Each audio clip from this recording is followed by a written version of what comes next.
Rudo was a slum dweller who often broke into the junkyards of rich people to steal usable things. However, when he gets framed for his foster father's murder and gets thrown into the pit where all the garbage of the world ends up, he is forced to fight gigantic monsters made of garbage to climb his way back up and get revenge. The world is divided into two parts. On one side, there is the pristine city with rich people living their best lives, and on the other side, there are the slums where people like him belong. The only constant is the pit, where all garbage ends up, including criminals. The rich people who live in the city casually throw away even slightly damaged items without hesitation. Like the woman who tells her daughter to throw away the puppy toy she just bought because it got damaged. She tells her that the toy will become ugly if they try to repair it, and they can just buy another one later. The girl has no problem with that, and her mother throws the puppy along with other garbage into the small garbage vent that leads it straight to a truck in an underground tunnel that leads to a giant trash collection site. However, the young Rudo is inside the trash collection site too, eyeing the stuff the trucks are carrying. He sneaks into the trash collection site and enters one of the rooms, but unfortunately, one guard hears some sound coming from the room, and he immediately checks inside to find someone rummaging through the garbage. The guard barges inside the room with his gun pointed at the trash thief Rudo, calling him a disgusting degenerate who is threatening the beauty of the city by hoarding trash. Rudo doesn't even respond to this because he hears those things every Tuesday. But then the guard sounds the alarm, calling for backup. Just as more guards arrive there, Rudo throws some garbage bags at them, and the clean freaks can't handle some raw eggs on their uniform, so they just watch him climb up the vent without doing anything. Rudo comes out of the vent near the exit, but the gate closes on his face, and just then, more guards come there. Open fire! Stop here! What a bunch of shitheads. Yeah, I'm the threat, assholes. The next day, the news about the garbage raider spreads through the city, with the people blaming the slum dwellers for it. On the other side of the wall, the slum dwellers know exactly whom to blame because it is not the first time Rudo has entered the trash collection sites. They think that he will be caught one day, and most of them actually hope that he does. Rudo doesn't care about them as he sets his shop to sell the repaired goods he found. When his friend Chiwa arrives there to lash out at him, she asks him why the hell does he take such a big risk just to scavenge through the trash of the city people. And he replies that those rich bastards don't even care about throwing perfectly usable things. He feels sorry for the things they throw out, so he retrieves them. And since he can get some money by selling them, it is even better. Chiwa seems to understand him, but just then, 3 boys arrive there, clenching their noses as they say that someone reeks of garbage here. They tell Chiwa to stay away from Rudo, or she will smell like garbage too. They insult his thick black gloves that he has not washed since Obama was the president, and say that just one touch from them will give anyone rashes. One boy kicks the lantern Rudo just fixed, saying that no one will buy this garbage from him. He says that Rudo's hands are even creepier than the gloves, which is why he keeps them hidden. Rudo silently hears everything they say, but when one boy calls him the son of a murderer, he suddenly gets furious. The boys, however, don't stop, saying that the slum was made to imprison criminals and the people who live here now are their descendants. That is why they always try to keep their reputation clean, but Rudo's dad brought shame to them by becoming a murderer. Rudo can't tolerate the insults anymore, and he gives a death stare to the boys, who crap their pants and immediately run away, still cursing Rudo and saying that he will become a murderer like his dad one day. Rudo then quietly starts fixing the lantern again, and Chiwa tells him that she believes that he is a good person who will never turn out like his dad. He gets embarrassed on hearing that, but before he can thank her, Chiwa's attention goes to the puppy toy he got from the dump last night. Turns out, Rudo brought the puppy as a gift for her in the first place, but before he can give it to her and increase his Riz score, Chiwa's mom comes there and takes her away. Rudo heads home after that and finds his adoptive dad Regto waiting for him. Regto suddenly starts mimicking how nervous he was while trying to give the puppy to Chiwa, and Rudo turns red because he didn't spot him watching them. Regto tells him that they will talk about it later because first, they need to talk about Rudo's little trip to the junkyard. Regto tells him that he doesn't need to push himself so hard because they are not that broke. He thinks that Rudo feels a bit indebted to him because he adopted him after his biological dad was thrown into the pit for being a murderer. But Rudo says it is not like that. He tells Regto that he considers him family, and he is just trying to do his part. Recto simply tells him to be this honest with Chiwa too, and Rudo suddenly fumbles hard, injuring the gun wound from last night. Recto immediately starts giving him first aid and also changes the bandages around his hands while he is at it. As Rudo looks at his hands, he recalls how they have been injured for as long as he has known. People always judged him for that, and sometimes his wounds started hurting like hell out of nowhere. Then one day, Recto gave him the black gloves that magically suppressed the pain. After Recto is done tending to Rudo's wounds, he tells him to confess to Chiwa soon or someone else might swoop her away, and while the two of them are bantering about it, a creepy masked guy listens to everything from the streets. The next day, Rudo finally works up courage to tell his feelings to Chiwa, and heads towards her home with the puppy. But on the way, he comes across a scene that is not really rare in the slums. At the edge of the slums, there is the pit, where all garbage and serious criminals are thrown. Today, another criminal is being thrown into the pit and Rudo can only watch the execution, wondering what happens to the people inside the pit. Just then, Chiwa comes there, saying that it is quite a brutal sight, and Rudo panics because he was not ready to meet her yet. Chiwa suddenly starts talking about the executions and other stuff, and then she tells Rudo that she doesn't want him to get thrown into the pit. She says that there might be a lot of stuff that shouldn't be thrown out as garbage, but it is not a good enough reason to risk his life. Rudo replies that Recto said the same thing and Chiwa says that it is because Recto loves him too. Rudo takes a second to process that Chiwa said that Recto loves him too, and his brain with 2 MB RAM understands that Chiwa means that she loves him. She gets flustered on realizing that her words could be interpreted that way, but Rudo has already lost his mind. He falls on the ground, clutching his face, and then gives the puppy toy to Chiwa, saying that she might not want it because it came from the garbage, but he thought the puppy would be happier with her. To his utter delight, Chiwa accepts the toy, saying that she will cherish it, and Rudo is happier than he has ever been. He jumps and dances on his way back home, thinking that he needs to boast about it to Rudo immediately. On the way, he bumps into some guards who don't even bother with him, but he is curious about why they are in the slums. Anyway, Rudo reaches home and starts telling Rudo about what happened just as he opened the door, but he is left aghast when he sees Rudo on the ground with a creepy masked man on top of him. The masked man turns around to take one look at Rudo before plunging his knife deeper into Rudo's body. Rudo loses his cool on seeing this and charges at the masked man, but he gets hit so hard that he doesn't even realize when he got knocked out. By the time Rudo comes to his senses, the masked murderer has finished his job. He picks up a book from the floor and heads outside, briefly glancing at Rudo who tries following him, but then he hears Rudo's voice. Rudo is still alive somehow, and with his dying breath, he tells Rudo to run away.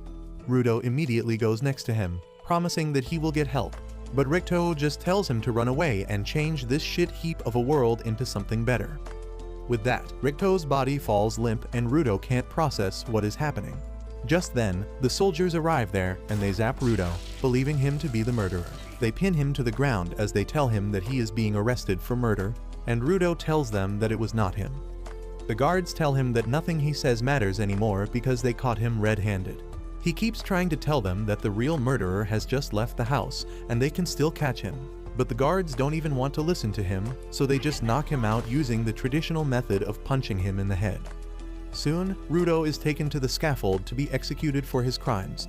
Everyone from the slums is present there to witness him being thrown into the pit, and even some high-profile people from the main city are there. The judge tells Rudo that murder is one of the greatest crimes one can commit, and even though he killed a mere slum dweller, the punishment will not be reduced. He declares Rudo to be killed by throwing him into the pit, and the people start cheering on hearing this. Rudo still can't believe this is happening to him, and he wishes for just one person to believe that he is not a murderer. His eyes scan through the crowd, and they stop at Chiwa. Rudo yells at her, saying that he did not kill Rudo. He asks her to find the culprit, but she just says that she trusted him, but he was not worthy of that. She says that he was a murderer's son in the end and drops the toy as she turns his back on him. Her betrayal hurts Rudo more than anything else, and he snaps at the people calling him human filth who deserves to be thrown into the pit. He says that they are the real filth here because they are just blobs of meat without a brain or a will. He swears that he will send them all to hell, when suddenly he notices that the murderer is among the crowd as well. However, he gets no chance to tell anyone about it as he is thrown off the edge. Rudo feels like he has been falling forever, and at one point, he loses consciousness. Luckily, all the garbage at the bottom of the pit breaks his landing, and when he wakes up, he is completely unharmed. He wonders what the hell is happening and how is he still alive, when the stench of the place suddenly hits him. Even the garbage thief is forced to block the smell, and then he notices the vast sea of garbage in front of him along with things that he doesn't recognize. Rudo wonders what the hell is this place when suddenly a giant shadow covers him. He turns around to see what is happening, and he can't believe his eyes when he sees a gigantic monster made out of garbage baring its fangs at him. Rudo's mind goes blank for a moment on seeing the monster, and he recalls how he always found it strange that everyone was so obsessed with sending garbage and human filth to the bottom of the pit. Yet no one ever cared about what actually happened to them below. They didn't even think about what else could be at the bottom, and that bothered him more than anything else. However, he quickly snaps out of it and starts running for his life as the gigantic monster starts approaching him. Things suddenly take a turn for worse as the monster roars loudly, and as a result, more monsters pop out from the garbage pile. They start chasing after Rudo, who runs as fast as he can, but it is all pointless because he soon gets trapped. He wonders what these monsters are and if they are really piles of junk that can move on their own. The monsters suddenly pounce on him, and he somehow dodges their attacks. He tries to run away but trips and falls right on top of a human skull, making him realize what his fate is going to be. Rudo curses at the bastards who threw him down to the hellish place, and just then, the heap of garbage he was standing on crumbles down. Rudo quickly finds himself at the bottom of a cliff that keeps him at a safe distance from the monsters, but there is another thing that is killing him. He realizes that the air of this place is literally poison, and if he breathes it for too long, his lungs will be torn apart. He covers his mouth and nose with his gloves, hoping to find a place to hide and recover. But then he suddenly realizes that a safe space might not even exist in this hell. He begins losing hope and suddenly pukes out blood, the sound of which attracts the monsters towards him again. Rudo falls on the ground, unable to move, and he almost accepts his fate when suddenly, Ricto's dying body pops up in his memories. A strange power suddenly surges through Rudo's hands, but he doesn't notice it. However, he feels his vision changing, and he starts seeing lights coming out from the garbage piles and from the iron pipe in front of him.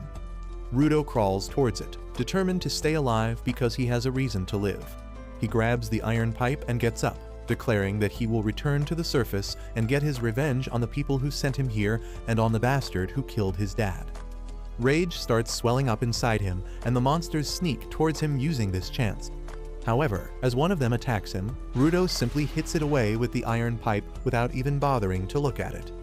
As a result of that attack, Akin flies away and hits the umbrella of another resident of the pit, who is surprised that someone who can fight against the monsters has arrived here.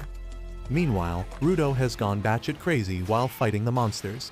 He doesn't care about the poisonous air or the blood flowing down his nose as he keeps jumping around. And even getting slammed into the huge rocks at great speed doesn't seem to do much damage to him.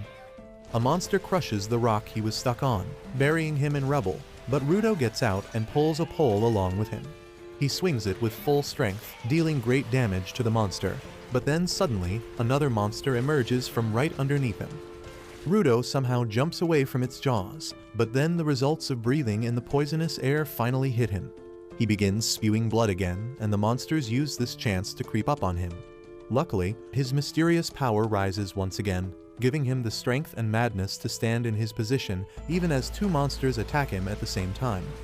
Rudo comes out of the collision safely and uses a metal sheet to cut the skull of the first monster. He then attacks the second monster, slashing it in half and causing it to explode.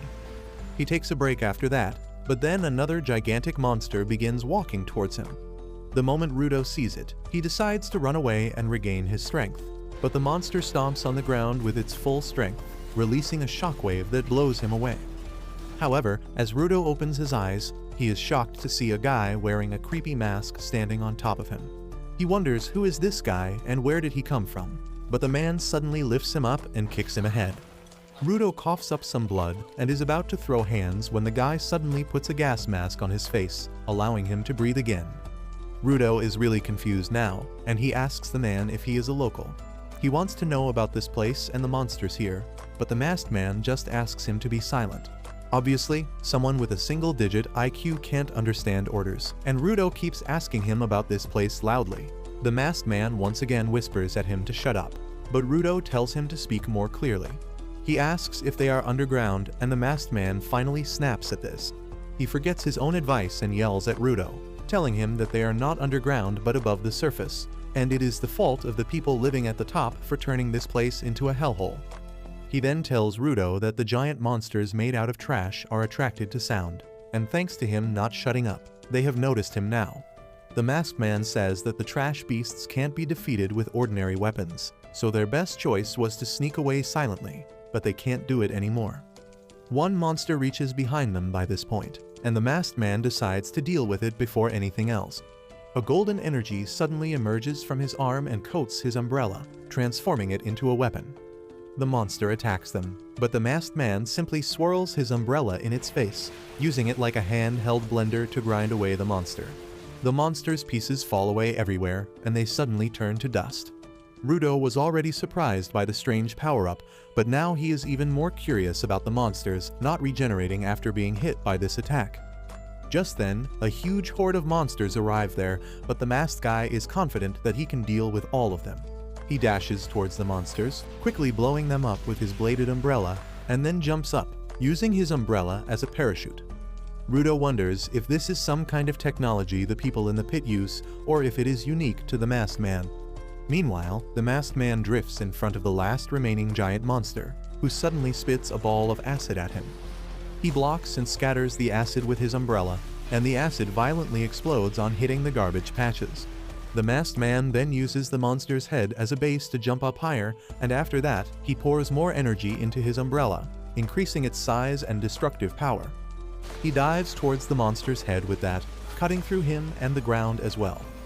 Once that is done, the masked man heads back to Rudo, who asks him who the hell is he. The man removes his mask and introduces himself as Injin, a simple cleaner, but the very next moment, the sick air makes him regret his decision. Injin curses Rudo for making him take off his mask, and then suddenly, Rudo collapses. While he is unconscious, he dreams of an incident from his childhood. He had returned home after being bullied and pushed into the sewer by the other boys because he told them that objects are alive, and they didn't believe him. Recto asked him if he hit the boys back, and Rudo replied that he did not.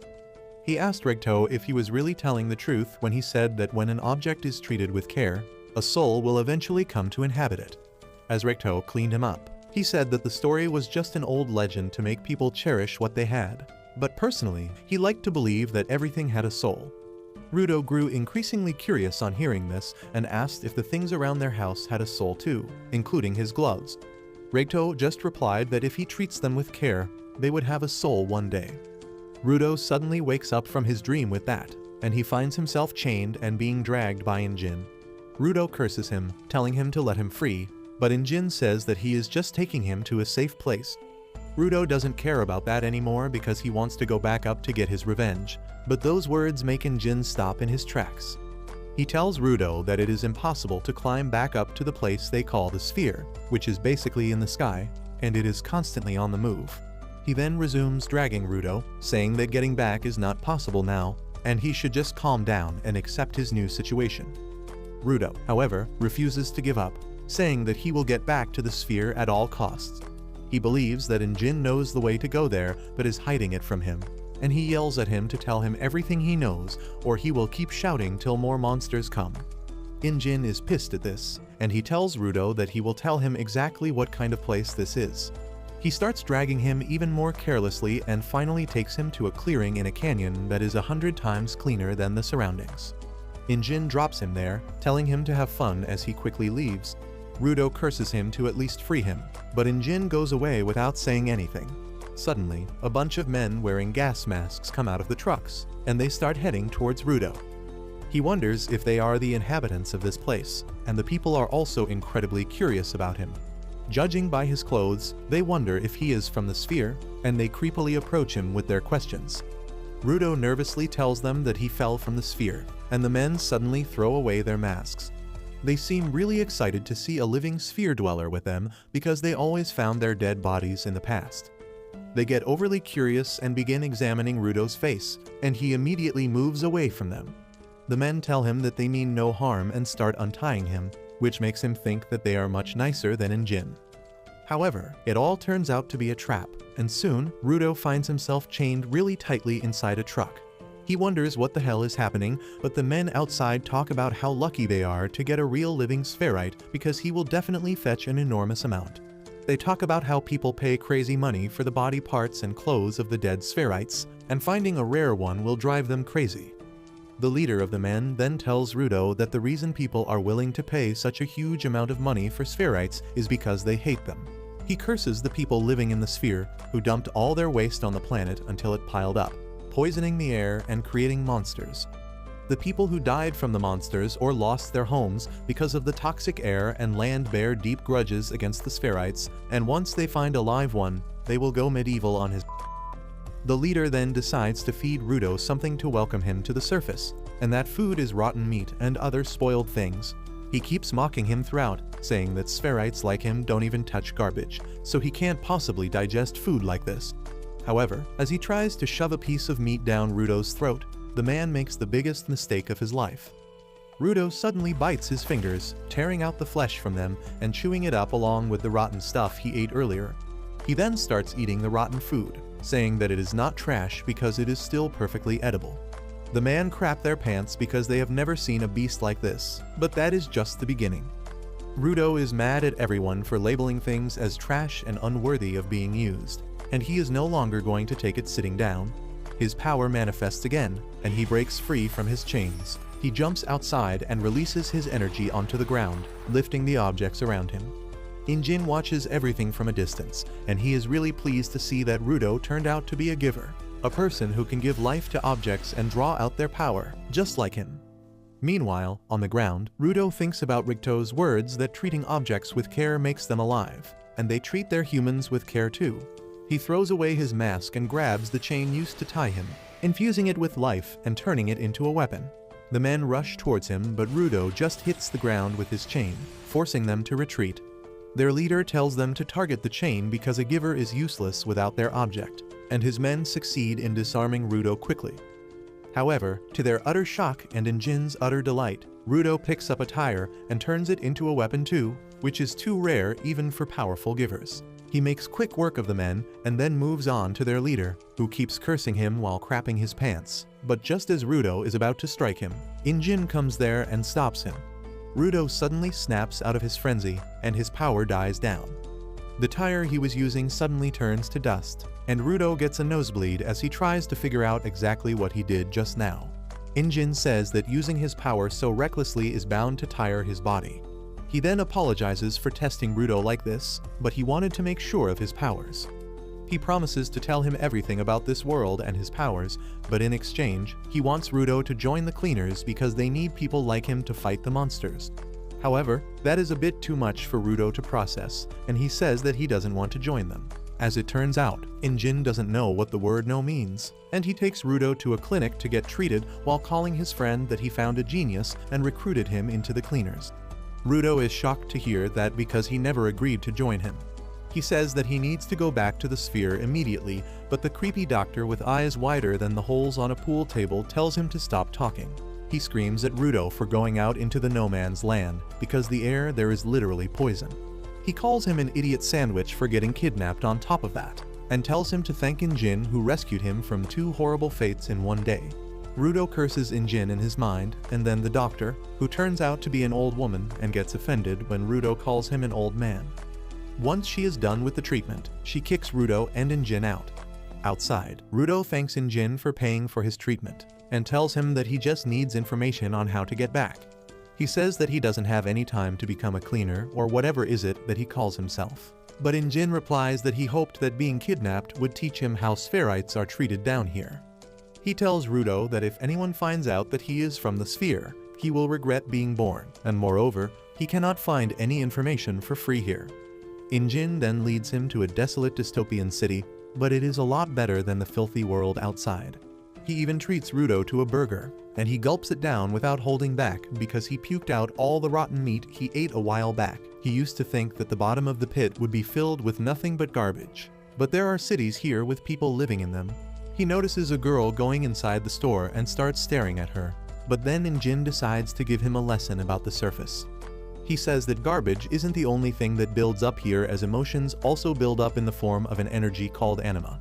The trash beasts are one of the ways in which anima manifests itself, and though they mostly stick to the garbage dumps, they sometimes attack the cities as well. He says that normal weapons can't hurt the trash beasts because their cores are made of anima, but Rudo's gloves can. Rudo is surprised to hear this, and Injin tells him that when an object is treated with care for a long time, anima gathers inside it as well, and they call such objects vital instruments. Vital instruments can destroy the cores of trash beasts, but not everyone can draw out the power inside of them. Injin says that people like them who can draw out that power are called givers, and their organization, the Cleaners, is full of givers who exterminate trash beasts. Rudo asks Injin if he promises to tell him how to return to the sphere if he joins the Cleaners, and he replies that he has no clue about that. Rudo lashes out at him for deceiving him, and Injin reminds that he never said that he knew how to send him back. However, he claims that his boss is really wise, and he might be able to help Rudo in his quest to return home. Rudo is pissed because now he needs to meet Injin's boss before making a decision, but then Injin asks him about the gloves. Rudo tells him that his dad gave them to him, and they are the only thing to remember him by. Injin now understands why he cares so much about the worn-out gloves, and he tells Rudo to treat them with care because they have a strong soul in them. Rudo gets emotional because everyone else always mocked him for his gloves, but then Injin gets a message and decides to meet a work friend. Rudo suddenly gets up and thanks him for everything, and in return, Injin throws a pouch of money at him, telling him to be careful how he spends it. Rudo can't believe he is giving him money on top of everything he has already done for him, but Injin tells him that it is no big deal because he got the money by selling his clothes. That is how he was able to get him treated and fed, so he doesn't even need to thank him for it. Rudo goes ballistic on hearing this, but Injin tells him that he couldn't go around the city wearing clothes from the sphere anyway. He says that he is going to meet his trainer now, and tells him to wait here patiently. Rudo is really furious at him, but then he notices a cat taking his money and running away. He gives chase immediately but can't reach the cat. Luckily, he spots a crescent moon-shaped stick on the street, and immediately takes it with him, using it to stop the cat. Just as he manages to pin the cat down, the staff's owner comes there, and he is pissed at Rudo for trying to steal his precious staff. Rudo asks him what is precious about this stupid piece of wood, and the man gets even more angry at this. He quickly takes back his stick and then pushes Rudo away, telling him that he will pay for his crimes. Before that, the man starts getting freaky with his staff, and Rudo is utterly confused by that. Just then, he sees the symbol of Cleaners that was on Injin's umbrella, and realizes that the guy in front of him is also a cleaner. The guy activates the power of his staff and turns it into a weapon, attacking Rudo with it. However, he misses on purpose because Injin had already told him about Rudo. He then introduces himself as Zanka, the guy who will be in charge of his training on Injin's request. He says that he never thought he would have to teach a brat that he should not steal from others, and Rudo tells him that he was just borrowing the stick to get his money back. Zanka says that his father must have not raised him right, and Rudo gets really pissed because he can't tolerate anyone insulting Recto. However, as he thinks of Recto, he remembers that he once told him that if he wants someone to listen to him, he should take the first step back from a fight and try to understand how the other person feels. Following those words, Rudo thinks that Zanka has the right to be mad because took his treasure from him suddenly. He feels that he would be mad if someone took his gloves even by mistake and realizes that it was his fault. He apologizes to Zanka for it, and the man calms down equally fast as well. He tells Rudo that it is all good since he returned the staff, and he should have tried to react more calmly as well. Well, Rudo is completely bamboozled by the sudden change in his personality, and also because this is the first time he has managed to diffuse a stressful situation just by talking. He keeps thinking that Recto was right about more things than he thought, and then Zanka helps him back on his feet. He asks him about his vital instrument and what he can do with it. Rudo tells him that his vital instruments are probably his gloves, but he doesn't know about their ability yet. Zanka examines his gloves and remarks that they are really cool, but Rudo is still marveling at how different he seems now. He suddenly realizes that it must be because he is smiling now, and Recto always told him to smile if he wanted to make friends. Unfortunately, Rudo has never smiled before, and he would need a gym trainer to teach him how to use his face muscles properly. Even more unfortunately, he doesn't know that, and he makes his best effort to copy a human smile, but ends up giving the most horrifying expression Zanka has ever seen on a human face. He crashes out at Rudo again, asking what kind of face is he making. He asks him if he is mocking him with that face, and Rudo asks him why is he mad this time because this was the best smile he could give. Zanka tells him that even a blind guy could tell that it was not a smile, so Rudo decides to close his eyes and lips to make it appear more natural. He appears less creepy this time, but that is not enough to stop Zanka from being pissed. He thinks that Rudo is overconfident because Injin called him a genius, and now he is mocking him. He says that he can never achieve his goals if he keeps fooling around like this. But that was one line he should have not crossed. Rudo thinks about his goal to return to the sphere and change it as per Ricto's last wishes, and he tells Zanka that he is dead serious about them. He tells him to stop insulting him, and Zanka draws his weapon out again, saying that they are not going to get along well. Rudo agrees with him and pulls out a metal rod from the garbage bin nearby, awakening its power. Zanka is shocked to see him use a random object as his vital instrument, and he realizes why Injin called him a genius. However, he is still confident that if Rudo has just natural talent, he won't be able to beat a mediocre person like him who has worked hard to reach this level. Rudo doesn't even notice that the taunt was a distraction till Zanka's staff falls right in front of him, missing him by a couple of inches. He is forced to dodge and run away as Zanka goes on the offensive and quickly pins him to the ground. Zanka is satisfied with his victory, but then he notices something on his face. He wipes it off and then smells it out of curiosity, only to find that it is poop. He freaks out as he realizes that the metal rod that Rudo picked up was a part of a toilet plunger. He tries explaining what a plunger is, but Rudo is not in the mood to hear anything, and he begins swinging around the plunger that is still full of somebody's dinner. Zanka panics and does his best to dodge the flying all over the place, and eventually, he runs away from Rudo. Rudo doesn't understand why he is so scared now, but it works in his favor anyway, so he gives chase, terrorizing Zanka with the plunger. After a while of running down different alleys like old Tom and Jerry cartoons, Zanka escapes to the main street with Rudo close behind him. Suddenly, a cat trips Zanka, and he loses his balance, giving Rudo the chance to close the gap. He jumps up high, swinging the plunger with full strength at the petrified Zanka. He gets hit by a barrage of flying poop that knocks him out cold, and after a while, Injin arrives there to check up on them. He asks Rudo if he met his new teacher already, and he just points towards Zanka, who is lying on top of a garbage pile and spazzing out like crazy. Injin helps him get clean and gives him a ride, but he can't stop laughing about how Zanka got done in by poop. Rudo is also traumatized on learning the truth about the weapon he was swinging around on the streets, and then Injin tells him that Zanka is a spoiled kid, and he never expected someone to deal with him like this. Rudo can only stare at the mortified Zanka when he notices a pair of boots in the back seat of the car. Injin then tells Rudo that their first may have not been the best, but Zanka is going to be his teacher from now on. He praises him, saying that he is the most skilled trainer when it comes to handling vital instruments. Apparently, Zanka values Injin's words a lot, and he starts giggling on hearing that. Just then, Injin calls out to the woman named Rio in the back of the car, asking when did she come here. She wakes up from her beauty nap and replies that she was curious about the new guy. Rudo can only stare at him because she is quite pretty, and then Rio suddenly starts playing with his hair because they are quite unique, making him wonder if he accidentally came to heaven. While he is lost in his thoughts, Injin drives his car out of the city, leading them to the cleaners' headquarters situated in the middle of the wilderness. Injin drives past some destroyed cities and reaches a fortified tunnel passing through a huge rock wall. As they come out on the other side, everyone gets down from the car and Injin welcomes Rudo to the headquarters of the cleaners. Rudo is still in shock from Rio playing with his hair, and as he starts walking towards the building, a couple of flies start revolving around him. Inside the building, a tanned mommy receptionist is calmly reading a Playboy magazine, and Injin introduces her as Semu to Rudo. He says that Semu takes a look at everyone who joins them, but just as he is about to reveal her ability, she thrusts her fork at Rudo, killing both the flies in one hit. Rudo is dumbfounded at this, and then Semu welcomes him, saying that Injin told her everything about him, but she has to take a look at him personally to assess his potential.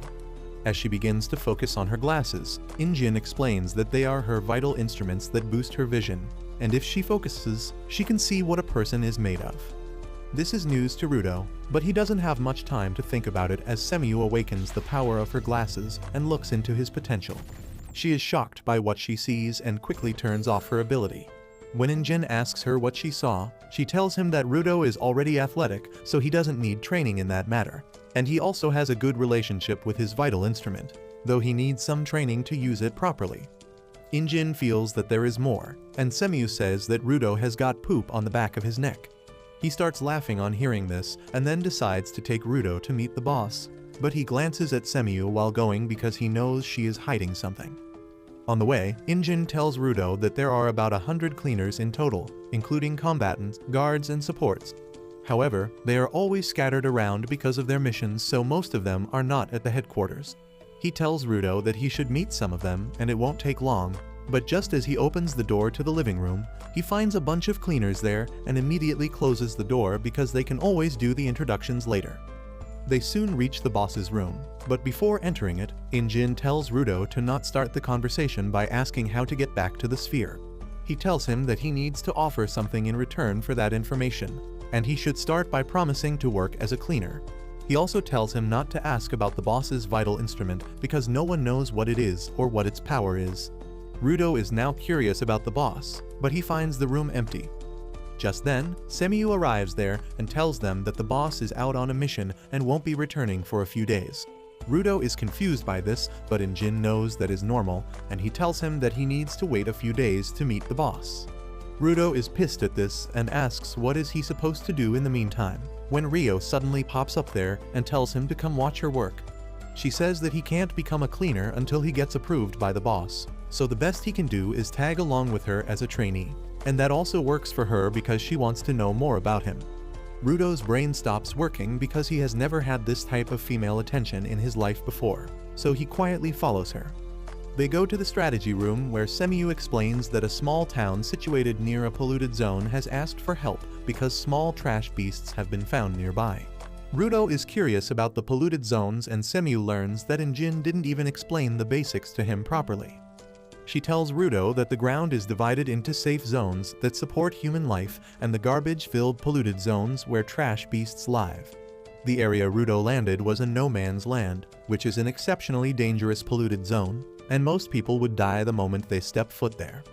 She then gives Rudo a mask, telling him to wear it at all times when he goes to the polluted zones because without the mask, he could die because of the poisonous gases in less than 15 minutes. Later, Rudo joins Rio and her team on the mission, and she tells him to stay close to her at all times so he can learn the most. He still feels uneasy about that, but then he starts wondering how long was he in the no-man's zone and how much poison did he breathe in. His attention then goes to the garbage dump in front of them, and he wonders if the people in the sphere know that there are humans living at the bottom of the pit. However, neither of that matters, because the most important thing for Rudo is the garbage heap itself.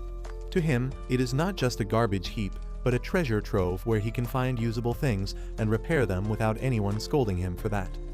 He then catches up with Rio and asks her who are the other guys with her. She replies that they are supporters, and though they don't have special powers like the combatants, they are really helpful in the missions. One of the supporters offers Rudo his hand for a handshake, and as he nervously takes it, the supporter squishes it with his full strength. Rio laughs at Rudo wriggles in pain, telling him that this guy has incredible grip strength and he can tear through a trash beast's outer shell with his bare hands. Rudo doesn't think he can handle this psycho bitch any longer, when one of the support alerts everyone that the trash beasts are coming. Rudo decides to watch it closely to learn as much as he can. Soon, a bunch of small goat-like trash beasts come out of the creepy trash forest, and Rudo panics, asking Rio how are they supposed to deal with these many enemies. She tells him to chill because they are just weak and slow trash beasts who can't even get past the wooden fence. Her words are proven true as the goat trash beasts attack the fence and fail to do any damage, but then suddenly, the second wave arrives there, and it has bigger and more ferocious trash beasts. They begin pushing the fence and breaking it, and Rudo panics, asking Rio what should they do now. She again tells Rudo that these beasts are just a little bit stronger than previous ones, and they are still perfectly fine for training a newbie. She says that they should just finish cleaning quickly and then return to the base to throw a party to welcome Rudo to the surface. He can't believe that she can be so laid back when she is constantly risking her life fighting the monsters, and Rio tells him that if he wants to survive on the ground, he needs to have a positive outlook towards the world. Rudo suddenly realizes that Jin is the same too, and he feels that this is what he has been lacking. He decides to be chill about everything as well when suddenly, a huge trash beast breaks through the barricading and even Rio panics on seeing it. Rudo turns to her for affirmation that everything is still good, but she tells him that this big beast is amazing because she has never seen anything so stylish. She says that it is not the best material to teach newbies, but she is going to have fun fighting it. She draws out her scissors, which are her vital instruments, and Rudo can only watch her dumbfounded. Rio then activates her scissors and throws them into the sky, where they become huge and even more sharp. She catches them with her leg and then dashes towards the horde of the monsters, chopping a bunch of them down with a kick from the scissors. Rudo can't even understand what is going on, and the support guy tells him that Rio's vital instrument is called the Ripper, and unlike normal people, she wields it with her feet.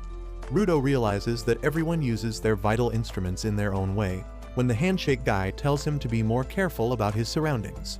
Rudo notices it too late that a level 2 trash beast is about to attack him, but luckily, the supporter stops it with his bare hands, before crushing its head and throwing it to Rio, who simply cuts it with her scissors. She tells the supporters to send some more trash beasts towards her, and they obey, yeeting those heavy monsters at her like they don't weigh anything. By the time Rudo processes all this and learns that this is how the cleaners fight, Rio has cleaned up all the small fries and only the boss monster is left now. The supporters decide to disable any small trash beasts that can interfere in her fight and scatter, but then Rudo notices that one of the disabled beasts is awake, and it trips a supporter. It then jumps on him, and the man can't get out of its way in time. Luckily, Rudo arrives there to his rescue, and says that he will prove his worth here so that he can get the information he wants quickly. He turns the iron pipe in his hands into a weapon, and it transforms into a spiked barricade. Rudo is confused by this, but then he realizes that he forgot how to use his power because he has been doing it instinctively all this time. He doesn't understand how to deal with the situation, and the trash beast starts pushing down on him. Luckily, Rio arrives there just then and makes quick work of the trash beast, telling Rudo that he did a good thing by following his instinct to save others. The other supporter comes there too and thanks her before asking if she defeated the big one. Rio says that she cut it in 2 halves, but somehow it is still standing. She doesn't understand how it could survive her attack when she is sure that she hit its core, but she decides to chop it up into small parts so that it becomes useless. The supporters decide to log information about a new type of trash beast that is immune to vital instruments, and they leave to warn the nearby towns about it. On the other hand, Rio dashes towards the giant beast and Rudo is left hanging in the middle because no one is telling him what to do. Meanwhile, Rio jumps at the trash beast and lands on its face before jumping over to its head and chopping off all the pipes protruding out of there. After turning the monster bald, she notices something glowing under her feet, and she realizes that it must be the core that the monster is trying to hide. However, before she can attack that, the trash beast starts moving violently enough to throw her away.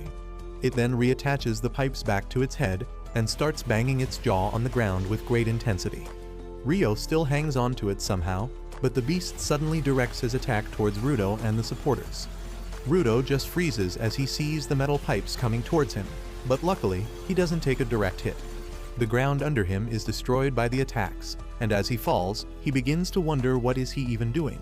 He thinks that he can't get revenge for Recto and the bastards in the sphere at this rate, and the darkness starts to consume.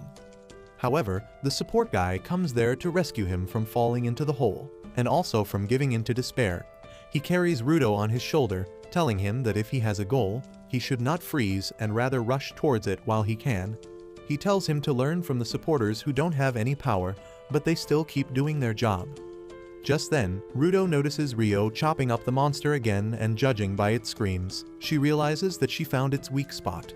She jumps high up and then drops down towards its head with great speed, piercing it with her scissor and tearing out its core. As she hits the ground and destroys the core, the monster suddenly turns to ash. The supporter immediately runs over to her, asking how did she defeat the trash beast, and she says that she stabbed something other than its core and it died. She holds a cardboard cutter in her hands, saying this was the thing powering the trash beast. and the support guy can't believe it because he realizes that the cutter is actually a vital instrument and it makes no sense at all for a trash beast to have one. On the other hand, the leader of the bandits who were planning to sell Rudo suddenly wakes up in a dimly lit room. He wonders where is he, when suddenly, the guy sitting on the sofa in front of him asks him the location of the kid from the sphere he mentioned in his sleep.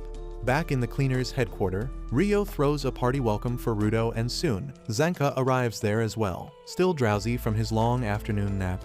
He asks Rio what is going on, and she tells him that they are throwing a party to welcome Rudo to the ground, but he is sitting quietly with his head down in a corner. Zanka asks why that cheeky bastard is looking so depressed, and Rio says that ever since his vital instrument bailed on him mid-fight, he has been gloomy and sad. Zanka thinks that's sad, but he moves on to the news about Rio facing a strange trash beast. She affirms, telling him that instead of having a core made of anima, the trash beast had a vital instrument as its core, and nothing could have prepared them for such a discovery. Rio says that since she couldn't do anything about it anyway, she decided to leave it to people above her pay grade and came back to throw a party instead. Meanwhile, Rudo is still sulking when the leader of the support team arrives there to talk with him. He introduces himself as Gris, and then tells Rudo that he did great yesterday. Rudo thinks that he did nothing at all, but Gris reminds him that he protected another supporter from a trash beast. Rudo says that even though he managed that, he couldn't use his power properly after that, and needed to be rescued by Gris and Rio. He feels frustrated because even on the sphere, he used to lose control all the time, and Ricto had to cover his ass later. Rudo feels that he is a total failure who can never live up to anyone's expectations, but then Gris suddenly thanks him, disrupting his chain of thoughts completely. He says that most newbie cleaners think of supporters as losers without real powers, but Rudo was different.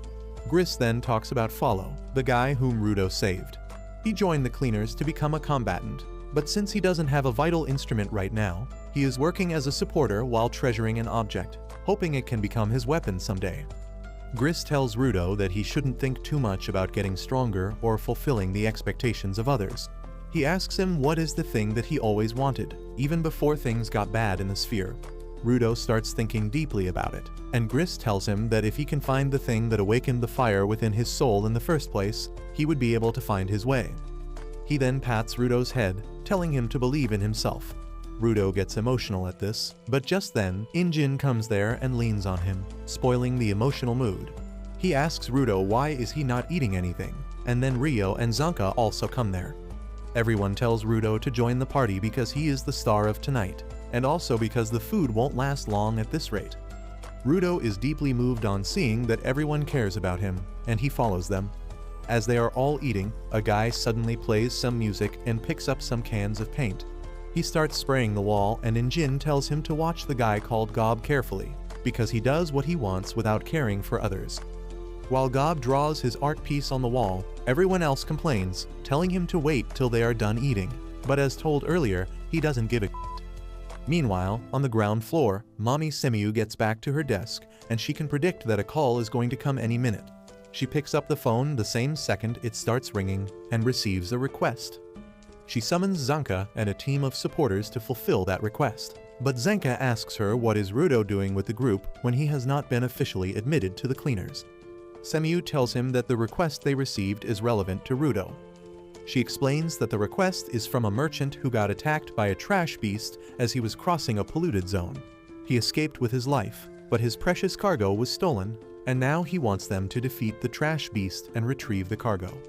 This is the part where Rudo is needed, because the cargo is a living spherite. Everyone is shocked to hear this, and Semiu says that it is really rare to see two living spherites on the surface at the same time, which means something odd is going on, and she wants Rudo to take a loot at it himself. Rudo starts thinking about it, and Gris tells him to control his feelings before making a decision. Rudo knows that he can't use his power properly, and that can make him a burden to the team, but he still wants to see the other spherite because it may give him a hint to return to the surface.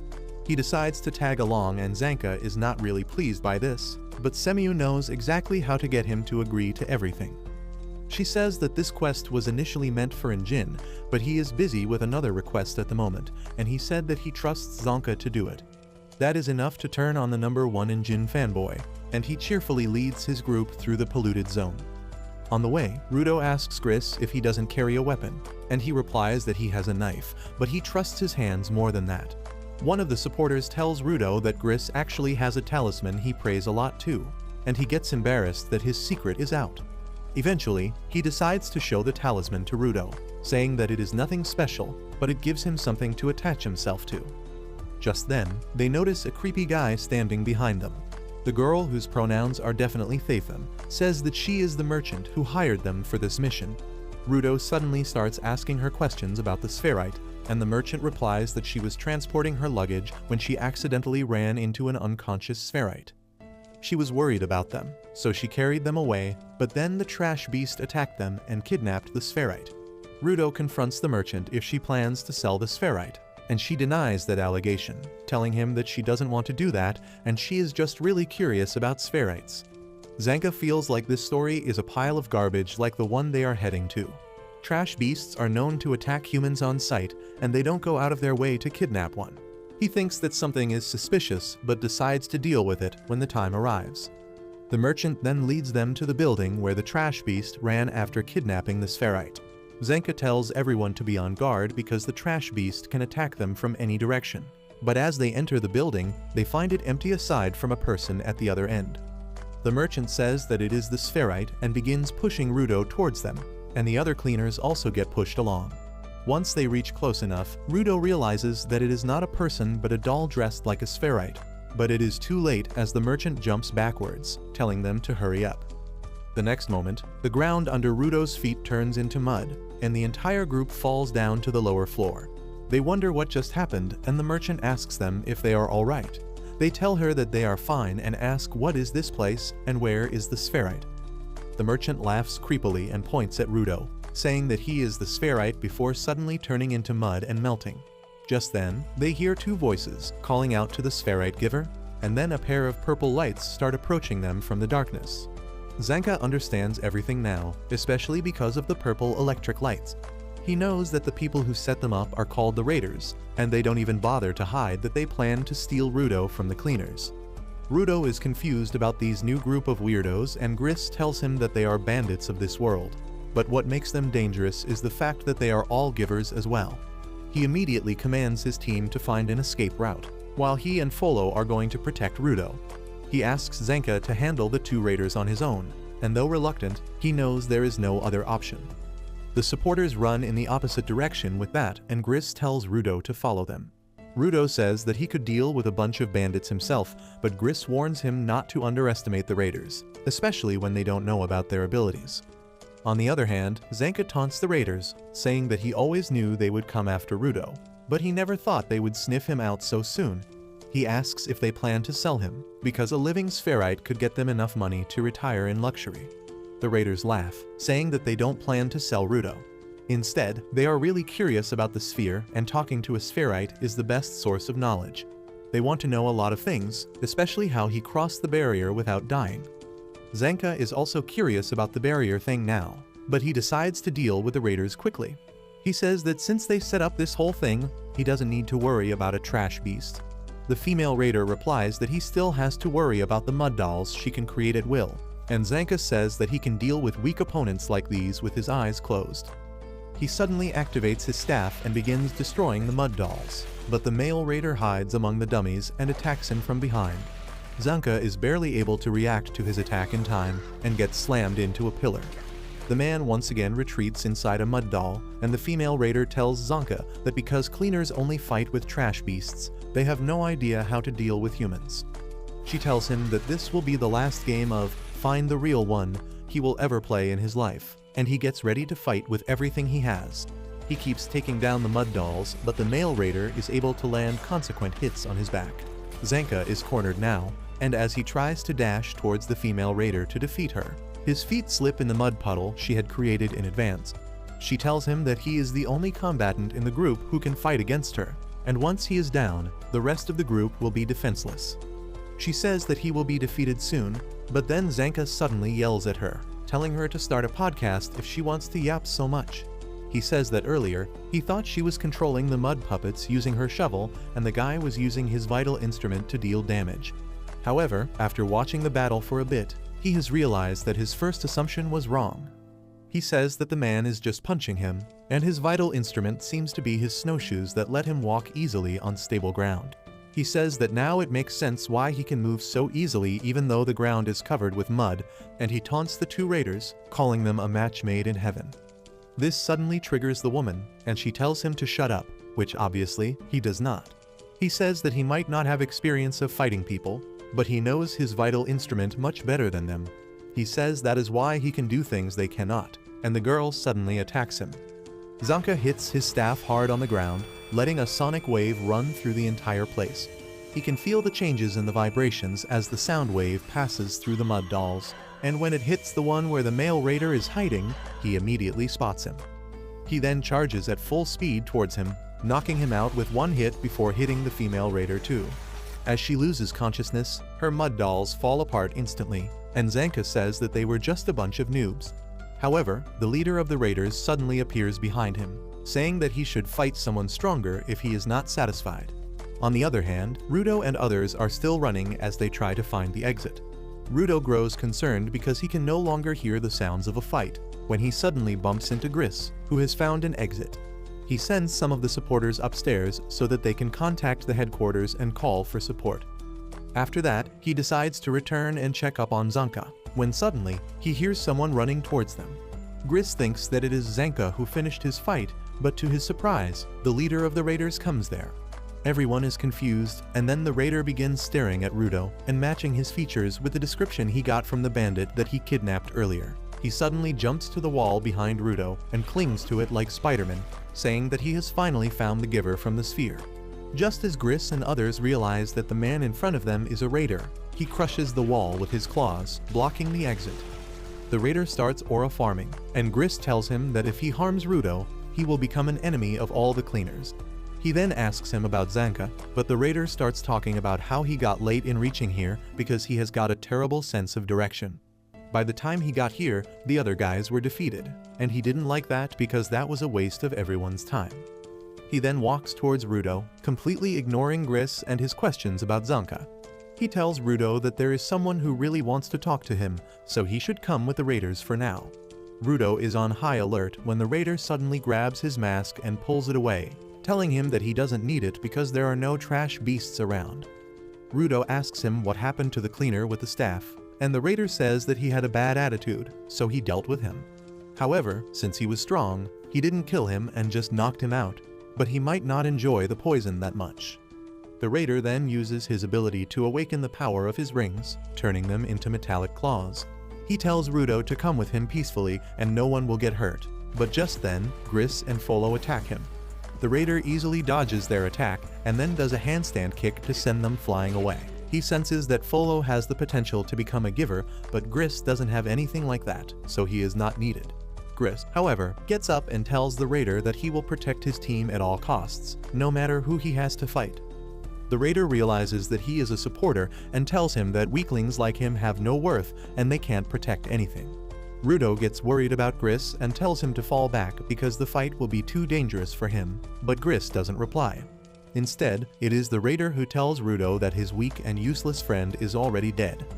His claws have pierced Gris's heart, and he pushes them even deeper until they come out of the other hand.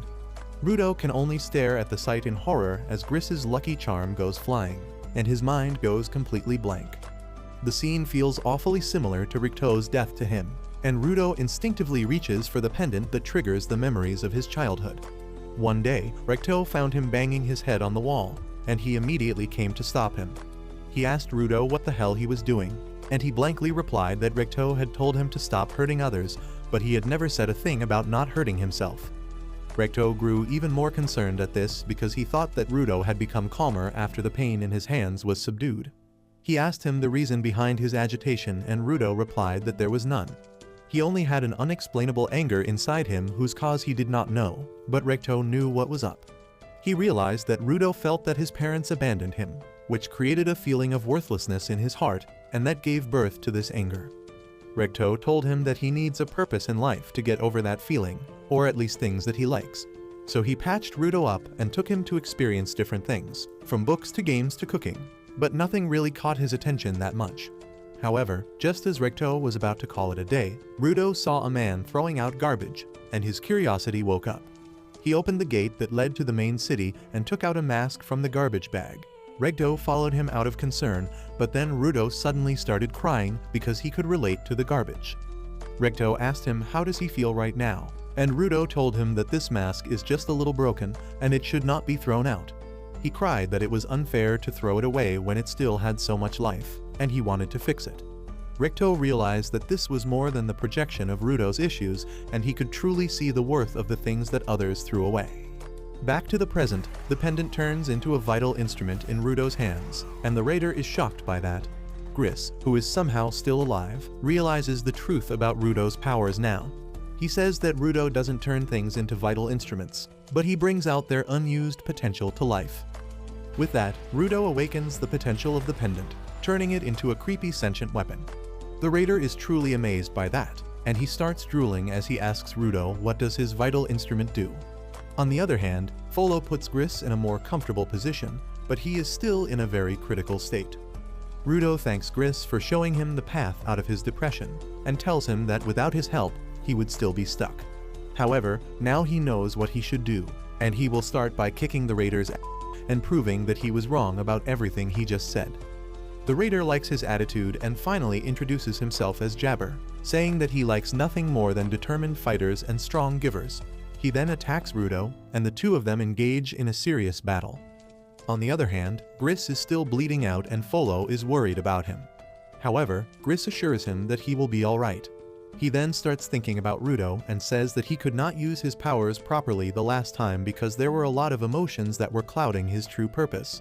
But this time, they don't have to worry about that. Meanwhile, Rudo is completely on the defensive, forcing Jabber to attack him and retreat when he can't find any opening. He tries to taunt Rudo into attacking him, but he simply asks him to attack him if he dares. Jabber tells him to be a bit more cheerful and enjoy the fight as he charges at him again, but Rudo just dodges his attack. Jabber attacks him again, and this time too, Rudo just dodges effortlessly. Jabber soon realizes that his attacks can't even hit Rudo, who explains that it is because of Gris's pendant. Gris prayed to the talisman that everyone should return safe from their missions, and that means it is a vital instrument that focuses on defense. Jabber gets that it increases the guaranteed dodge rate, but he tells Rudo that he can't fight back with this vital instrument. Rudo tells him that there is no need for that, confusing the raider. He explains that he has dodged everything without even moving from his place, and it is Jabber who keeps on moving around, so he can predict where he is going to move next. Jabber doesn't really care about his yapping, and he lunges at Rudo again. However, this time, Rudo uses another ability of his weapon that changes Jabber's trajectory by a little bit, but that is enough to completely throw him out of the loop. Rudo says that he can't use the talisman to attack, but he can use his fists, and then rocks Jabber's world with a strong punch to his face. Jabber turns out to be a pain enjoyer, and he is glad that Rudo finally attacked him. He complains that it is unfair that the game is rigged against him, but Rudo doesn't feel any guilt in using his vital instrument to pummel him after disturbing his balance. Jabber decides to change his strategy and attacks Rudo from behind, but the talisman still breaks his momentum and gives Rudo the chance to land a devastating blow to his gut. Jabber changes his fight pattern once again after that, damaging the surroundings to create a dust cloud that blocks Rudo's vision instead. Rudo is on high alert now, and then suddenly, a stone brick comes flying at him. He dodges it thanks to the talisman's power, but then Jabber cuts a pillar and sends more bricks towards him. Rudo dodges all of them, and just then, Jabber attacks him from his blind spot. Luckily, the talisman is ready for that, and it disturbs his movement again, letting Rudo smash him to the ground. Jabber gets back and decides to unleash his full speed, but even that is not enough to beat Rudo, who has unlocked Ultra Instinct thanks to the talisman, and he can beat Jabber whenever he gets close to him. He completely beats the out of him and forces him to use a wall to support his body. But Jabber starts laughing because he has not received this high-quality beating in a long time. He then tells Rudo that it is a good thing that he got to enjoy attacking him, because he will not be able to do it any longer. By now, Jabber has figured out that the talisman detects any attacks with hostile intent and moves them out of Rudo's way, keeping him safe. But when he sent the rubble towards him through the smoke, he found that the talisman doesn't react to that at all. Rudo doesn't get why is he yapping about that all of a sudden, and then Jabber tells him that his right claw has a powerful neurotoxin. He suddenly stabs himself with his claw, and Rudo gets even more confused about his motives.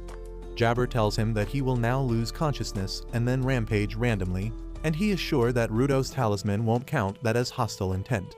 He asks him to dodge that and then gradually falls asleep. Rudo can only watch him with disgust and shock, but then Jabber suddenly wakes up, and true to his words, he starts attacking indiscriminately. Jabber goes into berserk mode as he gets up while still being unconscious and lets out an eardrum-shattering howl. Rudo can only watch him in shock as Jabber suddenly dashes towards him while spinning rapidly and destroying everything in his path.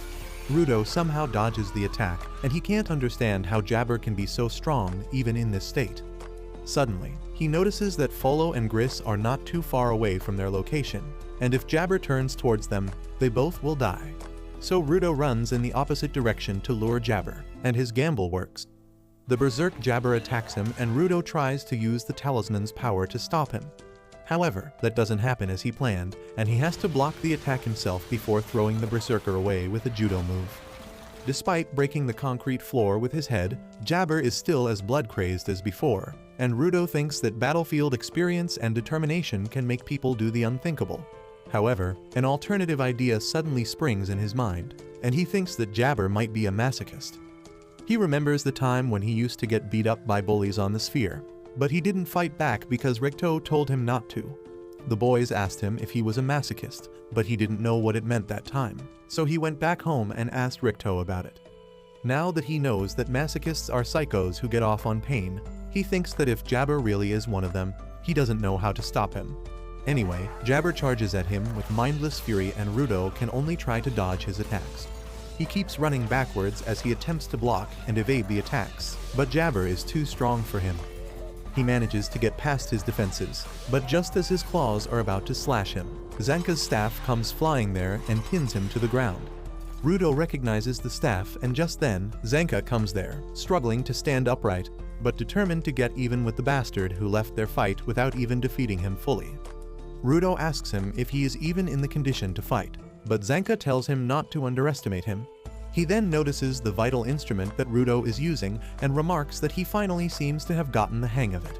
Rudo replies that it is not helping at all right because it can't block Jabber's attacks in his mindless state. Zanka understands the vital instrument reacts only to hostile intent, and Rudo is surprised that he already figured it out. Zanka tells him that while he was struggling to come here, he saw him fight from a distance and decided to figure out his fighting style because that would help in teaching him later. Zanka says that since Rudo can't fight with his vital instrument, and he can't move so well because of the poison, they don't have a way to defeat Jabber. However, he has an idea, and he asks Rudo to let him attack him just once. Rudo is shocked at that suggestion, but Zanka explains that since he can't move well, Rudo's vital instrument might detect his hostile intent and move him to the place where he wants to be. That way, he can reach Jabber and defeat him because Rudo doesn't have the option to attack him anyway. Rudo asks what happens if his vital instrument isn't triggered, and Zanka tells him to man up and take the hit in that case. Just then, Jabber wakes up and both of them get ready to face him.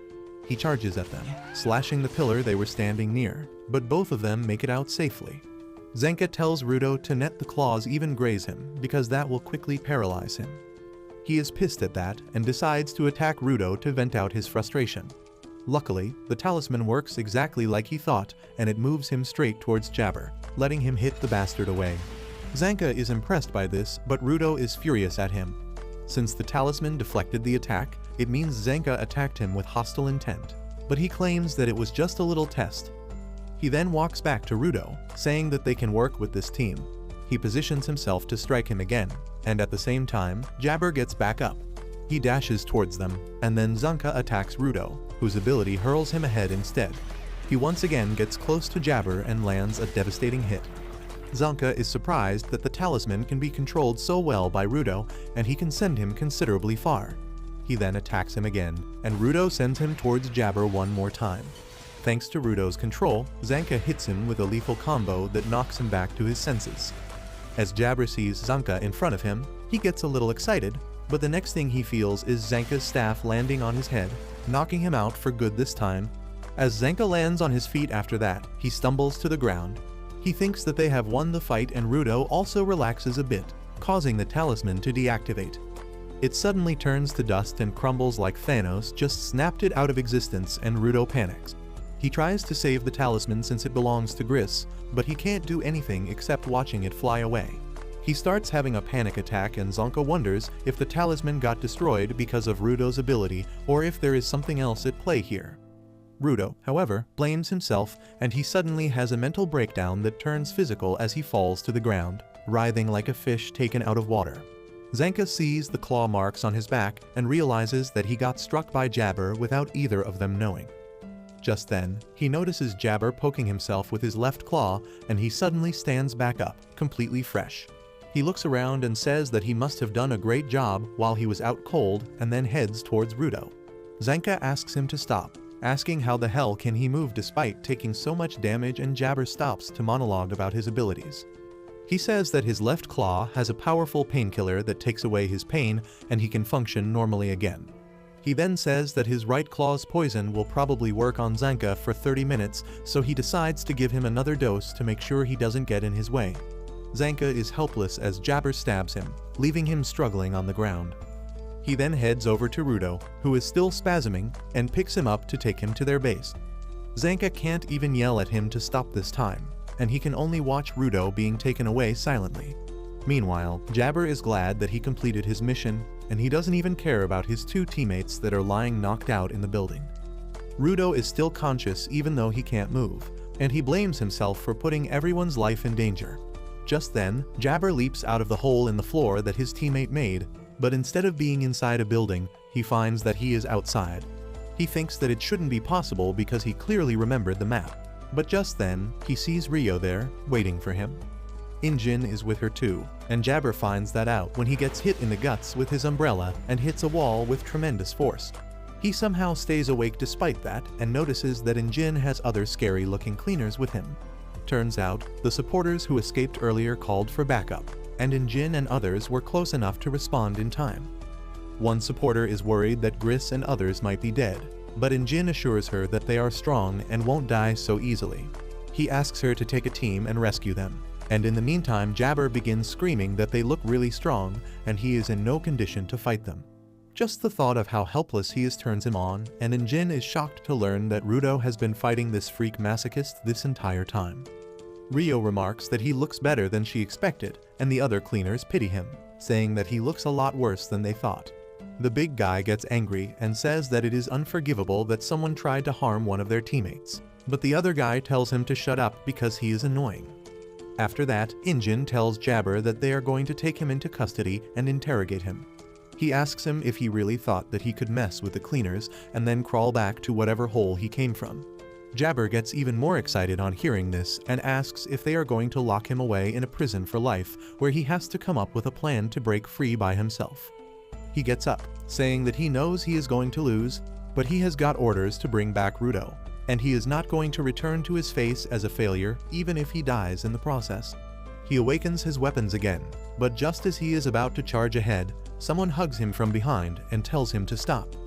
Jabber recognizes the lowly as one of his teammates and tells her to leave him alone because he still has a mission to complete. She tells him that the time is up, and they can't do anything because the cleaners are here. Jabber is still adamant about finishing his mission, so the girl tells him that the boss had a very big smile on his face. Jabber suddenly stops at this, and the girl tightens her grip around him to keep him in check. Ultimately, he decides to listen to her and return home, and as he steps aside, the mystical manhole portal in the wall behind him becomes visible. Jabber tells everyone that he has to leave now, and asks them to give Rudo his regards because he must be knocked out due to his poison right now. However, Rudo is still in his senses, and he uses all his strength to get up and tell Jabber to stop because their fight is not over yet. Jabber is impressed by his tenacity, and Rudo tells him that he will pay him back for what he did to Gris and others. Jabber is happy to hear that and says that they will fight another time, but then he notices his gloves and the unique design on them. He excitedly remarks that their boss would be happy to learn that Rudo has got something from the special series too, and then enters the portal after the lowly. As soon as he puts the manhole cover on, the portal disappears and everyone is surprised. Later, Zanka and others are rescued from the building, and the poison wears off from Rudo's body too. He immediately rushes to Gris and finds that he is still alive despite severe blood loss. Rudo apologizes to him for wrecking his talisman, and Gris says that he really cared about it. Rudo is about to drown in guilt, but then Gris says that if his talisman helped him, it was really for the best. With that, the final bits of the talisman fly away too, and Rudo is not sure how he feels at the moment. Soon, everyone returns to the cleaner's headquarters and Rudo sits in silence by himself. Injin comes there and asks him why is he acting like a depressed emo brat when he should be happy because he finally learned how to use his vital instrument. Rudo suddenly snaps at him and says that he couldn't save Gris earlier, and he can't be happy about that. He says that he failed to protect Ricto in the sphere, and on the surface, he failed to protect the guy who saved his life. He feels like he is a loser no matter what he does, and Injin tells him that Gris knew what he was getting into, and he is always prepared for risks. He then asks Rudo to come with him so that they can pay their respects to Gris, who surprisingly is still alive. Rudo can't believe his eyes when he sees Gris sitting upright and thanking him for earlier, and Injin finally realizes that he was depressed because he thought Gris died. He starts ruffling Rudo's hair, and a nurse also decides to join him just for fun. Rudo gets embarrassed, but he asks Gris how can he be alive despite taking a poisonous claw straight to his heart. Gris tells him that it is all thanks to the medical team of the cleaners and especially the young medic named Aisha, who is the only giver they have with healing power. Aisha, however, is quite shy and has self-esteem issues, so she needs regular affirmations from Gris to believe him. After that, Gris turns to Folo, who kept him alive when he was bleeding out, and Folo falls to his knees. Finally, he turns to Rudo and thanks him for stopping Jabber along with Zenka. He also tells him not to worry about the talisman because if it helped save some lives, it did its job well. Rudo believes him this time, and he tells Gris that he is really glad to see that he survived. With that, Injin says that they now have to worry about the raiders picking fights with them on top of the trash beasts, but luckily, they got some information out of them. Just then, a tall, dark-skinned cleaner comes there talking about the border that Jabber mentioned, and Rudo asks Injin who this new guy is. Injin replies that he is the boss, and Rudo freaks out because he was not mentally ready to meet him. The boss greets Rudo and introduces himself as Corvus. He says that at first, he was going to reject Rudo when he heard that he wanted to join them just to get information about reaching the sphere. However, since he has already risked his life to protect the cleaners, he is one of them now, and Corvus has no objection to accepting him as a cleaner officially. Corvus then calls Rudo to his office to get his uniform, as well as to learn more about the border. He explains that the border separates the surface from the sphere, and anyone who tries to cross it dies. However, there are exceptions to the rule. Corvus begins reciting a story about a woman who lives in a no-man's land that is closest to the border. Once upon a time, a guy got lost there and met the woman. He asked her why did she live in such a desolate place, and she replied that she was watching the people fall from above. The women told him that there were some people who come and go beyond the border without dying, and that is their only hint for now. Rudo realizes that if he finds one of the people that the woman saw cross the border, he might go back home. Corvus tells him that it will be a highly dangerous journey, but Rudo doesn't care about that because he has to return home at all costs. However, he is a bit too excited for it and immediately starts rushing to the no man's land. Folo tries to stop him, but he hasn't got enough power to stop Rudo. Luckily, Injin arrives there and gets Rudo to stop, telling him that he can't go to the no man's land with such half-assed prep. He says that it is a good thing that Rudo can use his abilities on command now, but they still don't know about his limits and weaknesses. Rudo asks him to come with him in that case, but Injin refuses because he is not crazy enough to go solo into no man's land again. Rudo knows that is cap because Injin was actually going solo when he found him. Anyway, Injin tells him that there will come a time when they will go to the dangerous territory, but right now, they should focus on training Rudo, researching about the trash beasts, and also finding more information about the raiders. Speaking of the raiders, Rudo asks Injin how thieves like them can be givers. Injin replies that being a good person and treating objects with care are not the same thing. The people who can take good care of their objects and awaken their powers become givers even if they are human scum. He adds that there are people who hate givers of all kinds, because from a normie point of view, anyone who is overly attached to just one object will look weird. After that, Injin tells Rudo to get some rest today because he has had a lot of non-stop action recently. Rudo obeys his command and tries to rest in his room, but with ADHD filling up 90% of his pea-sized brain, he can't even relax.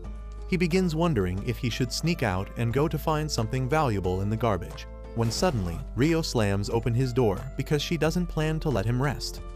She decides to give Rudo a tour of their headquarters, and he says that this place has a lot more things than the sphere. Rio gets curious about the sphere and asks him what he did up there. Rudo tells her his usual schedule of picking garbage and getting scolded, and then Rio asks about the food in the sphere. Rudo replies that there were things like bread and soup, but when she asks him about sweets, he gets sulky because only the rich people can afford sweets. Rio tells him that they have sweets here and Rudo can't believe it until he sees them. He feels like he has found the one piece as he sees a plate full of sweets, and Injin warns him that sweets are more addictive than drugs, so he should be careful when eating them. He then explains that because of pollution on the surface, they can't grow much crops, but there is a group called Vianders that collect givers who specialize in cooking.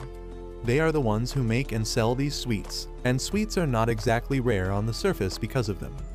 Well, Rudo takes a bite with trembling hands, and the moment he tastes sweets for the first time, he feels like he has received enlightenment. He begins devouring the sweets like a madman, and Injin thinks that they have a budding sugar addict among them. Just then, a creepy dude with a pacifier in his mouth comes there and starts staring at him, and Rudo wonders if he is after the sweets as well. He doesn't want to share anything, but he still forces himself to pass a candy to the weirdo, who just snatches it out of his hand and gives him attitude. Rudo doesn't really bother that much with him and keeps eating sweets till he has a weird reaction and turns into a balloon that freaks Zanka out. Anyway, once Rudo has digested the sweets and turned to normal, it is time for his training to begin, but he can't draw out the power of the knife he is holding. Rio and Injin laugh at him, asking if he forgot how to access his power after being high on sweets, but Zanka is thinking rationally instead. He feels that since Rudo likes repairing broken items, he needs some kind of broken object to trigger their power. He immediately gathers some stuff from the local garbage patch and asks Rudo if something here feels right to him. Rudo immediately picks up a broken triangle thing and uses his power to turn it into a weapon of some sort. Everyone is impressed with Zanka's deduction, and he is flattered when Injin praises him. He then asks Rudo to try awakening other objects at the same time, and he manages to turn 2 more items into weapons. However, he suddenly has an intense nosebleed and collapses, and Injin remarks that he saw it on the day they first met. He says that maybe the quality of his gloves is so intense that his body can't keep up. Rudo asks him what is quality, and Injin explains that the longer an object is cared for, the stronger it becomes and the higher its quality. High-quality objects are more powerful, but they are also more draining. Zanka agrees, and he thinks that if Rudo has cared for his gloves since he was a kid, they are bound to be high quality. However, he also wonders if it has something to do with the series that Jabber mentioned. Meanwhile, Rudo wonders why the weapons he activates turn into dust at the end. He says that the objects right now are completely fine, and wonders if there is a time limit. However, Rio has another theory. She suggests that the objects might vanish because they have fulfilled their purpose. She says that Rudo's power is to repair and bring out the full potential of things other people have tossed aside. By doing that, he gives the objects a chance to fulfill their purpose, and once they are done, they vanish. Zanka also agrees with the idea, saying that Gris's talisman vanished only after the battle ended and Rudo felt safe. Injin also likes this theory, and he tells Rudo that he did not destroy the talisman or any other items that he used. Instead, he wants Rudo to think of it as giving the discarded and broken objects one last chance to go out in a blaze of glory. Rudo finally realizes that his power is not about breaking things, but about giving them their chance to shine. Just then, Rio asks him about the series stuff that Jabber mentioned, and Rudo begins to wonder if there are more items like his gloves. Rio then asks him if his gloves have a name, and he gets confused on hearing the question. Rio tells him that when you love something you give it a name. Her scissors are called the Ripper, Injin's umbrella is called Umbreaker, and Zanka calls his staff the lovely Assistaff. Rudo is surprised to hear all this, and then Injin tells him to come up with a good name for his gloves soon. Later that night, Rudo is washing his gloves, and when he comes out of the washroom, he is shocked to see Rio lying on his bed. Rudo's flabber is gasted by this, and he asks her what is she doing here. Rio replies that her room is just upstairs, so she could hear him groaning and moaning. She got worried about him and used the windows to enter his room. Rudo understands the situation now, and Rio asks if he was in pain because of the wounds on his hands that look really terrible. He immediately hides his hands from her and tells her that they hurt a lot less when he wears his gloves, but he has got to wash them every once in a while. Rio asks him what are the wounds from because they look even worse than a burn. Rudo says that she needs to ask his asshole parents about that, and Rio understands what he means. She says that parents give them a lot of things, with trauma being the topmost thing on the list. The next day, Injin takes Rudo to see the boss, who says that since there is some time to get his full face ready, Injin should finish the rest of the prep. Rudo is confused by this, and Injin tells him that full face refers to the mask that all cleaners are ordered to wear when they enter no man's land. He takes out his mask to show to Rudo and then says that they have an artist among them who makes these masks. But he is a weirdo with extreme ADHD, so he can't work if anyone even mentions the deadline before him. Right now, he is working on Rudo's mask, and it seems he will take time.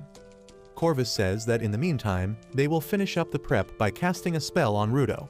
This confuses him even further, so the receptionist mommy explains that there are a lot of uncertainties in the garbage zones, and to make sure the cleaners are lucky enough to avoid them, they have another artist draw a protective spell on them. The boss has given him to paint anything he wants, so he sometimes paints around the headquarters. But lately, he seems to be busy in another city. Injin says that he is going to the canvas town to find the painter, and he is taking an entire team with him. The team includes Zanka and Rio, as well as Gris and Folo along with some people from Injin's crew. He introduces them all one by one to Rudo, saying that usually they take 5 supporters with them. But since no man's land is more dangerous, they are going to take only 3 elite supporters and increase the number of givers instead. Just then, the big guy named Delman comes there and Rudo is intimidated by his size. Delman suddenly starts screaming in Rudo's face, saying that he has heard his life story, and he feels pissed that the people in the sphere discriminate between humans. He claims to like passionate people like him and tries to recruit him into his group. But just then, his partner Tamsi comes there and stops him. He says that since Injin has already recruited Rudo into his faction, they shouldn't try to steal him. Just then, Injin joins the fray and asks Delman to give one of his trademark passionate speeches. As Delman grits his teeth, Zanka plugs his ears right in time before the giant begins a speech about how they will never give up despite the challenges they face. His passion is contagious, and after being confused for a minute, even Rudo joins the other screaming people. However, once they get in the car to reach Canvas Town, everyone becomes silent. Soon, their destination comes into view, and Rudo is mesmerized to see it because it looks like an art project even from a distance. Once they reach the city gate, Rudo notices that all the walls have graffiti over them, but he is more curious about the dome-like structure. Tamsi tells him that most cities have some sort of dome to protect them from the litter that falls from the space, because that is enough to kill people. Rudo feels bad about that, but Tamsi tells him not to feel guilty because it is the fault of the people who throw the garbage. At the same time, 2 men at the gate are trying to enter the city, but they find that they can't enter the gate even though it is wide open. They keep hitting an invisible wall, but then Injin and his group pass through the gate normally. The 2 guys are surprised by this, as is Rudo, but Injin tells him to just walk through the gate because if he doesn't have any evil intentions in his mind, the gate won't stop him. Rudo immediately enters the gate, realizing that the 2 guys who are getting stuck are some kind of thugs. Anyway, once they enter the city, Rudo finds even more graffiti and empty paint cans spread everywhere. Injin tells him that a lot of people on the ground like to paint, but most people don't respect their art. There are rumors that Canvas Town was created so that artists could paint anywhere they wanted. Rudo asks if they are here to look at these paintings, and Injin tells him that they are here to find the giver who can cast protective spells on anything using his art. Rudo is confused by that, so Injin gives him an example. He says that if the giver wants to protect a wall from one attack, he can channel his emotions into his vital instrument and then convert them into magic by drawing on the wall. He then says that the 2 people outside couldn't enter the city because the giver painted a spell that forbids people who plan nasty things from entering the city. Rudo says that his powers seem really crazy, and Injin remarks that his vital instrument is quite rare. He tries to explain that the giver actually inherited the vital instrument from someone when a running kid bumps into him and falls on the ground. He tries to help the kid up, but he starts crying and then runs away. Injin is left stunned by this, and Rio starts teasing him about making the kid cry. Just then, the city mayor also arrives there, and Injin is glad to see him. He says that they are here to see their friend Gob because they have a job for him. He asks where he is working right now, but the mayor tells him with a heavy heart that Gob died this morning. The mayor then takes everyone to Gob's house, saying that he died of body pollution. He was not satisfied with painting in the city, and he went to the polluted zones to paint as well. The mayor is sure that Gob often forgot his mask when he was painting, and as a result, the deadly air destroyed his body from the inside. Injin is devastated by this news, and as he pays his respect to his dead friend, Rudo remembers that he once saw Gob painting a wall in the headquarters. Injin talked very highly about him back then, saying that he was a guy who is never distracted from what he wants to do. Rudo is rattled as he tries to process Gob's death, but Tamsi asks him not to be too shaken up because a lot of people on the surface die because of body pollution. The mayor says that Gob had already decided his successor before dying, and it is the kid named Rimlin that Injin bumped into earlier. He talks about how the spellcasters are chosen by the former wielder of the brush, and they immediately turn into givers on receiving the brush. However, he feels that the responsibility is too much for the young Rimlin, because the spellcaster is like the representative of their city. Rudo is shocked on learning this, but Folo and Tamsi tell him that passing down a vital instrument is very rare, but it makes sense since the power of the vital instrument has already been awakened, and the one to receive it just needs the potential to be a giver. The mayor then says that Rimlin and Gob were like siblings, so they will need to give the kids some time to recover from the loss. He tells Injin that he and his cleaner friends will be delayed because of that, but Injin tells him that they don't need to rush anything in such a delicate situation. The mayor suddenly starts crying, saying that Gob painted with too much joy in his heart, and he can't believe he is dead. Injin understands his feelings very well because he used to be in awe whenever he saw Gob painting with a big smile on his face. He decides that they will return later when things are calmer here, but before going, he asks Rimlin to take care of herself. However, she suddenly gets up, declaring that the time for being gloomy is over. That startles everyone, and Rimlin immediately snatches the paintbrush from the mayor's brush and runs outside. Everyone follows her, and they find her on a rooftop with cans of paint. She says that even though she is sad that Gob is dead, she knows that he can't enjoy his afterlife if he sees everyone crying after him. That is why she wants to send him off in the way he would like best, and that is by celebrating life and art. She immediately activates the brush, enlarging it in size, and draws a magic circle on the ground that mutates the paint cans into firework launchers. As the paint cans shoot out colorful fireworks in the sky, everyone in the city gets inspired and they rush to make art. Rimlin is happy to see that because that is what Gob would have wanted, and Rudo watches her filled with awe. Soon after that, Rimlin paints her latest artwork on Rudo's face, and she is really proud of it. She has done clown makeup on him, and Rudo is not really happy about it, but Rimlin can't stop laughing as she looks at his face. While Rudo lashes out at her, Injin talks with the mayor, saying that now they know the exact criteria the spellcasters used to choose their successor. The mayor affirms, saying that Rimlin is as whimsy as Gob was. Injin asks him how many spellcasters have been there in total, and the mayor replies that Rimlin is probably the sixth one, because spellcasters leave their history behind only through their art. Meanwhile, Rimlin introduces herself to Rudo and asks what does he want her to draw and where. She begins talking about her power and how it doesn't work well if she doesn't get permission to draw at a place. Injin recalls that it was also the case with Gob, and he asks the mayor if all the spellcasters inherit the same power. The mayor replies that they get similar powers, but sometimes there are differences. Injin thinks that the vital instrument gives them the same powers, and the difference arises because of the difference in the personality of the spellcaster, but Rimlin tells him that he is wrong. She believes that their powers turn out to be similar because they are all a bunch of whack jobs who like to play on the battlefield. She says that they draw balloons and flowers in tense battle scenes because they like the message of freedom and power in their artwork. She believes that this is the deciding factor whenever a spellcaster chooses their successor, but Injin doesn't get most of what she said. He concludes that spellcasters have the same power because they think in the same manner, but Rimlin disagrees with that too. She says that they have different ways of thinking, and they draw different things as well, which further confuses Injin.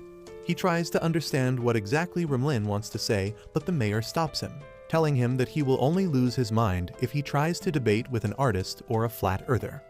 Anyway, Rudo tells Rimlin that he wants her to draw something on his back that protects him from one serious hit. Rimlin gets ready for the job and immediately turns her brush into a tattoo gun to make her artwork permanent.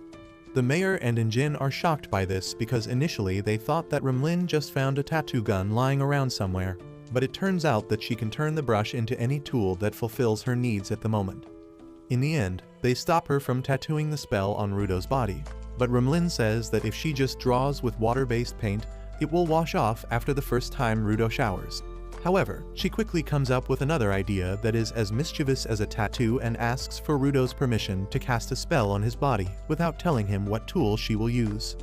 Anyway, Rimlin draws a spell not only on Rudo but on everyone else in the group, and with that, they decide to head back to their mission. Rimlin is really exhausted after casting spells on 9 people at once, but she still comes along with them to the gate. At the gate, Injin and others spot the 2 losers from earlier, and they get pissed when they see the brush in Rimlin's hand. They ask the mayor how could he let a brat like her inherit the position of the spellcaster, and say that they were more suited to become the next spellcaster instead. One of them boasts about how he won a famous art competition to prove his worth, and he can become a better spellcaster than some snot-nosed kid. The mayor suddenly starts shouting at them and immediately shuts them up. He tells them that posers like them only care about fame and they don't even understand what it means to be a spellcaster. He tells them to run away immediately because no one in Canvas City wants to see their ugly faces. The thugs quickly accept defeat in front of the angry mayor and head back dejected. Injin remarks that the mayor is as scary as ever when he is angry and tells him to stay away from the gate because that is not good for his blood pressure. With that, everyone gets in the car, and Rudo thanks Rimlin for drawing on him. She laughs smugly and tells him that she will come to play around in the headquarters soon too. Injin drives them away with that, and Rudo figures out that they are going back to the HQ. Injin affirms, but he tells Rudo that before they reach their base to get his face mask, he is in for a treat. Rudo doesn't get what he is talking about until he is in a warehouse full of wonderful trash. He starts drooling as he sees fully intact devices in the building, and Injin tells him to take his time picking the things that appeal to him because there is no trash beast nearby. Rudo goes batshit crazy as he dives into the junk pile, looking for the best things he can repair and use again. Injin just smiles as he sees firsthand how crazy Rudo is about garbage, but neither of them notice that the small TV on the top of the garbage pile is working, and it shows a vision of a man wearing gloves similar to Rudo's. Anyway, Rudo and others reach the headquarters soon after that, and they are greeted by a weirdo yelling that it is complete. Rudo doesn't even know who this guy is or what is the thing he is talking about, and before anyone can explain anything to him, the receptionist mommy says that she heard about Gob's passing. However, before she can even express her condolences, the crazy guy cuts her off and tells Rudo that his mask is done. At this point, Injin introduces the guy named August to Rudo, saying that he handles their gear, and because he is an artist, he also has a few screws loose. August then begins praising his latest artwork, saying that it is really perfect. He talks about how he didn't even meet Rudo before, but he got his measurement when he was asleep, and then he learned all about his personality from Injin and others. Rudo is shocked to hear that August entered his room and got his face measured, and the crazy bastard says that he was lucky that Rudo didn't lock his room. Rio also remarks that Rudo doesn't even sleep much, so it is already a rare achievement for August to find him asleep. Just then, the timid nurse from before rushes towards August and tells him to be quiet because he is embarrassing her in front of everyone. He doesn't even take his younger sister seriously, and Rudo can't believe how these 2 completely different weirdos can be siblings. Anyway, they get ready to leave for their mission with that, and once they get out of the building, Injin tells Rudo to take off his choker for a minute. Rudo does as he is told, and then suddenly, all the members of the group pierce and cut their fingers to draw a little blood and mark the choker with it. Rudo is confused by this weird devilish ritual, but Injin tells him that their chokers are a communication device that let them talk to other cleaners who have shared blood with them. Rudo asks if this is the reason why everyone on the ground wears chokers, and Rio affirms, saying that it works as a telephone. She says that exchanging blood gives ride or die vibes, so she really likes the idea, and Rudo puts the choker back on. He wonders what kind of technology does it use, and then thinks that maybe it is another power of the givers. Just as he comes out of his thoughts, he finds everyone staring at him menacingly, telling him that they will need to draw his blood as well, and Rudo is terrified. With the blood exchanging ritual complete, the group finally gets in the car and heads to the no man's land to find the woman who knows about the barrier. Rudo has brought along a lot of garbage he found in the dump site earlier, and Injin tells him that most of it won't even be used because they will have to walk in the no man's land, and he can't carry everything. However, Rudo claims that this is all backup and they never know what tool can help them. Soon after that, they reach the red desert named Penta, which is one of the 5 no man's lands in this world. Tamsi is the first one to climb down into the red sand, and as he examines it, he finds that it is not sand but rust. Just then, he spots a trash beast moving towards them at great speed, and the other members of the group also notice it. Injin decides to let Rudo take care of the trash beast as his first hunt after joining the cleaners. Rudo immediately slides down the sandy slopes with his new face mask on. The fight begins and the female supporter begins taking down notes about the trash beasts they face. Rio decides to fight 3 scorpion-type trash beasts all at once, chopping them with her giant scissors. One body part of the scorpion rolls away, hitting another trash beast in the distance, who thinks that Zanka did it because he is standing in front of it. The trash beast attacks him and pushes him back, and Zanka just focuses on dodging till he finds the perfect chance to counter. He then attacks the monster's jaw with his staff and unleashes its true ability to shoot spikes in front of it, piercing the monster's head and killing it on the spot. However, he cannot relax yet as more monsters surround him, but just as he is about to fight them, Injin dives towards him with his special move that takes down all the trash beasts except one. Rudo decides to face it himself, and he charges ahead towards the monster, pulling out a keyboard to fight it. His power awakens the hidden potential of the keyboard, and far away from him, the woman in the desert notices it. Back on the battlefield, Rudo becomes the keyboard warrior all Twitter activists think they are. He can only type like my 90-year-old grandma, but as soon as he hits enter, the keys begin floating and go high in the air before hitting the scorpion trash beast like bullets, writing the word asshole on its back before it turns to ash. All the monsters are defeated with that, and Injin begins examining the trash hiding under the red sands. Meanwhile, Gris begins scolding the other supporter for taking notes when everyone else was fighting. He tells her that it could be dangerous if her full attention is not on staying alive, but the girl tells him that she would forget everything if she waited for the battle to end. Meanwhile, Rudo is trying to clean the sand and dirt from his mask when he sees a glimpse of a woman in the dust clouds. However, before he can even take a step towards her, Delman and Tamsi find him. Rudo falls to the ground as he is startled by Delman's loud voice, who tells him that he couldn't see his first fight because of all the sand. Rudo thinks that he is at least useful now, but then suddenly, Delman stops talking and starts staring towards something right ahead of him. Rudo also turns around and he is shocked when he sees a girl cheerfully walking towards them. Delman and Tamsi are on their guard as they see the girl who is not dressed appropriately for this harsh environment, and they say they couldn't even sense her presence. Everyone else also gathers around, and Injin wonders if she is the woman in the stories who has seen people come from the sphere and return.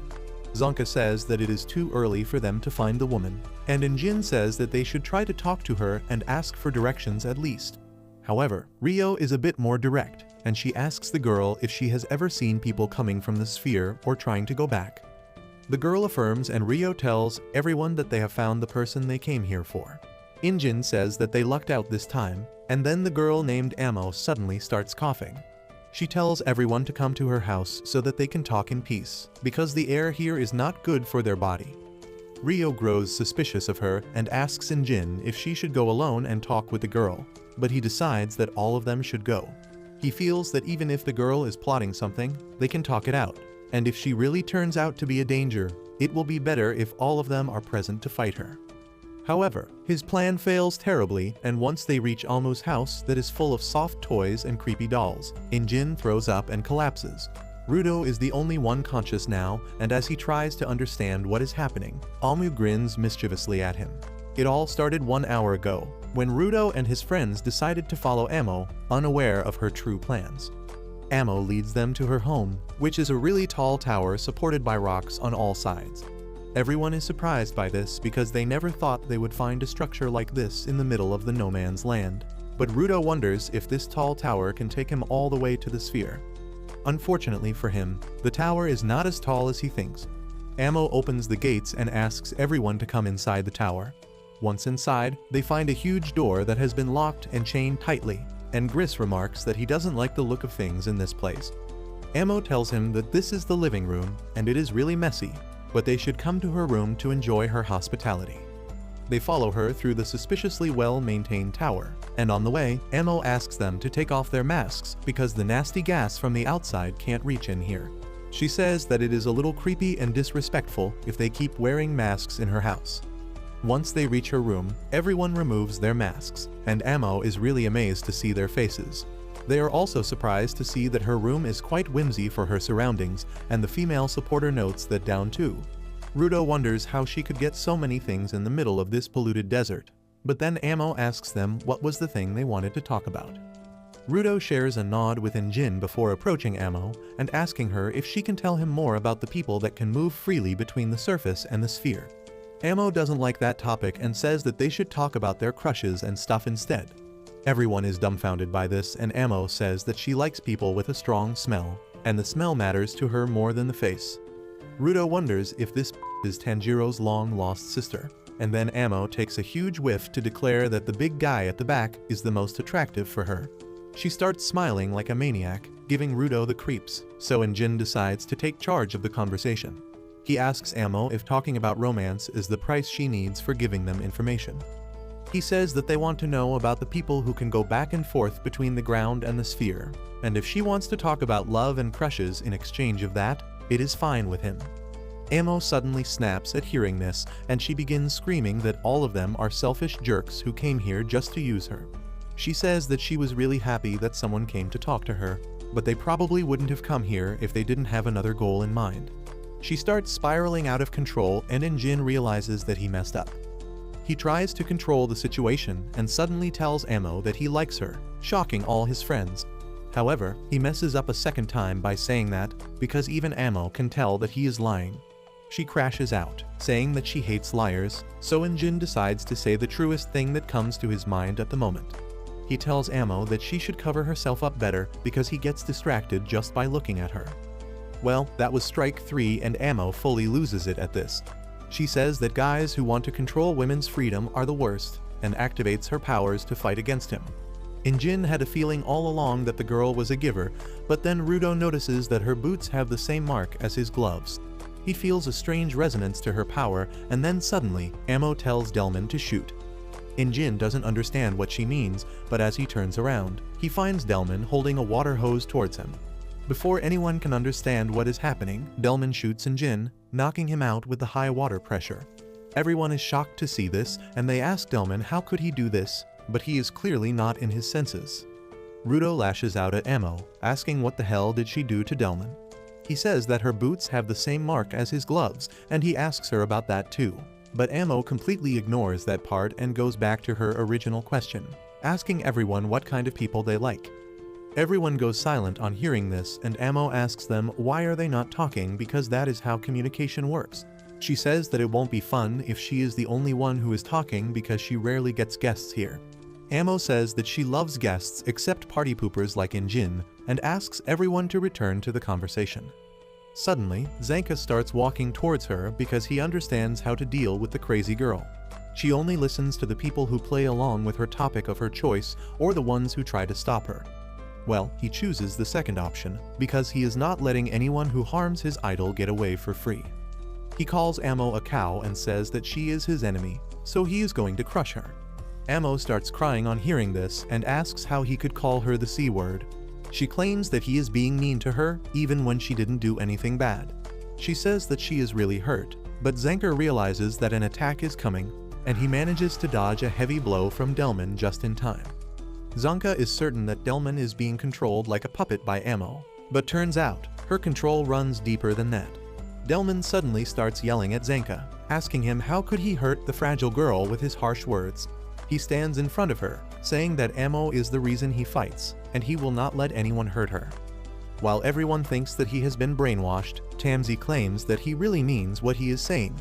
He knows Delman well enough to tell that he is being serious right now, and that means he is acting out of his free will. No one understands how that is possible, but then Amo tells them that the big guy has been her fan for ages. It still doesn't make sense to them because Delman won't betray his friends just for a girl. However, Amo insists that he will betray all of them just to help her. On her command, Delman activates his vital instrument, which is a water hose, and he grows bigger and stronger alongside the hose. As everyone gets ready to fight Delman, Rudo blames himself for starting a fight no matter where he goes. Suddenly, he starts hearing voices telling him that he is right, and the tainted blood of a criminal will only cause problems no matter where he goes. As Rudo starts spiraling into negative thoughts and self-hatred, he hears Amo's voice, saying that there is another one of her fans here. She says that she just wants everyone to stay here and have fun, but if someone tries to disrupt that fun, she will command her second fan to deal with them for good. Meanwhile, Rudo returns back to his nightmare, and this time, the guards from the sphere are there to capture him. He starts panting and gasping for breath as he sees them, and then one guard tries to attack him. Luckily, Tansy snaps him out of it and saves his ass from Delman's attack at the same time. He tells everyone that Delman's vital instrument is a hose because he used to love watering plants and watching them grow big. Now, his vital instrument makes anything it hits absorb water, including human cells. As the human cells absorb too much water, they can burst like a balloon, killing his target instantly. But before today, Delman had never used that ability on humans. Tansy is sure that Delman watered in Jin from behind to knock him out, but no one can understand how he could do that without being noticed. Tansy explains that there are different settings on the nozzle and Delman must have used the silent nozzle setting to not get noticed. Rio tells the boys that they are talking too much when they have bigger problems to deal with. She says that someone needs to help Delman chill out because he will defeat them all otherwise, and she volunteers for the job. She walks towards the big guy as everyone tells her that she is being too reckless. However, Rio believes Amo's words that there is another one of her fans there, and that is why she can't trust any of the men. However, as she turns around to stare at them, Zanka tells her to look ahead. She turns around just in time to see Delman shoot a high-pressure water stream at her that blows a hole in the wall. Luckily, Rio managed to dodge the attack in time and Amo laughs at her for not being able to trust her friends now. She says that none of this would have happened if everyone listened to her and just talked about their romantic interests. She tells them that they still have the chance to indulge in romantic gossip, and Tansy thinks that she is one crazy. He then turns to Rudo and tells him to get up, but he is shuddering because his hallucinations are getting even stronger. He now sees Tansy and Zanka as the police officers from the sphere and wonders how did he reach there. Everyone is confused by this, but then they notice a strange scent in the air. Rudo also notices it too, and the world of illusions around him begins to change once again. He hears Amo's voice, telling him that while most people only think about the things they saw and heard when they talk about memories, she thinks about smells.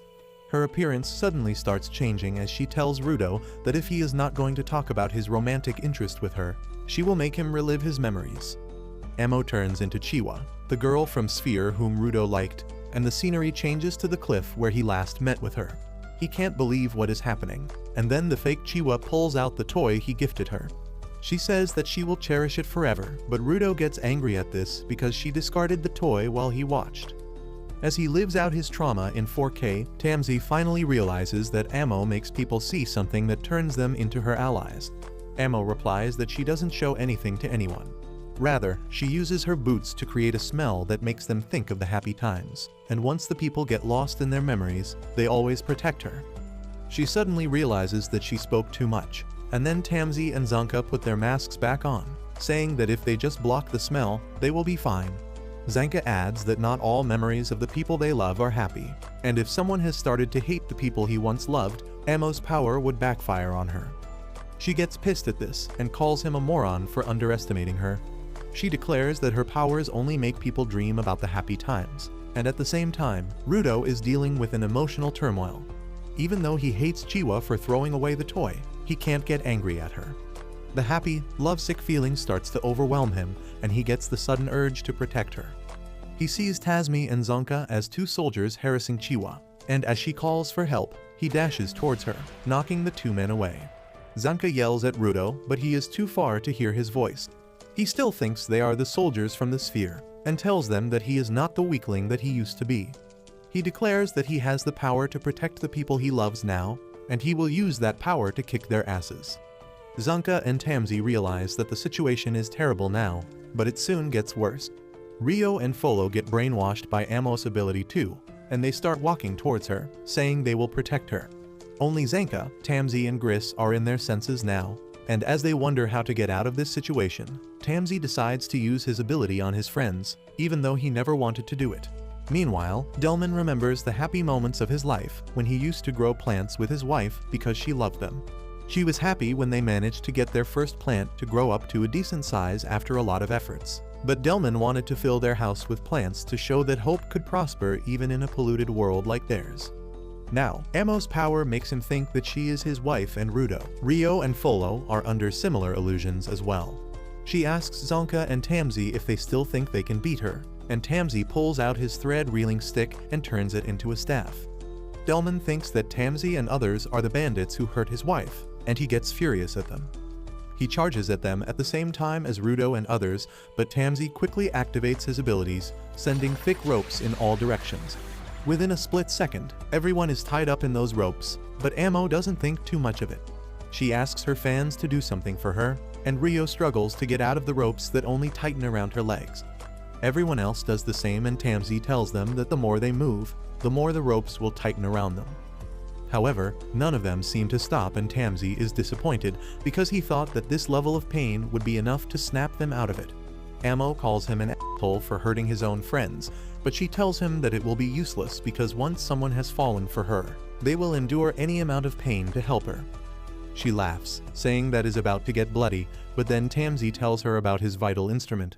He tells her that it is a staff used to wind thread, and then immediately spins it, pulling all the ropes back to the reel. Everyone is dragged towards him along with the rope, and as it stops winding back, Rudo and others are stuck in a sturdy rope wall. Along with them, Tamsi has also caught Amo, who is now hanging upside down from the roof. Tamsi tells her to return everyone to normal, while Zonka is a bit disappointed because he didn't get to do anything this time. Tamsi replies that he called Amo a cow, which pissed her off, and that should count for something. On the other hand, Gris rushes to Tom, the female supporter who is checking on Injin. Gris is glad to see that she is wearing a mask, but unfortunately, Injin is still out of commission. Tom has put a mask on him just in case, and now they can just wait for the fight to end. On the other hand, Amo starts hurting because of the ropes, and she curses Tamsi, telling him that no one has been so rough with her in ages. She suddenly starts crying and begging for help, but Zenka thinks that no one is going to get free from the strong ropes. Well, that is not going to stop Delman and others from trying. They put all their strength into breaking free from the ropes, even as the ropes start cutting into their arms. Tamsi gets frustrated trying to hold back so that he doesn't injure his friends, and he decides to stop Delman first because he seems the most motivated to help Amo. He suddenly manipulates the ropes around Delman, causing them to spin rapidly. Delman basically turns into a super heavy Beyblade that drills through the floors until it hits the basement.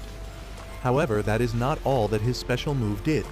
Zonka barely clings on to a piece of the floor to prevent himself from falling to the same level as Delman. He tells Tamsi that he overdid it, because everyone else is a mess too. Rudo has an iron rod poking through his stomach, while Delman is buried in debris. Rio and Folo are also lying unconscious in a puddle of their blood, but Tamsi thinks that he handled the situation well. As Zenka lashes out at him for killing his own friends, Amo starts laughing at them, telling them that this is what happens with people who don't talk to her. She says that half of them are dead now because they didn't play along with her, and Zenka blames Tamsi for all of that. However, it seems that Rudo is still alive, and he pulls the iron rod out of his stomach. Tamsi turns towards Zonka with a menacing look on his face, and Zenka fears that he is also under Amo's spell somehow. However, Tamsi simply asks him if he forgot about that thing. Zenka doesn't even know what thing he is talking about, and Tamsi reminds him of the spell that Rumlin painted on all of them that protected them from one life-threatening hit.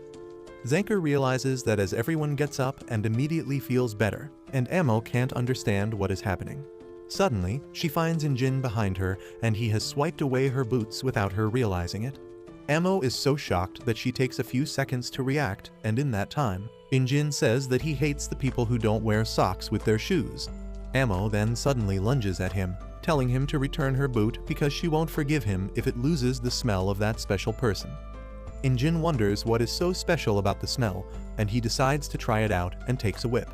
He immediately regrets having free will, but Amo keeps fighting him to return the boot. Injin tells her that he will give it back if she cancels her ability and frees everyone from her control, and she replies that she can't use her powers with a single boot, so everyone is already free. While Rudo and others sit silently, wondering what was happening to them a few minutes ago, Delman pushes away the heavy concrete slabs pressing him down.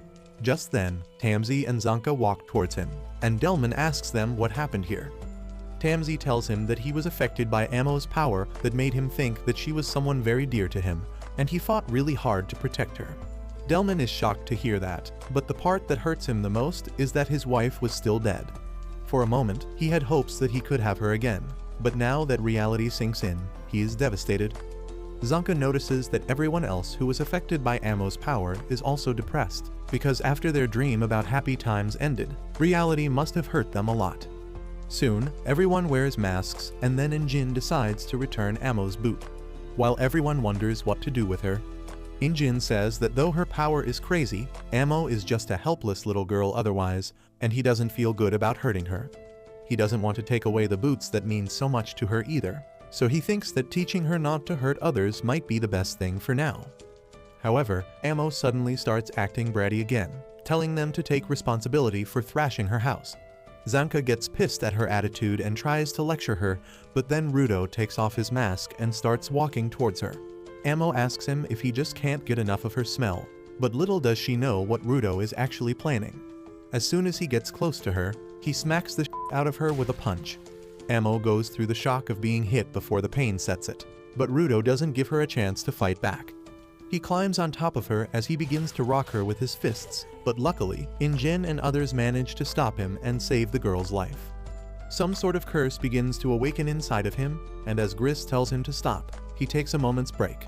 Gris tells him that they don't need to go that far because they already know how to cancel Amo's ability, and on top of that, she is a girl. Rudo tells him that he doesn't give a shit if Amo is a girl because the Hammer of Justice is unisex. The curse begins to consume him as he asks Gris if he is supposed to let Amo hurt and kill the people he cares about just because she is a girl, and Gris yells that he doesn't mean that. He tells Rudo that it is wrong to hurt a powerless girl, and Rudo replies that Amo is a giver like all of them, and she was this close to killing them all. He says that she deserves even worse pummeling for her actions, and then Injin finally decides to join the conversation.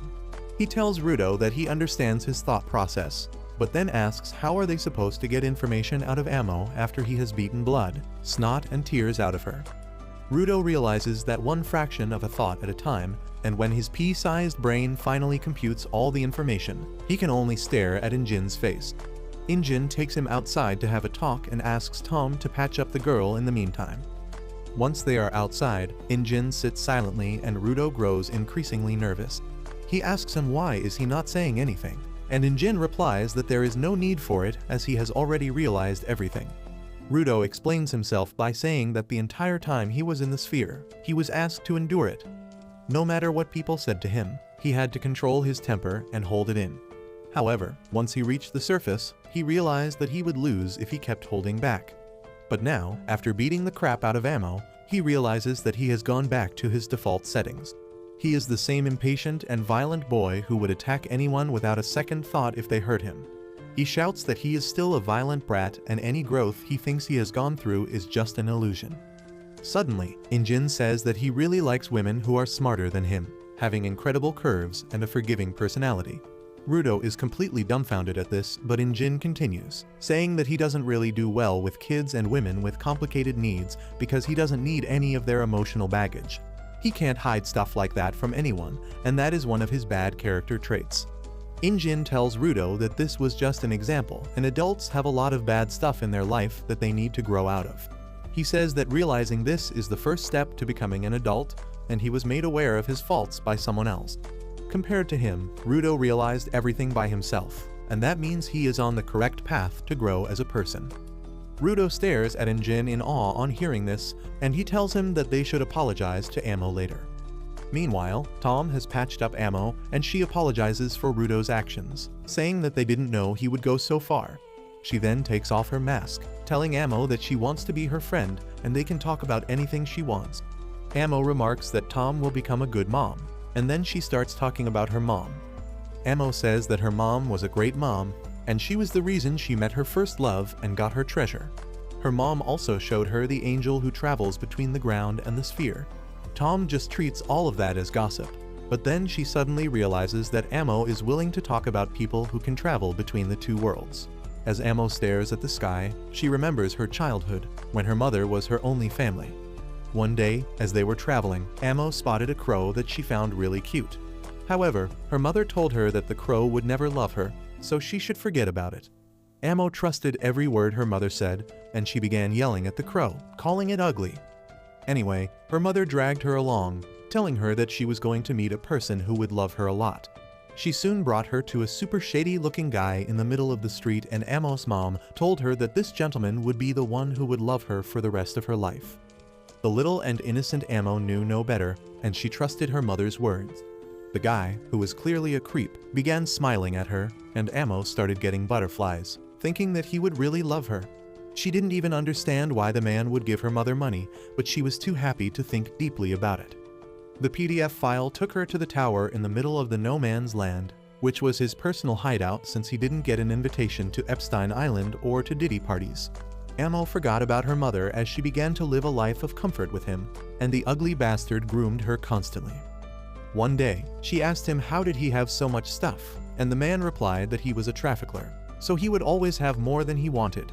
Then suddenly, he went off the rails and began yelling that all other people in his line of work hate him.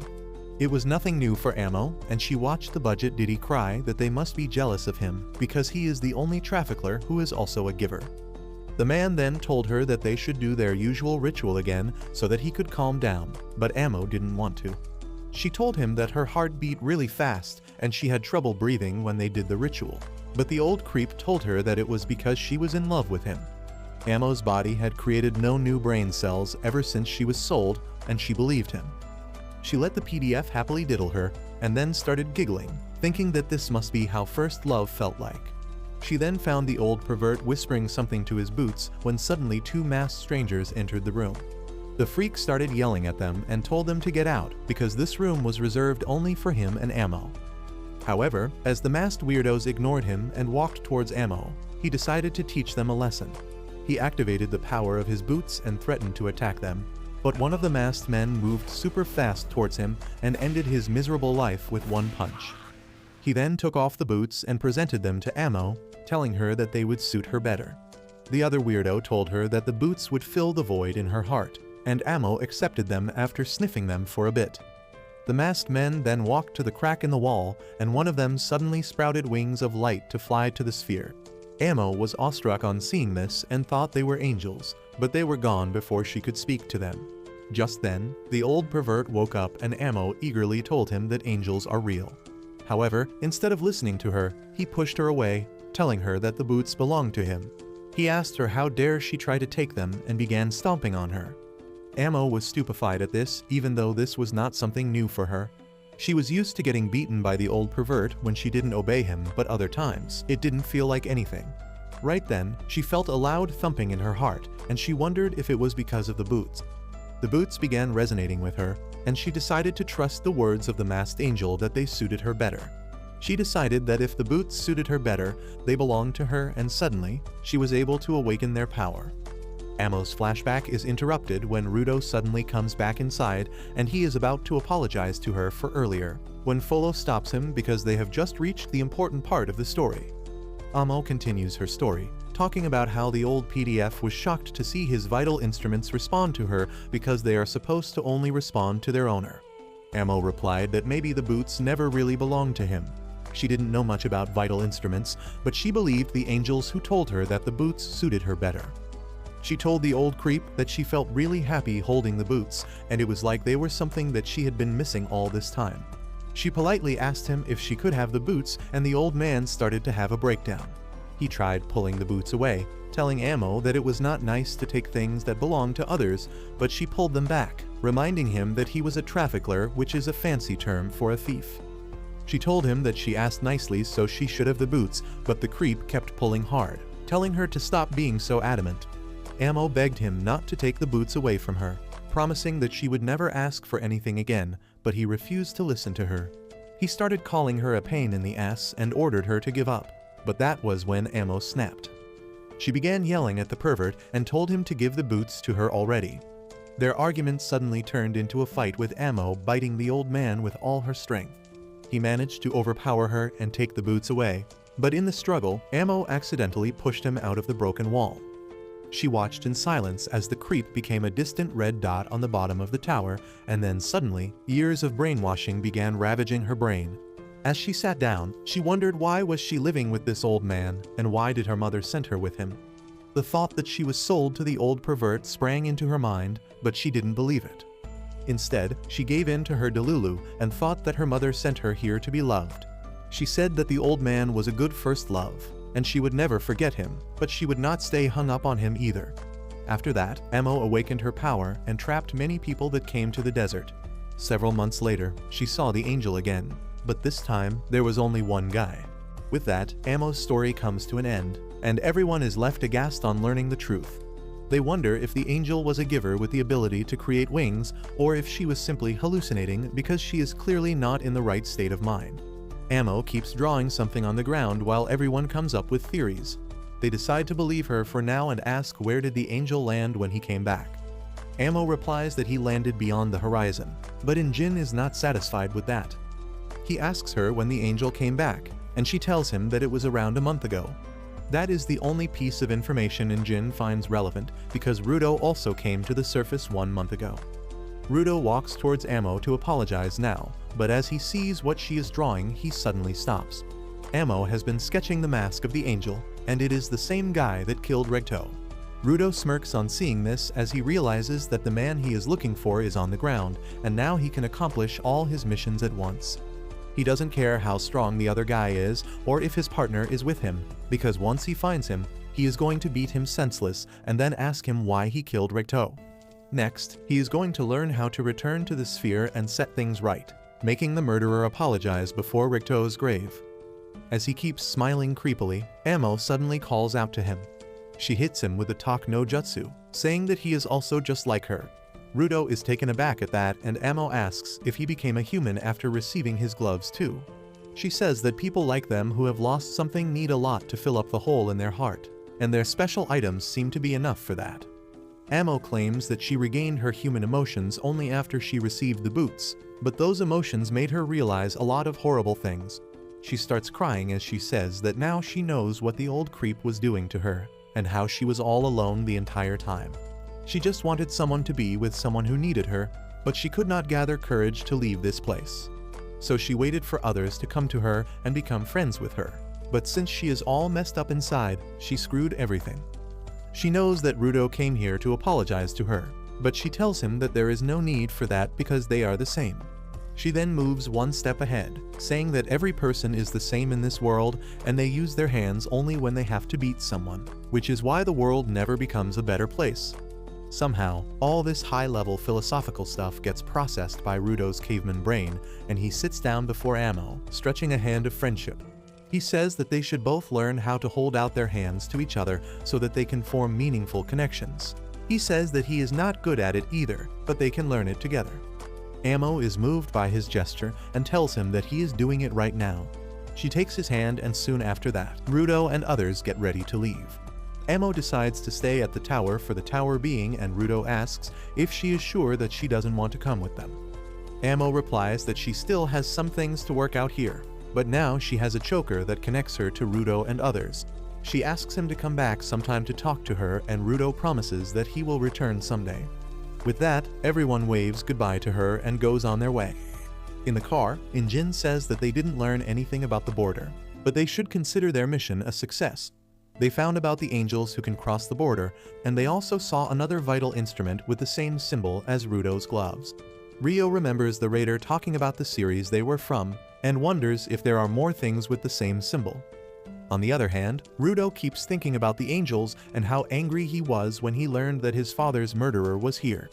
He was mad enough to hit Amo for showing her a dream of the past, and he almost lost his mind thinking about revenge later. However, Amo's talk no jutsu seems to have softened his heart a bit, and he isn't feeling like violence right now.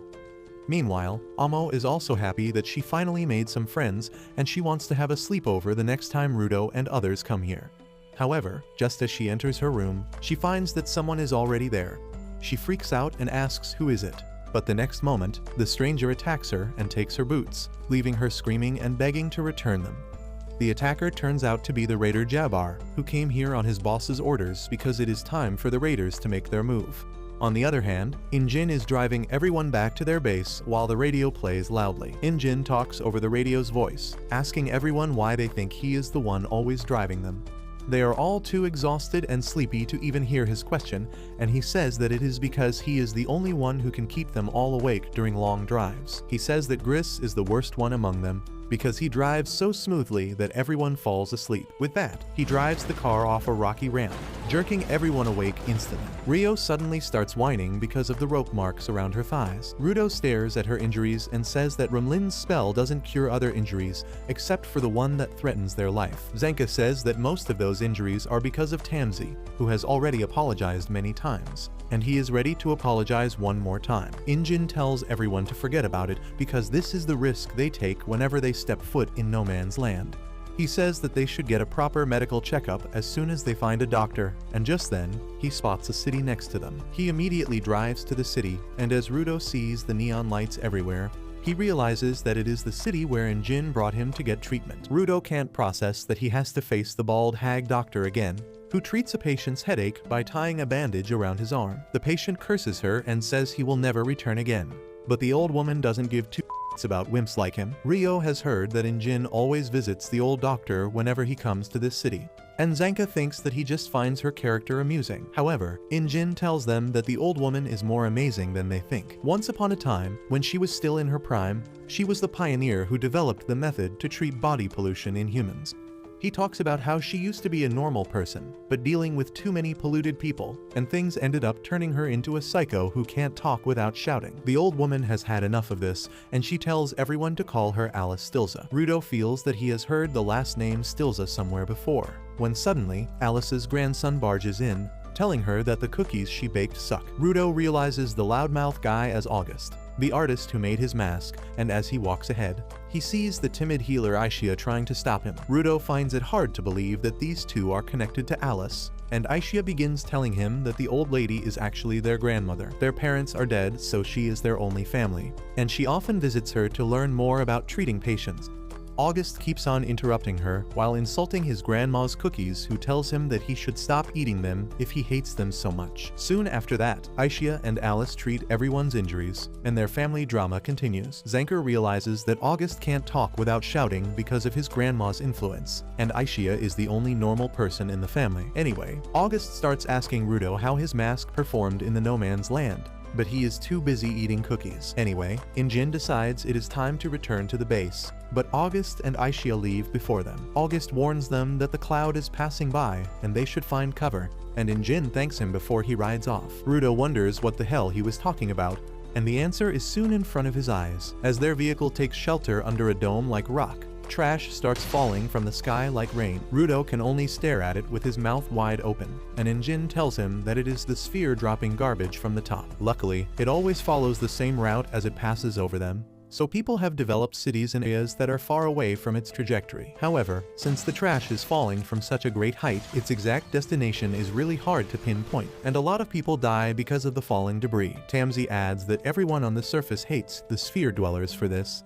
but anyone who tries to get revenge dies at the border. Rio agrees with him, saying that it is a mystery how Rudo and the angels crossed the barrier without dying. Rudo begins thinking deeply about it and says that he saw something when he was falling down. Tamsi is curious to hear about it, but Rudo doesn't remember anything clearly. The only thing he can tell them is that it felt like TV static flowing through his body and weird white lines that seemed to take the shape of a person for a brief moment of time. Rudo is snapped out of that creepy memory as Injin's choker rings. He finds that Miu is calling him from the headquarters, and she tells him to take the back route this time because they are currently dealing with some pests. Jin immediately changes the route, and Rudo asks him what was Semiu saying earlier. They reach a destroyed city, and Injin hits a metal plate with his umbrella, unlocking a secret entrance to the headquarters. He tells Rudo that this is the back entrance, and as the pests that Semiu referred to are just bandits. At the same time, the bandits are armed with rocket launchers to destroy the cleaners' headquarters and capture the spherite they are hiding. Their leader fires a rocket at the building,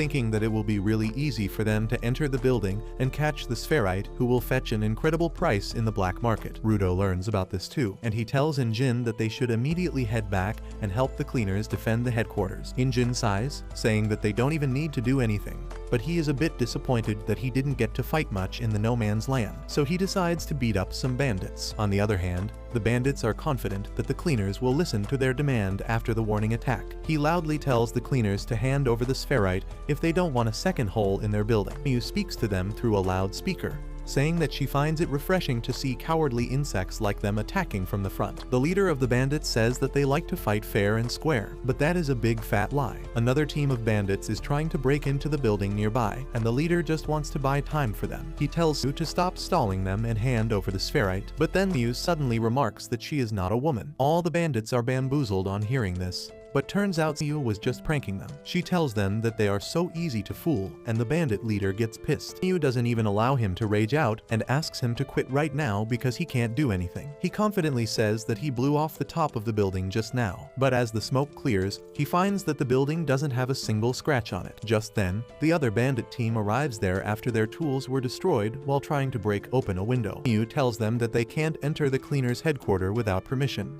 and the only person who can give them permission is the ultimate shut-in, who is shivering in his room just thinking about the unwanted guests. Suddenly, Mew opens the door, telling the bandits that they will never get permission to come inside, so she came outside to finish them off. The leader of the bandits gets pissed at this, and immediately fires a rocket at her, but Mew awakens the power of her glasses that allows her to see the world in slow motion. She casually dodges the rocket and then grabs it, turning its direction and sending it towards the bandits. They don't even have time to panic fully as the explosion takes down half of them in an instant. The remaining bandits open fire on Mew, but she dodges the bullets like I dodge my responsibilities and rushes towards the bandits, taking them down with swift and powerful kicks. She knocks them all down in a couple of seconds, and Injin is disappointed to see that there is no one left to beat anymore. He says that Semyu is too good at it, but she replies that they were just low-level thugs and she would unalive herself if she couldn't beat them so easily. She then grabs one of the bandits by his hair and asks who the hell told him that they have a spherite. The bandit is unconscious, so he can't answer her,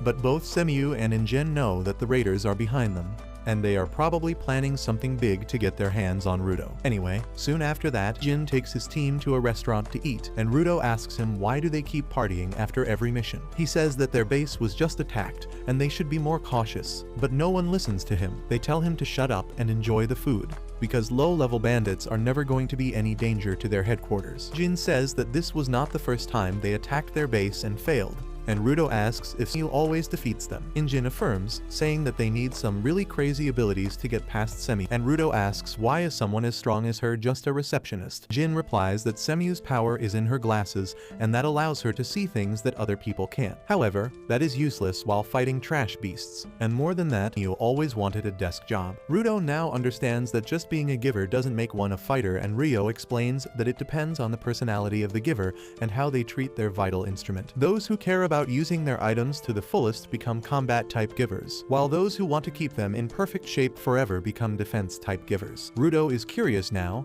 and he says that he wants to see more types of givers to figure out how their powers work. Tells him that he is lucky because some people with really unique powers are on their way here. And just then, a girl wearing a Pokemon onesie comes and breaks through the door. She strikes a pose and declares that Team Child is here, and behind her, the other two members of her team are present. As soon as Rudo sees the creep with a pacifier in his mouth, he remembers the time he had to share sweets with him, and he immediately hides his food because he doesn't want to share it this time. The Snorlax greets Rudo, saying that they are meeting after a long time, but Rudo doesn't even remember meeting her before. This breaks her heart, and she reminds him that she was there in the room when he first introduced himself. Rudo is confused because he still doesn't remember her, but just then, the leader of their team comes there to introduce everyone. He introduces the girl as Gita, the angry brat with the pacifier as Santa, and himself as Bro. He says that they should get along well from now on, and Gita immediately jumps towards Rudo, asking him more about the sphere, but he is creeped out by her. Bro and Injin tell her not to talk about the sphere outside the base because anyone can be listening to them. Injin says that the bandits who attacked them yesterday got to know about Rudo from some stranger at the bar,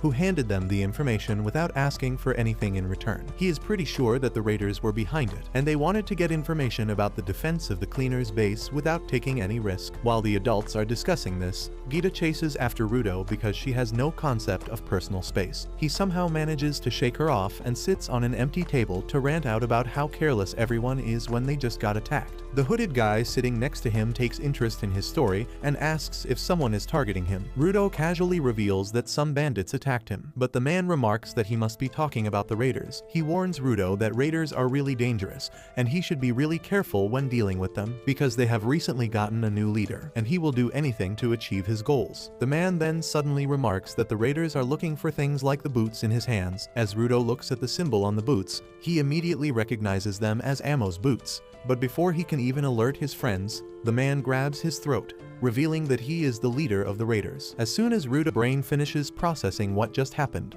he attacks the leader of the raiders. His friends have also noticed it by now, and they rush to back Rudo up. However, the girl with the raider boss uses her power to open a portal to their base right behind his head, and he dodges at the last moment, letting Rudo get sucked into the portal after him. Injin tries to grab onto Rudo, but he can't stop him from getting sucked in, and all the cleaners with him are instantly pulled inside the portal as well. The girl vanishes and the portal deactivates, leaving only Gris and the supporters behind. As Rudo and others crash land in the enemy base, they begin wondering since when did the raiders become confident enough to attack them in public. However, Rudo's attention is fixed on the raiders, who are ready for a showdown with the cleaners for his gloves. As the raiders and cleaners stare each other down, Rudo furiously asks the raiders where is Ammo. They don't even bother to give him an answer, so Injin tells them that they won't be able to capture Rudo because everyone is here to back him up. Zadal, the leader of raiders, doesn't respond to his taunt and instead pulls out a watch from his pocket. He reminds Rudo that just now, he was worrying about how relaxed the cleaners were, but he was wrong because everyone on the surface is always on high alert. He knew they would not leave Rudo alone, and bringing them here was a part of his plan all along. The clock strikes 12, and then suddenly, a huge wave of garbage is released from the sewer pipes at once. Rudo is too stunned to even move from his position,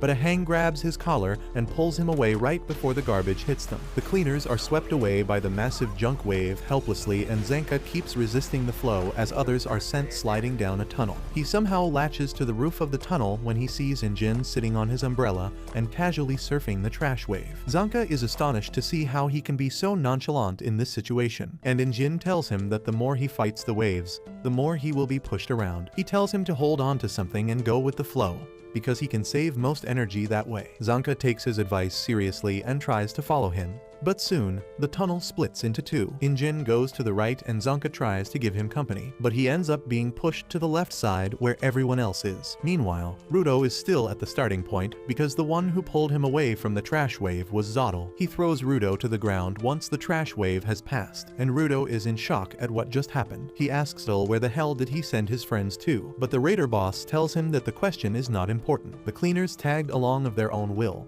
and now they are responsible for whatever happens to them. However, he doesn't plan to give them a chance to return here and spoil his fun. So he commands the sewer cap girl to create portals leading to the cleaners. She obeys his command, creating 4 portals in the air, and the raiders jump inside them. The crazy claw guy Jabber is among them as well, and he tells Rudo that it is a shame they won't be able to fight this time, but he should have fun playing with their boss. Once everyone is gone, Zottel asks Rudo if he is angry just because they stole Ammo's boots, or if there is a greater reason behind his rage. He reveals that he wanted to meet Rudo to make good use of his rage, because together, they can take down the sphere. Rudo stares blankly at Zottel, but then a vision pops up in his mind. He sees buildings and people on fire as the sphere crashes to the ground, and Zottel remarks that he saw the same thing too. He says that even though he has never seen the sphere and doesn't know much about it, the vision showed him exactly what Rudo wanted. The vision was not how they would bring down the sphere, but what would happen to their target when they do so. Rudo sees another vision, and this time, it is a pile of dead bodies of his enemies. He immediately snaps out of it and yells at Zottel, telling him to answer his question first. He asks what happened to Ammo and other cleaners, but Zottel replies that he already gave the answer in his own way, and now Rudo should answer his question. He claims that he hates waste, and that is why he doesn't want to waste any words either. Rudo is at a complete loss now because he doesn't know how to deal with this nut job. He feels that dealing with Ammo was difficult because she would not listen to anything they said. But Zottel is on a completely different level because his words seem like a chain around him. He checks his stock of junk and wonders if it will be enough to fight Zottel, but the raider boss sees through his plans. He decides to disarm Rudo using words and asks the reason he joined the cleaners in the first place. Rudo replies that he joined them to find a way to return to the sphere, and Zottel immediately tells him that it is not possible. He says that reaching the sphere is not a part of the cleaners' job profile, and they are only helping him because he is more useful to them than he thinks. Rudo starts getting nervous now, and Zottel asks him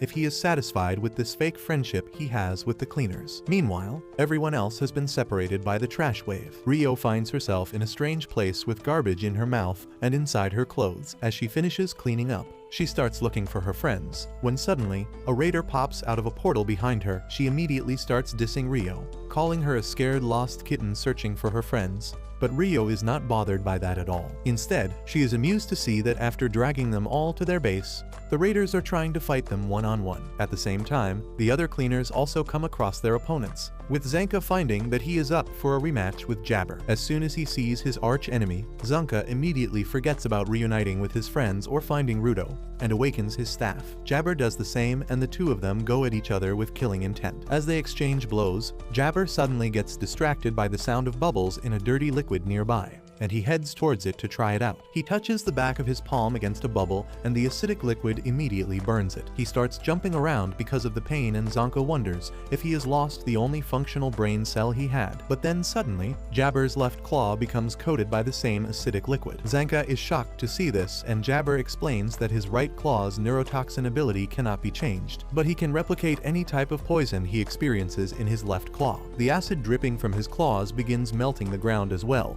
and Jabber asks him to try his best to dodge it. He then swings his claw, sending a barrage of acid droplets towards Zanka, who can only wait for them to hit him. Meanwhile, Gita rolls out of a sewer line and enters an empty space, but surprisingly, Zottel has nothing planned for her. She is disappointed that she is all by herself, but then suddenly, she hears someone approaching her. It turns out to be a cockroach, and Gita gets really excited to see it. At the same time, Rio also sees a cockroach and freaks out, but then she acts cool in front of her opponent, saying that she is not afraid of insects, but roaches creep her out. The blonde mommy gets upset at her for getting creeped out by mere cockroaches when she is a cleaner, but Rio tells her that she is still reacting normally because they have a guy on their team who once passed out after getting poop on his clothes. Zanka, the guy in question, has just taken Jabber's acid attack head-on, and instead of dodging, he placed himself behind a pool of the acidic liquid. Jabber is surprised that he didn't dodge, but Zanka coldly replies that it was not going to knock him out, so it is pointless to dodge such things, and also he is more comfortable with an acid shower than having shit on his clothes. He then tells Jabber to enjoy an acid shower himself, as he overturns the ground and flings the entire acid pool on him,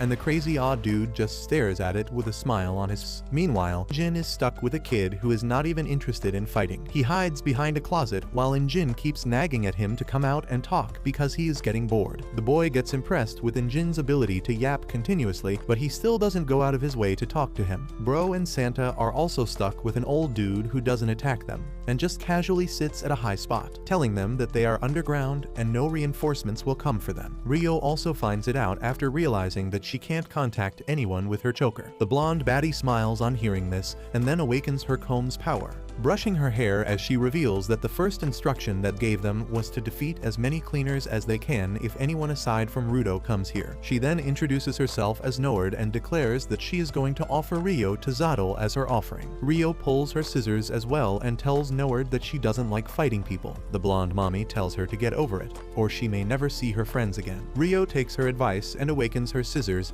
immediately dashing in for an attack. Nord dodges her first kick, but Rio manipulates her scissor next to chop off her hair, forcing her to back away. She realizes that it will be hard to dodge Rio's attacks, while Rio is confident that uses her hair to fight, which is a really bad matchup against her scissors. She rushes towards Nord again, who keeps brushing her hair without even bothering to look at her. On the other hand, Zanka keeps watching the battlefield eagerly, waiting for Jabber to pop out of the acid pool somehow. When he doesn't come up, Zanka gets impatient and taunts him to come out. He begins wondering if Jabber really died from the acid, because he survived a lot worse in the past. He goes over to his location to check what is going on, and as he suspected, Jabber is still alive and giggling inside the rubble. He suddenly pushes through the rubble with giant claws acting as a shield. Jabber spreads his claws, smiling menacingly as he declares that it has been too long since someone was able to draw out his full potential. Well, he regrets doing that now, because if Jabber was not fighting at his full potential till now, it means he must be incredibly strong. Zanka starts tweaking as Jabber tells him to release his full potential as well, because there is no way all he can do is swing his funny staff. Back at Rio's location, She suddenly finds herself on the ground, unable to move. Her entire body hurts as if she has been struck by lightning, but she doesn't understand how that could happen when she just touched Noward's hair. She can't figure out her power, so Noward decides to explain it to her. She says that it is a common fact that hair accumulates static electricity when rubbed with plastic, and her vital instrument is a comb made out of plastic. That means her hair is full of static electricity,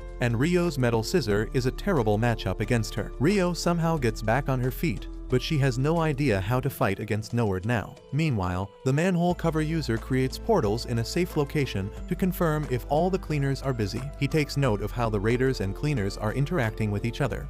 But when he gets to the raider with Bro and Santa, he panics, realizing that the old geezer is revealing some crucial information to their enemies. Santa keeps staring at the old man with a frown on his face, and Bro tells him to stop frowning all the time, because that will make his face all wrinkly when he grows up. Santa doesn't stop and gives him a mean side eye, but Bro understands that he wants to ask how did they end up in this situation when they just went out to eat at a restaurant. Bro tells him to think of this as an emergency job, and then reminds him that he was the one who jumped into the portal first because he was worried about Rudo. Santa gets pissed on hearing that, and Bro immediately apologizes because he knows that the little guy is sensitive about such things. The old raider softly smiles on hearing them interact and asks Bro if the little kid is his child. Bro replies that Santa is not technically his son, but he has pretty much raised him. Bro asks the old man if he can tell them the way out of this place because Santa will get sleepy if he stays up past midnight. The old man finds Santa quite cute and asks if he wants to be friends with him. Santa curses him in his mind as he glares at him, but the old man doesn't really mind it because he thinks his brattiness is cute. He begins asking Bro more questions about Santa, like how old he is and when does his birthday fall. Bro has no problem revealing those details, and he chats with the old man who seems too friendly for a raider. Bro asks him about his backstory and why he doesn't seem hostile even though he is a raider. The old man introduces himself as Bundus and says that he is here on Zodil's order, but he has some goals of his own. Bro asks if they can skip the fighting part in case he achieves his goals, and Bundus replies that he needs to beat them to achieve one of those goals. Bro is nervous now, and then suddenly, Santa points at a weird metallic finger-like creature crawling on the ground. The artificial creature begins moving towards Bundus, who suddenly reveals that one of the things he wants is information. He activates his power, and the furnace on his shoulder suddenly awakens, releasing more of the tiny finger bugs. He tells Bro that if he gives him the desired information, he will tell him what will happen to the cleaners when they lose. Bro and Santa are completely unnerved by this, and Bundus pitches in his first question, asking them to tell him more about their leader Corvus. Meanwhile, Corvus is in his office, and he sees his door open because he has an eye at the back of his head. Semiu barges into his room, telling him that they have an emergency. She tells him that Injin's entire team, as well as 3 members of Team Child, have been kidnapped by the raiders, and they have no idea where they are right now. Gris and the supporters reported the matter to her as soon as they returned to the base, and now they want Corvus to mobilize everyone to find their missing teammates. Corvus doesn't react to the news at all, and Semiu lashes out at him, telling him to at least wear his choker because that would make it much easier to contact him. Corvus calmly tells her to gather everyone who is free right now while he goes to an information broker to find where Rudo and others have been taken. Back in the raiders' base, Bro asks Bundus what exactly he wants. The old man says that he will repeat his question in more simple words so even a smooth-brained idiot can understand, but Bro is not talking about that. He believes that Bundus wants to find crucial information about the cleaners by asking seemingly harmless questions. Bro refuses to tell him anything that could harm the cleaners, but Bundus assures him that it is not his intention to share the information with the other raiders. He promises that he is asking these questions out of pure curiosity and they wouldn't help the raiders in harming the cleaners. He pops a little finger creature into his furnace as he tells Bro that he just wants to exchange information with him, but he will not force him to do that. He is ready to just sit back and pass time until Bro either answers his question or fights him. But if he waits too long, it will be bedtime for little Santa. For some reason, Santa's bedtime is a bigger concern to Bro than the security of cleaners, and he agrees to answer some questions. Bundus immediately shoots out his first question, asking him about Corvus' favorite food. Bro is dumbfounded on hearing that, and he stammers as he replies that Corvus probably likes sweets. Bundus immediately asks about Corvus's age next, and Bro tells him that no one has ever mentioned it. He gets even more confused and intimidated as Bundus asks about the things that Corvus does for fun. But then the questions start becoming more serious. He starts asking Bro about how long Corvus has been with the cleaners and if anyone has ever seen him use his vital instrument. Bro controls the urge to answer his questions that seem really ordinary to him. But just then, he notices that Santa is starting to get restless. He panics because he doesn't want Santa to get any more restless because that would not be good for him growing up. Bro feels like he is being crushed between Bundus and Santa, and he decides to pacify the kid first. Luckily, Bundus decides that he has asked enough questions, and he gives Bro the information he would like. He says that if the cleaners lose, they are going to feed them to a trash beast. He reveals that the raiders have managed to raise some trash beasts, and Bro can't believe he would tell them something so critical in exchange for completely irrelevant information. However, Bundus doesn't think the information is irrelevant. He now knows that despite being a mysterious figure, Corvus loves sweets, which makes him seem like any other human. On top of that, he has figured out that Corvus keeps secrets from everyone,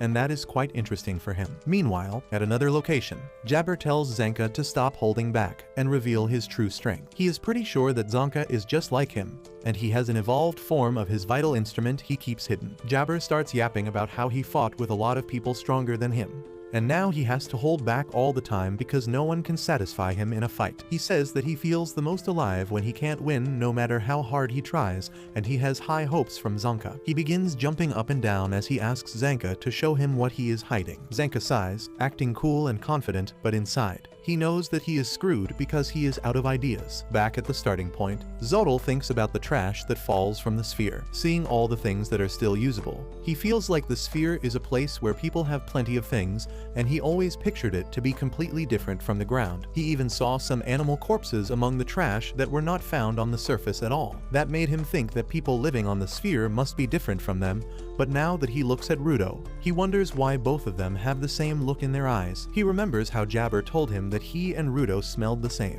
And even though Zodal knows that he has a few screws loose, he trusts in his instincts. He got interested in Rudo ever since and wanted to meet him in person. Rudo gets over his anxiety attack and tells Zodal to stop spouting shit out of his mouth. He tells him that if he wanted him to join his half-baked plan to destroy the sphere, he didn't have to kidnap him. Rudo says that he would have agreed to help him without all this unnecessary drama if he had just come and talked to him like a normal person. He declares that he is furious at the assholes living in the sphere and wants to punish them all, and Zodal didn't have to drag the cleaners into it. However, Zodal begins telling him about a cult on the ground that worships trash falling from the sphere as a heavenly blessing. They worship it even as the trash falls on them and crushes them. Those weirdos try to make other people follow their cult as well, and Zodal says that they may seem strange to outsiders, but for people like them, it is common sense. He picks up a cockroach as he says that when something becomes common sense to people in a society, no one even dares to think of fighting it. That reminds Rudo of the sphere where people don't even question when someone is being thrown into the pit. He starts shaking as he thinks about that, and Zodal tells him that sometimes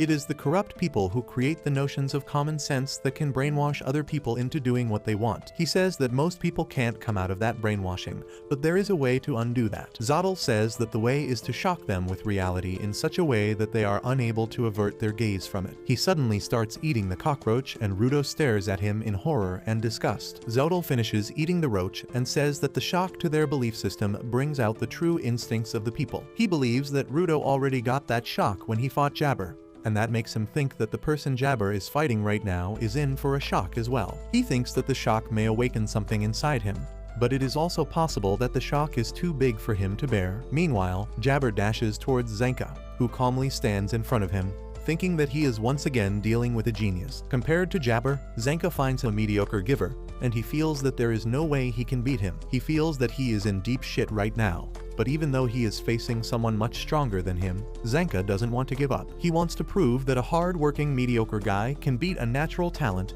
and he takes his stance to clash with Jabber. The powerful attack pushes him back, and Zanka starts running back to evade him. Jabber follows him and almost hits him with a couple of attacks, but Zanka puts all his focus on dodging them. Jabber hits the ground and sends big pieces of rocks flying towards him, and while Zanka is defending against them, Jabber comes from the side with his giant claws. Zanka dodges them, but he can barely see the attacks coming through the thick dust cloud. Jabber attacks him from behind, and Zanka is pushed out of the dust cloud only to find an undodgeable attack coming towards him. Jabber spins around like a Beyblade and pushes Zanka back a bit. However, Zanka thinks he has studied his motions now, and he is ready to counterattack. He charges ahead and swings his staff towards his enemy at full strength, but Jabber suddenly cancels his attack and jumps up. Zanka realizes that he is caught off guard and Jabber lands a solid drop kick on his stomach, sending him dragging on the ground. He follows up immediately after that, pinning Zanka against the ground and leaving him no place to go. He tries to deal the finishing blow,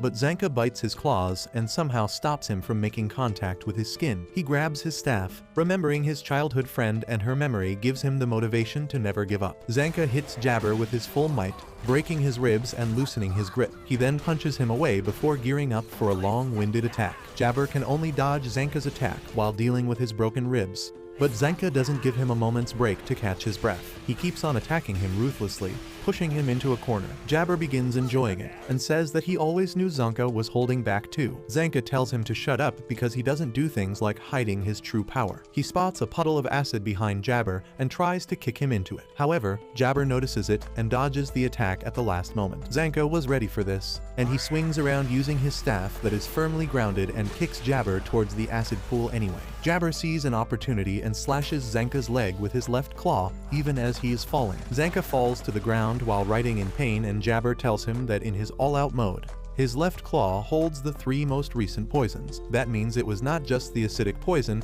but also a numbing poison and a poison that makes people hysteric. Zanka tries to stay conscious even as he feels his leg burning, but Jabber is not happy with his reaction. He thinks that he should be screaming in pain and crying, and to punish Zanka for that, he stabs him with his right claw.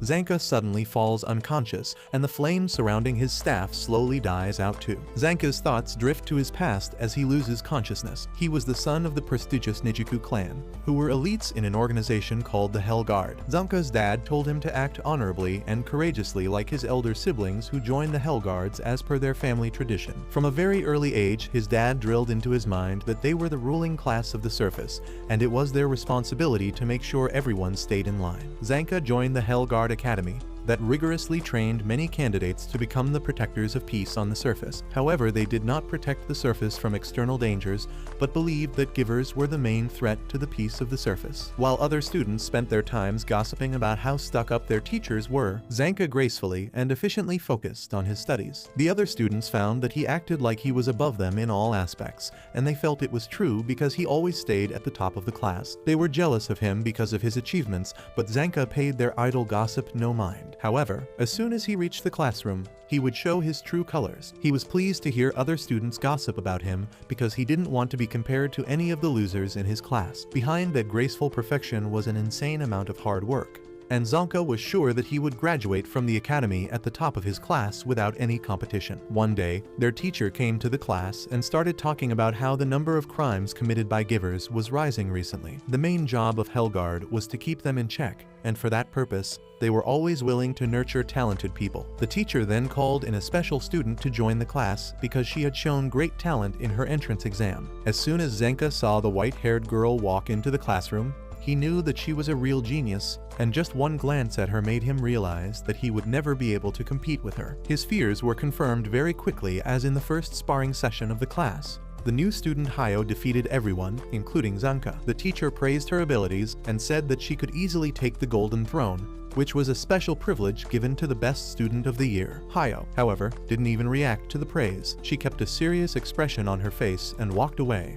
touching some nearby branches, and this pissed off the other students. They had learned that Hayo was from the slums, and they felt she was already acting like she was better than all of them. They began bad-mouthing her, saying that she was overconfident just because she was a little skilled at fighting. They called her fighting style odd and claimed that she didn't even know the fundamentals of Hellguard training. Everyone kept making excuses that they lost only because Hayo had a weird fighting style, but then they realized that Zanka had also lost to her. They turned towards him to see his reaction, and to their surprise, he was standing like a statue with a very subtle grin on his face. He smiled and told his classmates that Hayo was quite strong, and he couldn't beat her even if he was used to her style. Instead of complaining, he declared he would head back to training immediately, and the rest of the class felt like petty losers for not accepting their defeat. However, Zanka went to a water basin first to vent out his frustration. He gripped the sink with all his might and bit his lip so hard in frustration that it started bleeding. The scenes of his fight with Hayo played in his mind, and he remembered how she constantly kept him on the back foot. He could only dodge and block her swift attacks, but once he made a wrong step and fell from a tree branch. it was all over for him. Hayo used the dust cloud around him to obscure his vision and then shattered his staff before getting on top of him and putting her dagger at his neck to clinch victory. Zanka still can't believe that he lost to a girl who didn't even look like she was trying hard. He slams his head onto the wall, telling himself that he only lost because he hasn't put in enough effort yet. He reminded himself that he was the number one in his class, and he would surely get even with Hayo the next time. Suddenly, Hayo came there and told him that he was bleeding. Zanka was taken aback on realizing that she was here and wondered if she heard everything he said. He wiped off his blood and started acting cheerfully, saying that he thought she had gone back to class. Hayo told him that she was just searching for drinking water and went to the taps, and Zanka decided to act as cool as he could. He started by praising Hayo, saying that she was really great. He told her that she is already a candidate for the Golden Throne right after joining the academy. And Hayo asked him what was the benefit of sitting on the throne. Zanka had never thought about that before, so he told her that it was something that many famous people had achieved, and many of them were currently big shots in the Hellguards. He said that it brought great fame and prestige to the person who sat on it. But Hayo was not satisfied with his answer. She repeated her question, asking him what sitting in the seat will get him. She asked if his entire reason to sit on the chair was for people to find him interesting. Hayo walked away with that, and Zanka was left standing speechless as his entire belief system was challenged by one question from her. After that day, Zanka began to observe Hayo more closely. He knew she was the real deal, and everyone else in the class, including him, was just a wannabe. He saw how everyone changed in response to Hayo. One girl cut her hair in the same way as her to mimic her appearance, and another girl tried to act friendly so that she could learn her techniques. The guys were mostly jealous of her talent and spent their time talking behind her back, and Zanka felt pathetic because he didn't know how he felt. One day, their teacher brought in a variety of weapons to the class and told all the students to pick the weapon that they felt was the right fit for them. He lectured the students about the importance of trusting a weapon that matched their intuition, but Zanka let another factor govern his decision-making. He saw a Y-shaped wooden staff and felt that he was the same because even though he was also a fake like the rest of the students in the class, he had the delusion that he was in a different league. He picked the crappy wooden staff, and 3 days later, he met Jin, who had disguised himself as a monk to pass through the city that hated givers. He sat next to a well, talking to Zanka, who was hiding inside the well ever since he picked the weapon because he wanted to crawl into the darkest hole he could find at the moment. He doesn't see a way to get out of the hole now, even though he has been stuck inside for the past 3 days without food or water. Jin was shocked to hear this, but since it seemed to him that Zanka didn't really want to climb out of the hole, he decided to eat snacks while telling him how good they tasted. Zanka's negative thoughts started to pour out of nowhere, and he told Jin that everyone else picked the weapon that looked the strongest to them. He thought that Hayo would do the same, so in a bid to be seen as unique, he picked the weakest looking thing. Zanka was delulu from reading too many comics that told him that the weakest looking items turn out to be the strongest weapon. So when reality hit him like a truck, he realized that he screwed up big time. Turns out that the staff he picked wasn't even a weapon. Someone from the school staff made a mistake and put a random stick in the pile of weapons, and Zanka picked it up like a total moron. Everyone looked at him with disgust and disappointment, and if that was not enough to shatter his confidence, he saw Hayo picking an ordinary sword instead of anything fancy. That made him feel like crawling into a hole, and he suddenly started laughing, calling himself the greatest piece of shit among a pile of poop. His deranged laughter soon turned into self-pity, and he wished that he would drop dead because that would be better than being as lame as the stick he picked up. He said that a mediocre guy like him could never beat someone with real talent. But that was what irritated Jin. He told Zanka that even a mediocre person can become better than a natural talent. He said that he doesn't need to be a natural talent to reach his goals, and he knew that Zanka had not yet given up because he was still tightly holding the staff.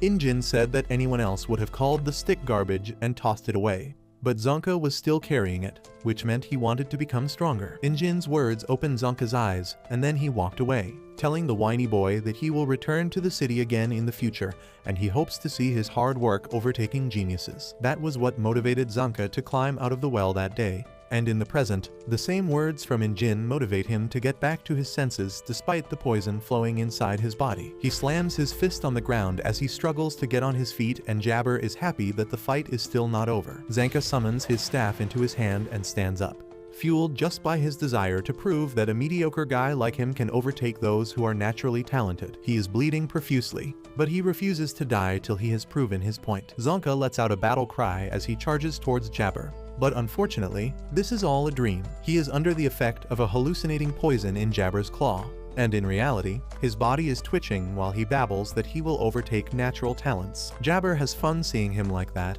and he begins to dance to the rhythm of Zanka's babbling. He scoots closer to his body, telling Zanka that he got the hallucinogenic poison from a guy who tried killing him with it. It makes the victim dream situations that seem like real life, and then the victim vomits out their gut till they die. Jabber suddenly cries in pain as the broken rib hurts him, and he blames Zanka for it. Even then he feels that Zanka should have tried harder to give him a more enjoyable fight. He says that maybe another cleaner would have been more fun and starts walking away, but then suddenly, the poisoned blood starts filling up Zanka's eyes as he starts laughing maniacally. Jabber the maniac finds it really amusing, and he lays down next to Zanka, asking him to reveal what is he dreaming about. He suddenly starts laughing alongside him, and Zanka soon starts crying in his delirious state. On the other hand, Gita is climbing through the sewer holes to reach new locations, but unfortunately, she has not been able to meet anyone till now. She is disappointed by that, but at least she has got the cockroach she found earlier with her. Suddenly, the cockroach flies away, and as Gita chases after it,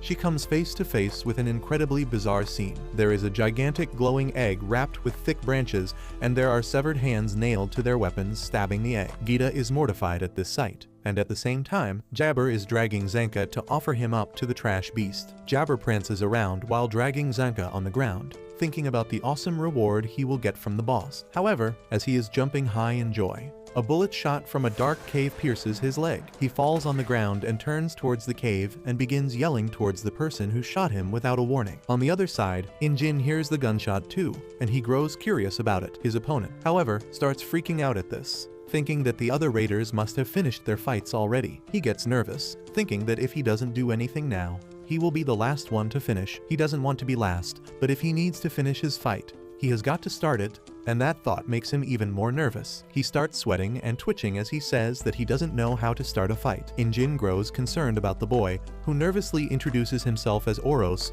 and reveals that Zotl told everyone to turn the cleaners into offerings. However, he specifically told him to do it before anyone else. Now Oros fears that if he doesn't come first like Zotl wanted, he will have to face his demonic side, and he is absolutely terrified of that. He begs Injin to start the fight already while nervously stomping on the ground, saying that this is the only way he can actually fight. Jin acts like he is thinking hard about it, and Oros gets hopeful to receive a positive answer.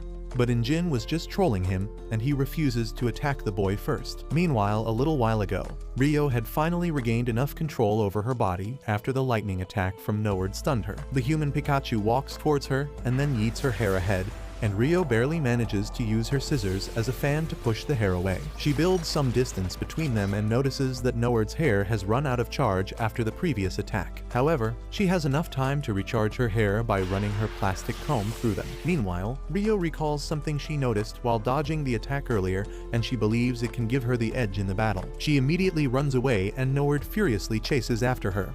But once she turns around the corner, Rio is nowhere to be seen. This makes Noward pissed, and she starts cursing Rio, telling her to come out if she is a warrior too. She suddenly hears a sound behind her and runs in that direction, still yelling curses at Rio. She grows frustrated and lets out all the charge stored in her hair at once. Rio was waiting for this moment, and as soon as she sees Noward has run out of her static electricity, she jumps from the rooftop, aiming to chop off her hair. Surprisingly, Noward manages to dodge the sneak attack by a thin margin, and Rio is not ready for her counter. Noward kicks her and then hits her with her elbow, making her cough blood. She then proudly declares that she won't let anyone cut her hair twice, and reveals that after years of training, she can move her hair just like her other body parts with perfect control. Rio stops coughing blood and says that she has never met anyone more proud of their hair than her. Noward takes that as a compliment, and then admits that her theory about her hair running out of static electricity with time is correct. She says that she can cancel her Pikachu mode at will too, and her limit is not more than 2 minutes. Rio gets up after hearing this and says that she earlier thought Noward was weak to wind-based attacks. However, now that she knows her true weakness, she just needs to wait for the perfect chance to strike. Noward just laughs at her optimism,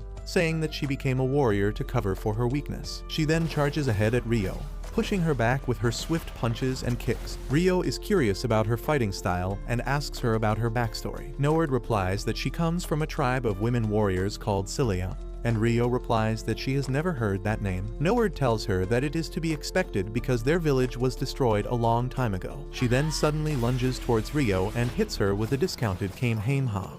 Rio manages to block the attack with her scissors, and Noward tells her that a big weapon like this is not suited for her small frame. Rio immediately deactivates the power of her scissors, saying that they are the perfect weapon for her. She then puts them back in their holster, telling Noward that she is also quite skilled at hand-to-hand combat. Both the girls take their stance and then dash towards each other, clashing at full strength. Noward manages to push Rio back with a kick, and then chases after her relentlessly to not give her even a single moment to get back into the fight. She thrashes the room with her bare fists while following Rio, who keeps dodging while studying her moves. They soon get back to their starting position and Rio decides to fight back. She matches the intensity and strength of Noward's attacks and then finally finds a chance to land a solid jab at her face. However, Noward immediately regains her balance and forces her to back away with a swift blow. She then immediately charges her hair to attack Rio, who dodges the lightning hair and then awakens her scissors to attack. Noward dodges her initial attack and then pushes her away right as her hair runs out of charge. Both of them dash towards each other again and keep exchanging blows on equal grounds for a long time. But ultimately, Noward gets the upper hand. She deals severe damage to Rio, making her cough blood constantly. She is confident that the battle is over now because Rio's scissors are out of her reach right now. Rio realizes that she is at a disadvantage as well, but then asks Noward if anyone can hear a cry for help from this place. Noward replies that she can scream as much as she wants, but no one will hear her. Rio sighs on hearing this, and Noward tells her that once the fight is over, she will be offered up as a sacrifice along with her friends. Rio calmly listens to her and then pulls out a Glock, shooting Noward twice before she can even process what is even happening. She falls on the ground, breathing and panicking as Rio points her gun at her head. Noward asks her why the hell does she have a gun, and Rio sits on top of her, saying that Jin told her that she couldn't kill people anymore. That's why she was trying her best to end this fight without killing Noward. Rio tells the Pikachu mommy that she was just too strong for her, and now she needs to use her gun. She thanks Noward for confirming that no one can hear her screams from here, because Jin would be mad at her otherwise. She declares that she will do whatever it takes to protect her teammates, but then makes it clear that the scissors are her only vital instruments. She cherishes them a lot and has sworn never to smear them with blood again. But the gun is fair game. Rio says that it is a farewell gift from her previous boss, and Noward panics on realizing that the redhead used to be an assassin. Rio gets really close to her face as she says that it will be their little secret. She then tells Noward that she is really lucky because Jin has her on a leash right now, and he has ordered her not to kill anyone. That is why Rio is going to spare her. But she has already wounded her leg and shoulder, making sure that she can't move. She tells Noward to ask the manhole cover user to rescue her. But before that, she wants to know the location of the rest of the raiders so that she can save her friends. She points her gun at Noward again, threatening to shoot if she doesn't give an answer. But ironically, she knows nothing about the location of other raiders. She tells Rio that only the manhole cover user and Zotl know the location of all the raiders, and Rio doesn't know how to find them. As she starts patching up herself after the fight, her thoughts wander off to Rudo. She was always really curious about him, but her curiosity was not entirely harmless. She just wanted to know how he would end up. But after seeing him extend a hand of friendship and understanding towards Ammo, she thought that she should leave him alone for some time. A few minutes after that, Rio finds Jabber and shoots him through the leg. But she is not done with that. She unloads the entire magazine on the crazy bastard until he is bleeding out on the ground. Rio feels that he is too stubborn to die with just this, so she won't get in trouble for shooting him multiple times, and then turns her attention towards Zanka. She finds that he is still alive even though he is in a terrible condition right now, so she decides to take him back to the safe zone and get him patched up. Meanwhile, Rudo is still stuck with Zotl without any progress. When the manhole cover user appears next to him to give him updates, he reveals that Jabber won his fight while Noward lost hers. Oros is still delaying the fight while Bundus is talking to the father and son duo to get information about the leader of the cleaners. Rudo panics on hearing this and asks them what are they doing to the cleaners. But Zotl doesn't plan to give him any answers. He declares that they should get moving, and the manhole girl vanishes before appearing right under Rudo's feet. She drags him into one of her portals and Rudo crash lands right in front of the giant egg. He starts cursing Zotl for handling him so roughly without even telling him why he brought him here. Zotl appears in the room just a second after this and asks Rudo if he can't do anything without cursing and whining. He repeats his offer of taking down the sphere together and tells Rudo to think hard about it. He asks if he needs to bring a picture book and crayons to explain things properly to his peanut-sized brain, and that offends Rudo. He declares that he hates annoying jerks like him the most, and Zotl wishes that someone smarter had dropped down from the sphere instead of Rudo. While the two of them are launching insults on each other, Gita is hiding behind a rock nearby, terrified of everything. Zotl then remarks that despite Rudo being the one most desperate to reach the sphere, he probably didn't contribute anything to the ongoing mission to find clues about that. He decides to show what he has found out on his own in the meantime, and takes Ammo's boots to the monster egg. He slams the boots against the eggs, and suddenly, a bunch of spikes come out of it, stabbing the boots. As the egg starts to absorb the energy of the boots, Zotl says they are from the Watchmen series, just like Rudo's gloves and his coat. Rudo is shocked to hear this, but then Zotl reveals that he was trying to create his own entries into the Watchmen series in the past. Rudo stares in horror as the thick veiny branches covering the giant egg open up and stick to the walls of the cave, revealing the egg fully. Zotl then tells Rudo that entries in the Watchmen series have existed for a much longer period compared to any other vital instrument, and they have an incredible amount of power. He believes that the person who turned those items into vital instruments must have had a godly amount of anima, because no matter how hard he tried, he could not create an item of the Watchmen series. However, his experiments were not a total failure because he managed to create something else. Zotl recalls the day when he found a rare necklace in a pile of trash. He poured all his anima, or emotional energy, into the necklace, hoping that it would become an item of the Watchmen series. But nothing happened. Disappointed, he threw the necklace into trash and started walking away, when the impatient cawing of crows nearby forced him to look back. He found dark energy releasing from the garbage pile, and then the necklace began floating in air before suddenly erupting into a pillar of light. That day, he accidentally created a trash beast powered by a vital instrument, and it was much stronger than normal trash beasts. Zotl tells Rudo that he must have also faced one of them before, and he recalls the fearsome trash beast that was really hard to kill. Zotl continues his monologue, saying that the trash beast he is working on right now is really special,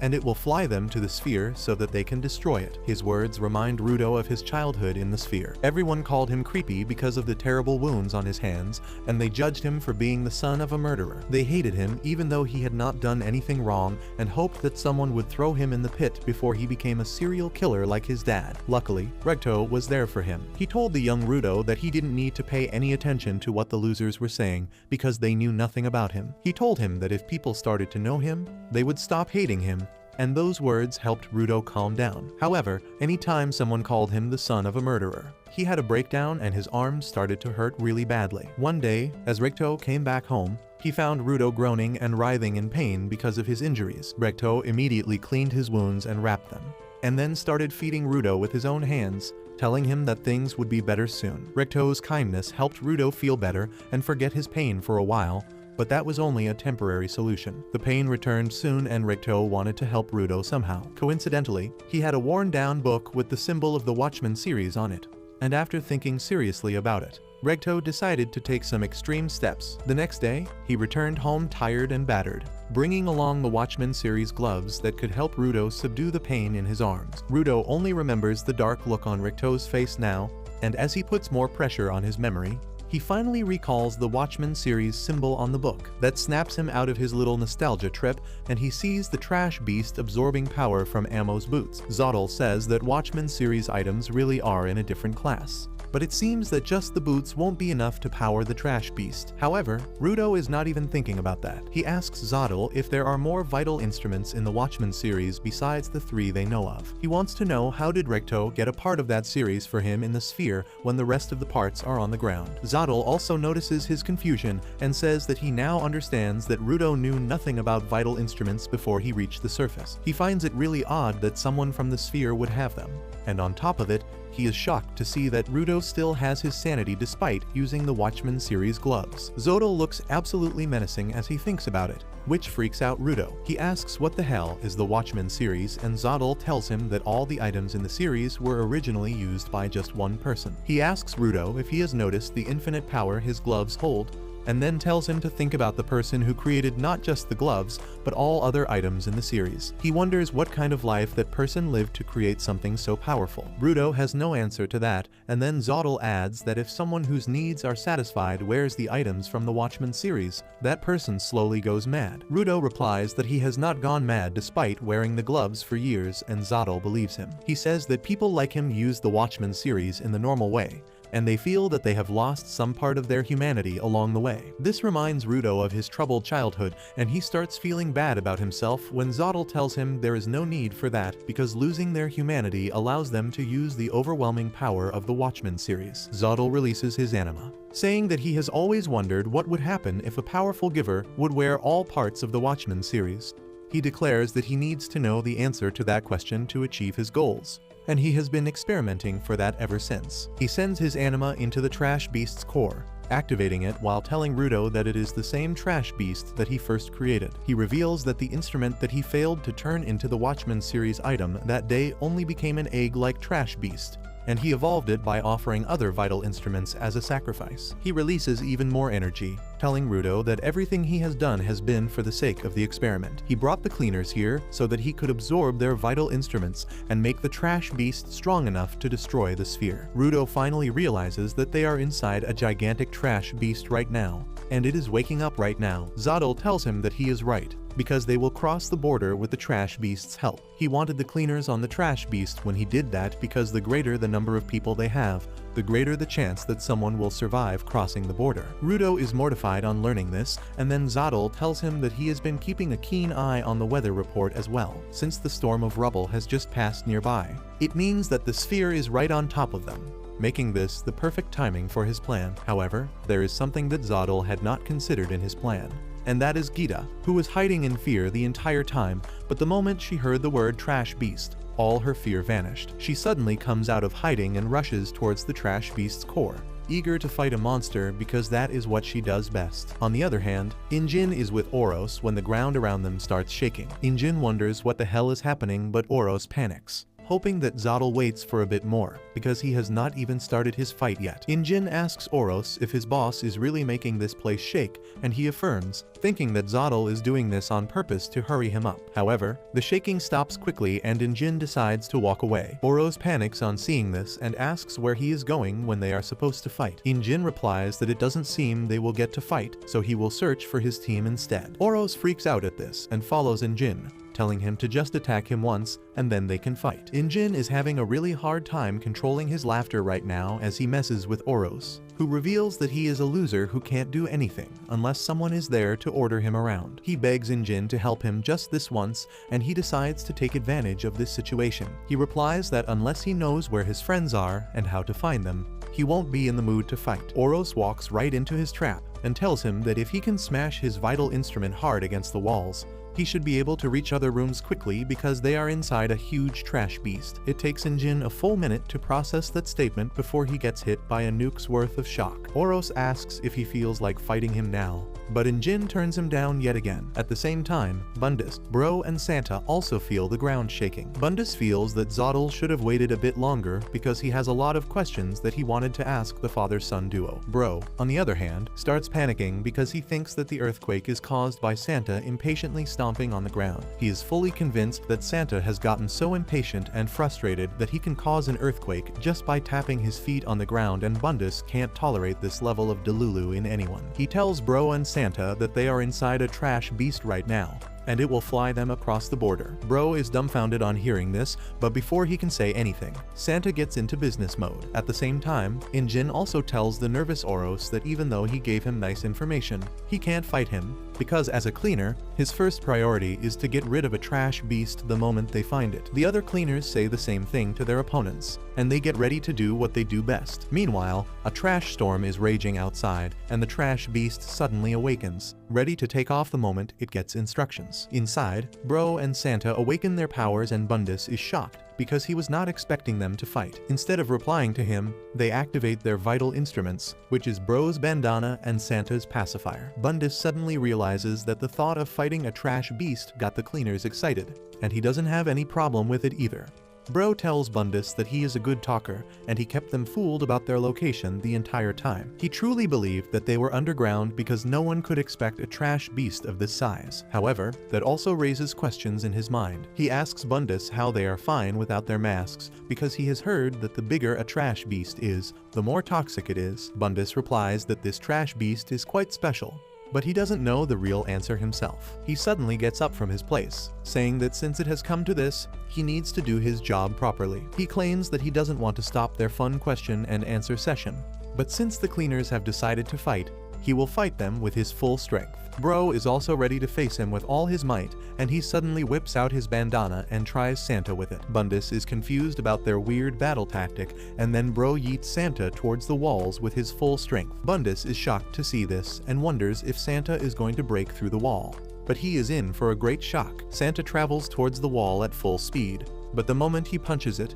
he loses all momentum and does 0 damage. Instead, he starts punching the wall gently while slowly floating down. Bundus is really disappointed by this, and he tells Bro that he should stop his kid already because his efforts are meaningless. In response, Bro ties Bundus with his bandana, telling him that as a responsible parent, he will never stop his child from working hard, especially when he is about to achieve great results. Bundus thinks that he is just talking crap when he suddenly hears loud sounds coming from behind him. He turns around to see cracks in the wall at the spots that Santa punched. The cracks grow in size as they get closer to the ground, and Santa's final punch leaves a devastating crack on the wall, while also absorbing energy from it. Bundus is confused and speechless by this, and then Bro tells him that Santa's ability is a bit unique. The more he hits something, the more energy he steals from it, and the stronger he becomes. Bundus is awestruck on seeing this, and Bro looks proud as Santa launches a punch strong enough to break through the wall with ease. Bundus stares at the hole in the wall with a dumbfounded expression, but Bro is not satisfied with the result. He realizes that the trash beast they are inside is incredibly huge, and Santa's last punch was not nearly strong enough to reach its outer walls. However, there is also a silver lining, as the monster is really big and Santa can punch it a lot more times, which will make him even stronger. Bundus suddenly starts laughing at this and tells Santa that he is really amazing, but he will stop his growth right here. He activates the power of his vital instrument, and tiny metal parts start coming out of the furnace on his shoulder. The parts fuse together to form metal hands that gain sentience through Bundus' power. He suddenly jumps high in the air and uses his metal hands to make him spin rapidly, coming out of Bro's bandana. As he lands on the ground, Bundus says that Bro and Santa want to destroy the trash beast and return home, while he wants to stop them to claim a reward from their boss. And now the story is getting interesting. The three of them stand and stare at each other when suddenly, the ground under them starts to rumble. They fail to understand what is happening, but then the rumbling stops for a few seconds, and then the entire place is flipped to the side. All of them begin falling as the gigantic trash beast starts awakening and flapping its wings. Bundus realizes that they are in trouble at this rate, while Bro keeps looking for Santa in the pile of the falling rubble. He is shocked when he sees Santa scared because of heights and falling rubble, and immediately activates his ability. He pulls Santa close to himself and then tells him that they are going to make it out of here alive and then go home just like one particular day in the past. Hearing that suddenly turns Santa's worries into confidence, but Bundus has not given up yet. He jumps on the falling rubble to reach close to them, declaring that he is not going to let them get away. However, the moment he reaches them, a car hits them, and when Bundus opens his eyes after the collision, he finds himself inside the car, and through the unique sense of humor of the universe, Bro and Santa are in the front seats. The three of them first stare at each other, and then start freaking out on realizing that they are inside a car that is nosediving into a very deep pit. Bundus notices some rubble in their way that is going to hit them,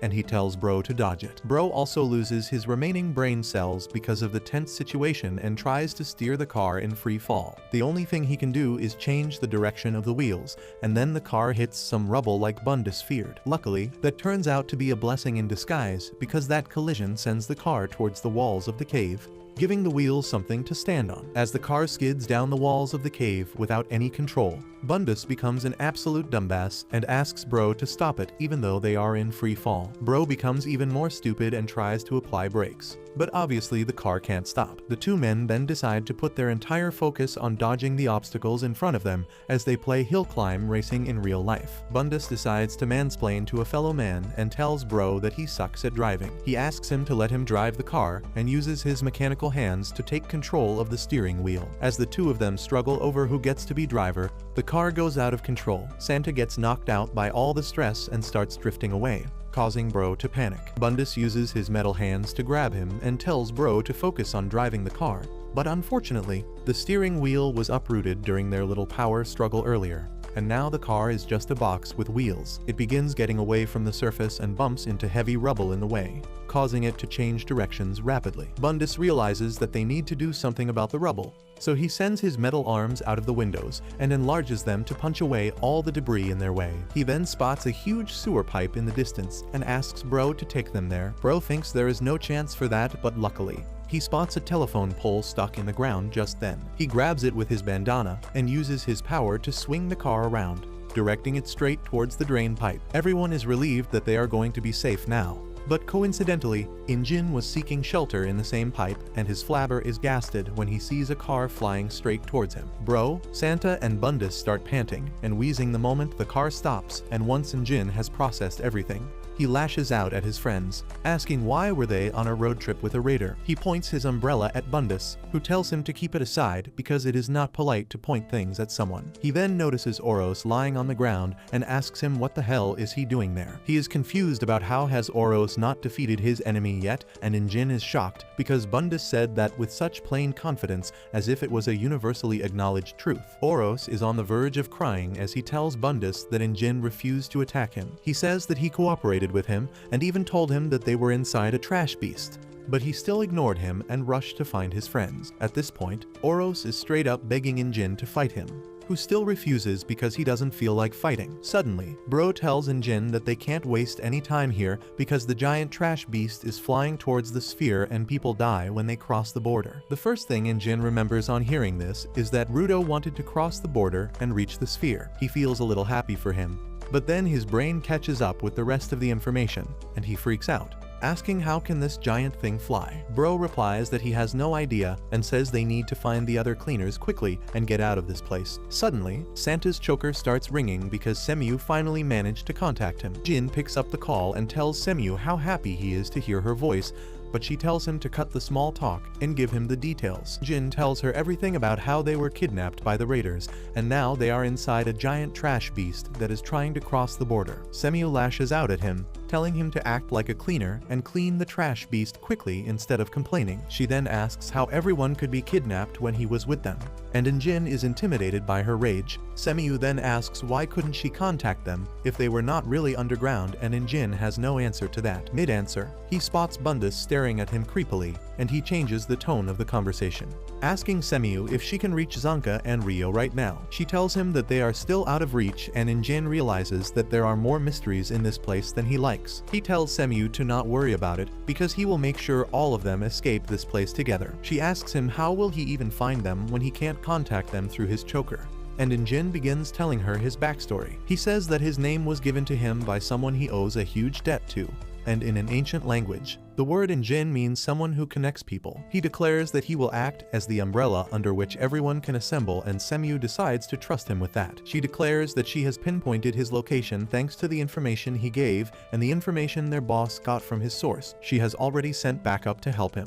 and that includes Tamsi and his team, the healer girl, and even Gris and other elite supporters. Meanwhile, near the monster core, Zotl calmly finds a place to stand, even as the trash beast's movements made the place flip on its side. While Rudo barely hangs on to a rock, Zotl tells Rudo that the trash storm comes every 6 years and today is the day it will pass right over them. He says that the trash beast has the ability to ride the strong winds of the trash storm and cross the barrier, and he just altered its posture a bit to make it easier. Zotl then tells Rudo that he doesn't want to turn him into an offering to the trash beast because he has too much valuable information about the sphere. He once again asks Rudo to join hands with him, because he is the one who can get him to the sphere fastest and help him get his revenge. Zotl asks him what can the cleaners even offer him, and instead of thinking of an answer, Rudo stares at Gita, lying unconscious far below him. Zotl tells him that the cleaners only want to fight the trash beasts, and if he stays with them, his goal of returning to the sphere will be sidelined. He calls them trash and asks him to discard that trash because that stands between him and his ambition. Rudo thinks hard about it and then tells Zotl that he gave his gloves the name 3R. He says that the leader of the cleaners told him that in the past,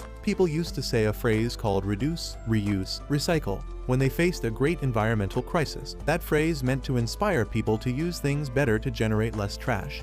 and that is the perfect name for his vital instrument that does exactly that. Rudo declares that nothing in this world is a waste, neither things nor people. He says that even his meeting with Zodl was not a waste, because that made him realize that he has friends who will always come to help him if he is in trouble. This pisses of Zodl, but Rudo continues, saying that even though he was a sapphire who couldn't do anything right, they still accepted him and treated him as one of their own. He says that the only people who cared about him after Regto were the cleaners, and he is not going to abandon them. He calls Zodl a loser who will never understand those things, and then declares that even though he still wants his revenge, he won't be satisfied with just that. Rudo suddenly leaves the rock and begins falling to the ground, telling Zodl that he will live with the cleaners, have fun with them, and then happily get his revenge. This makes Zodl furious, and he jumps after Rudo, activating the power of his coat to quickly catch up to him. He grabs Rudo by the throat, saying that everything he said was a waste of his time, and he will make him regret his words. Rudo replies that Zodl is just salty because he is jealous of his friends, and Zodl asks him where are his friends when he needs them the most. Suddenly,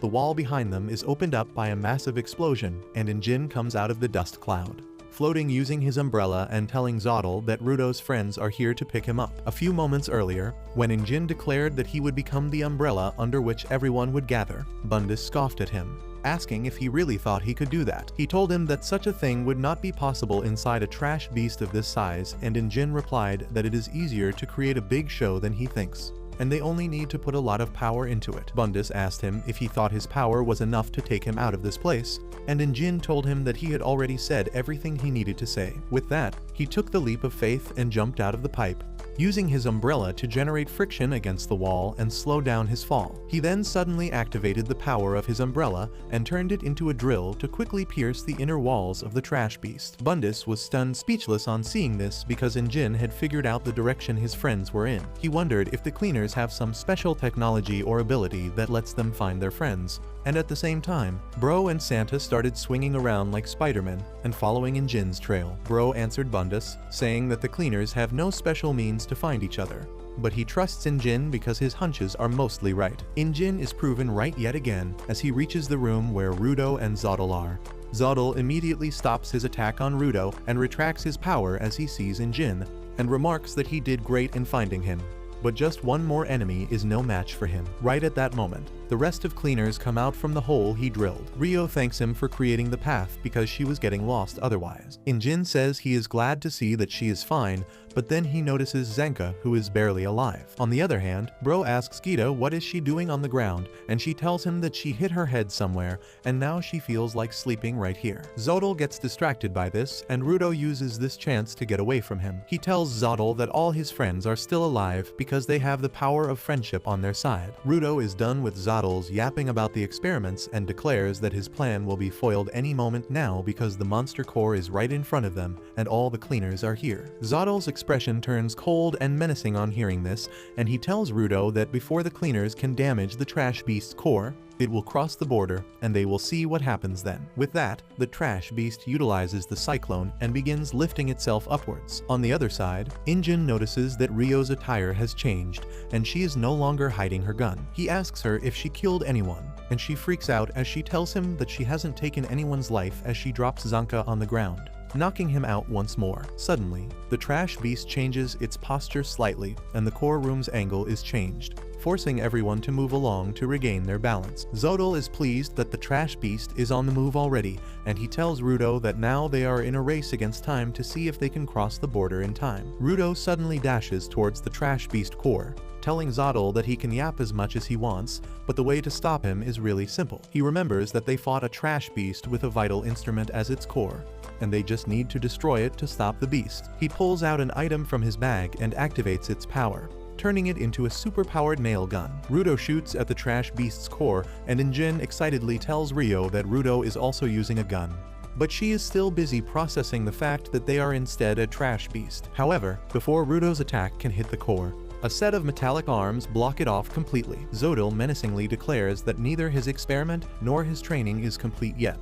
and then Bundus comes out of the ground. He once again introduces himself, but this time tells everyone that he is actually a raider in training. Bro is shocked to learn that this old geezer is actually still a newbie, and then Bundus decides to show everyone what he can do with his ability. He flexes his metal arms and says he will stop everyone alone. Injin and Rio glance at each other and then rush straight towards the core. But Bundus sends one arm each in front of them at impossible speeds and stops them both. Bro and Santa follow suit and rush towards the core, but Bundus uses another pair of arms to stop them. After that, Rudo also tries the same thing, but Bundus stops him with his fifth arm and tells everyone to stop trying the same thing. He then reveals that his metal hands are like prosthetic arms that became part of his body once he crossed certain ages. He asks the cleaners if they can get past his arms and then reminds him that he has not even used his sixth arm yet. At the same time, the manhole user goes to Noward, telling her that the other newbie is fighting hard right now. She asks her if she is going to give up like a pathetic loser right now, and Noward gets pissed as she declares that she is not going to let things end like this. Back in the core room, Rudo feels that there is an incredible big distance between him and the core because Bundus is standing in front of him like an impenetrable wall. He keeps shooting the nail gun at him, but Bundus stops everything. He blocks Rio's tricky attacks too. But then Injin decides to drill his way through Bundus and his arms. Bundus decides to use another hand for him, stretching out his fingers that connect to the palm with a rope made of light. He explains that he awakened this hand when he was 20 years old and then spins the fingers rapidly, turning the golden rope into a lasso that ties down Injin's umbrella. Rio decides to assist Injin by cutting the ropes, but Bundus uses the sixth arm from his 40th birthday that grows in size and blocks her attack. Injin and Rio pull back and attack him again, but Bundus holds them back without any issue while he deals with Bro's bandana using the hand he awakened on his 18th birthday that comes armed with razor-sharp claws. He uses the fifth hand he awakened on the 35th birthday that turns into creepy monsters which keep Santa running for his life. Bro starts panicking because he realizes that Bundus basically has multiple vital instruments, and he is sharp enough to guess the fighting style and weakness of anyone within seconds. He figured out the best hands to stop the cleaners, and they can't get through a seasoned veteran like him easily. He thinks that if Gita joined the battle,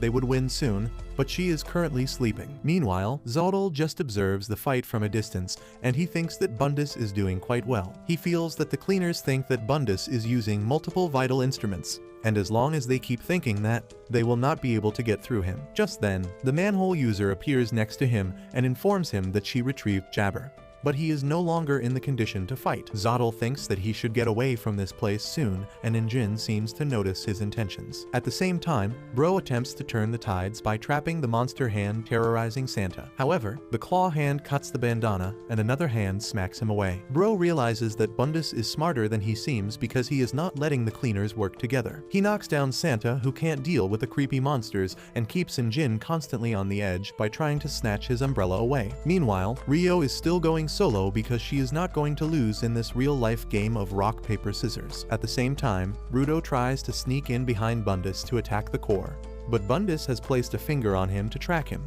and he immediately attacks Rudo as soon as he discovers the finger. He uses a huge hand to send Rudo crashing through some rocks, and thanks him for giving him a chance to use his talents fully. Rudo starts panicking now, wondering how high has the trash beast flown up by now, because if it crosses the border, everyone might die. He feels that there is no way to get past Bundus because he is really strong, but then he looks at his gloves and realizes that there is no need to give up yet. He thinks that Rigto passed on these gloves to him, and he has cared for them as much as Bundus has cared for his vital instrument. He is sure that his gloves won't lose to anyone else's vital instrument in that matter. He decides to find the power he has not been able to access yet, and a pillar of dark red energy starts emanating from his body. Everyone stares at him in shock and awe, and Rudo pushes his limits to become even stronger. The red light becomes even brighter, and Rudo finds himself floating over a rainbow bridge, and a river of trash is flowing before him. He realizes that he can become much stronger, and then suddenly, the power of the gloves consume him. When the light fades down, the nail gun in his hand has transformed into a badass cannon, and Rio wonders if he swapped the item midway. Injin tells her Rudo is still using the nail gun,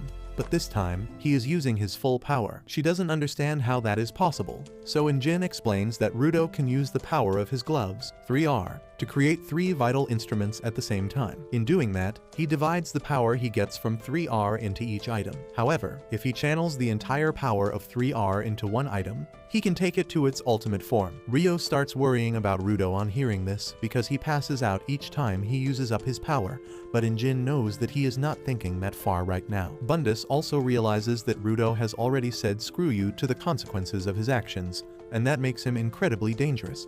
He gets ready to stop him with his full power, and then Rudo shoots the ultimate nail gun, sending a spear-sized nail towards Bundus at supersonic speed. The old raider manages to block it using all his arms, but still struggles to contain the momentum. He realizes that even though Rudo has power, it is still unrefined, and he is confident that he can stop it. However, Rudo is not done yet, and he sends a step nail to help the first nail that is stuck. The step nail hits the stuck nail from behind, and the heat and pressure their collision generates is strong enough to shatter Bundus' hands. He is devastated on seeing his vital instrument get shattered, and Rudo has a moment of realization right before the nails get deflected and hit the wall instead of the core. Injin says that Rudo took down the old geezer, and now it is their chance to take the core down. Suddenly, he feels an intense killing intent coming from behind him and turns around to see Zotl staring down the cleaners. Meanwhile, Rudo gets a nosebleed and falls on the ground, panting to catch his breath. He sees Bundus lying on the ground in front of him, saying that even though he knows that he can fix his metal hands,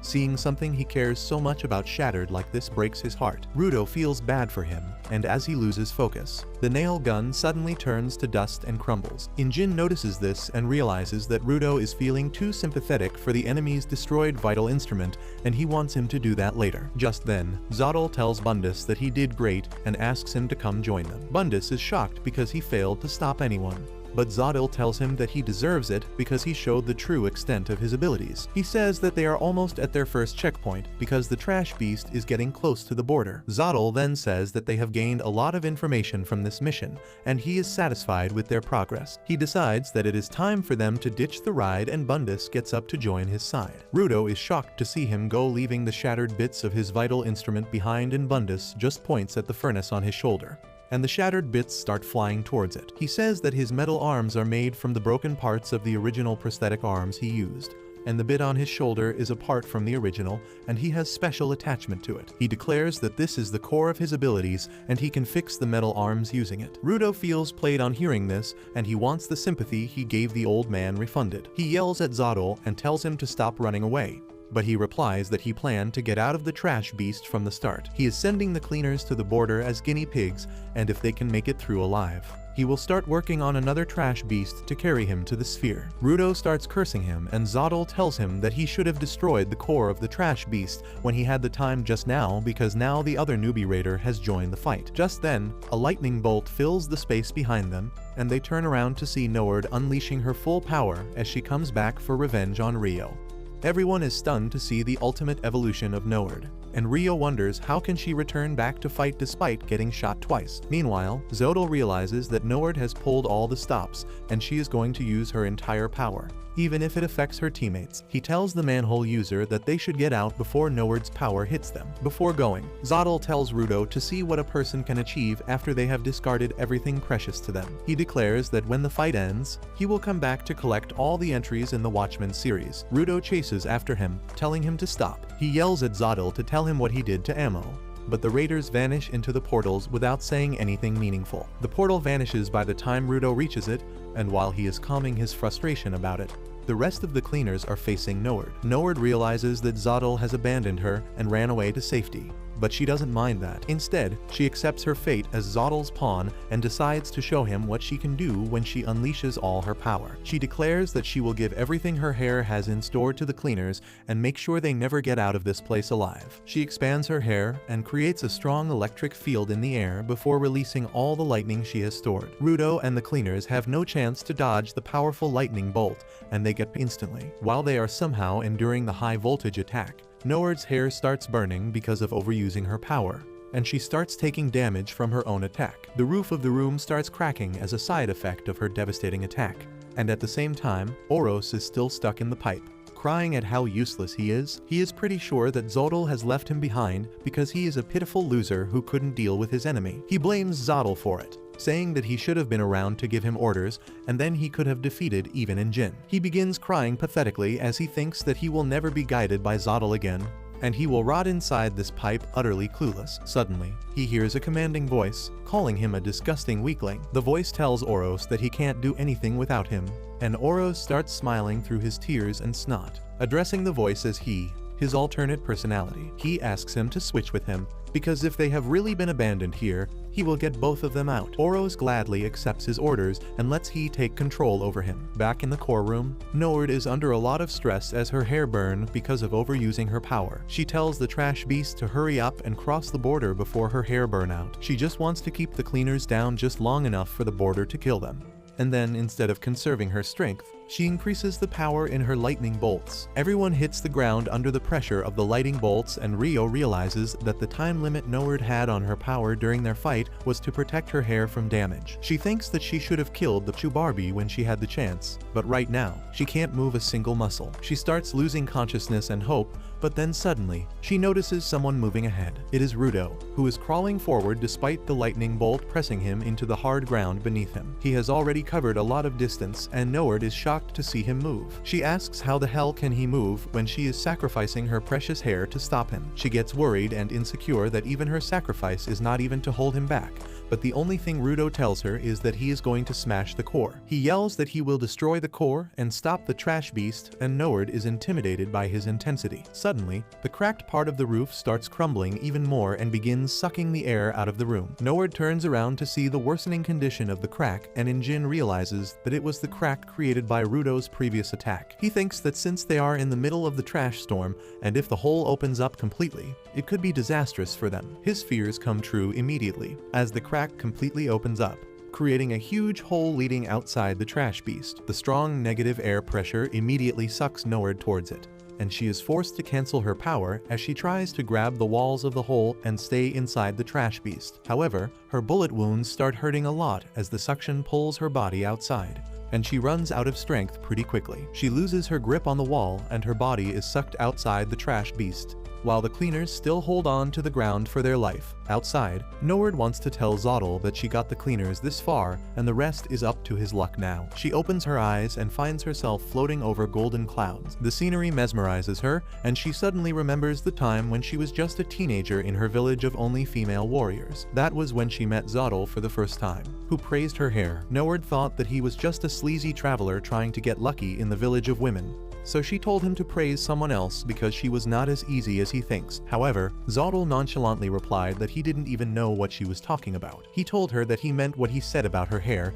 and then gave her the plastic comb that eventually turned into her vital instrument. The things Zottel told her at that time convinced her to join his group, and that is the only thing she can remember right now. She thanks Zottel for taking her on this journey because the beauty of the border is enough to make her cry. Then suddenly, she feels a weird sensation she can't describe, and she instinctively turns around to look behind her. To her horror, she sees a gigantic figure with its arms crossed and its head buried in the clouds. Nord feels the same dreadful sensation again, and it makes her feel like her world is becoming dark and devoid of any color. Her comb suddenly goes flying away, and in her panicked state, Nord stretched out her hand to grab it. She realizes what is going on and wants to tell Zodli what is actually at the border. She wants to tell him that when someone crosses the border, everything precious to them is stolen. The comb slips away from her, and Nord gathers all her courage and strength as she yells that the thing in front of her is the watchman. Before she can even complete her sentence, she is wiped from existence like a paint smear. At the same time, the cleaners are struggling to stick to the ground, and Injin tells them to hold on as tightly as they can. Rudo curses the hole in the ground that is making moving forward really risky,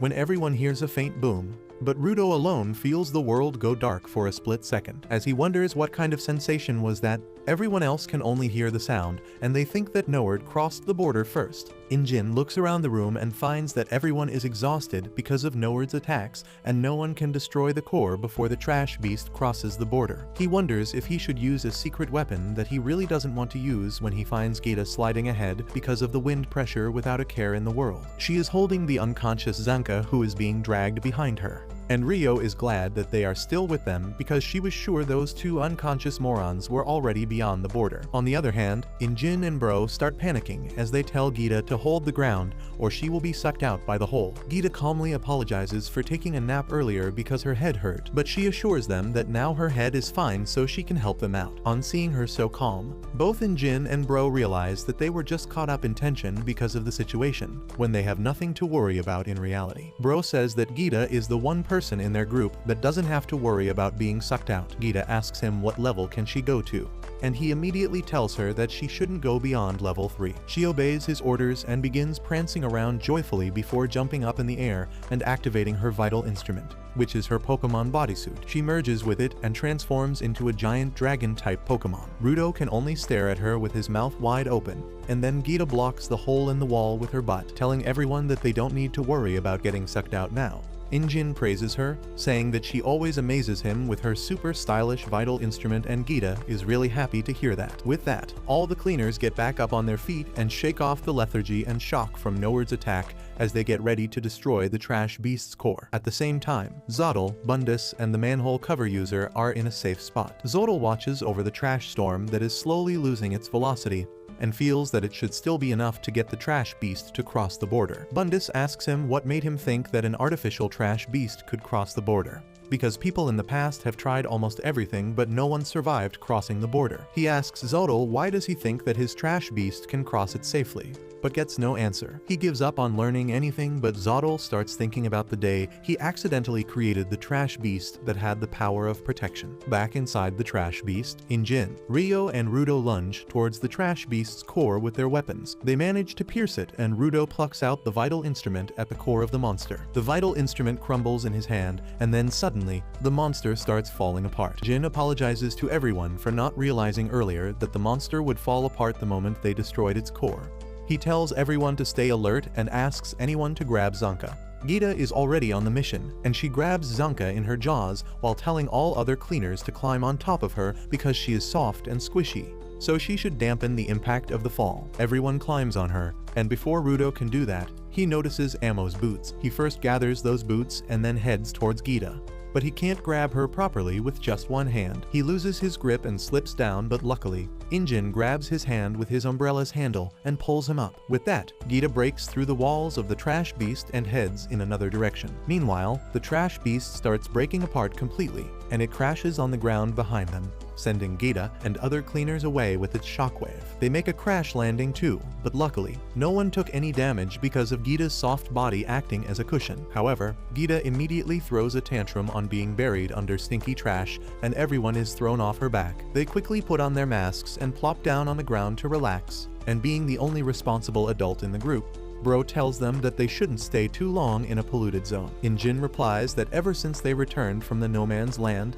he hasn't been able to catch a break, so he might fall asleep on top of trash now. Hearing about the no man's land makes Rudo realize that the raiders never told him what happened to Ammo, and he gets concerned about her. He begins going through all the things that Zotl told him, but there was not a single mention of Ammo in his talks. He tries really hard to find any clue, but the only thing he learned about from this entire incident was the existence of the Watchmen series. All the pent-up exhaustion finally starts catching up to Rudo, and he feels really tired and sleepy. He wishes to eat something sweet before passing out, when suddenly, the backup forces arrive. Gita is the first one to pick up the sound of their car, and soon everyone is attentively waiting for the backup. Delman scares the sleepiness out of Rudo's body by shouting that he was really worried about him, and at the same time, Gris asks if anyone is seriously injured. Injin tells him that Zanka has taken the most damage. Meanwhile, Gris walks to Rudo, saying that he is really glad that he is fine. Rudo looks at his face, and in his delirious state, he calls Gris Big Brother and then immediately collapses. After a while, Tamsi and others stand above the walls of the city where the raiders had set up their base. Delman yells that until now the raiders only meddled in their plans,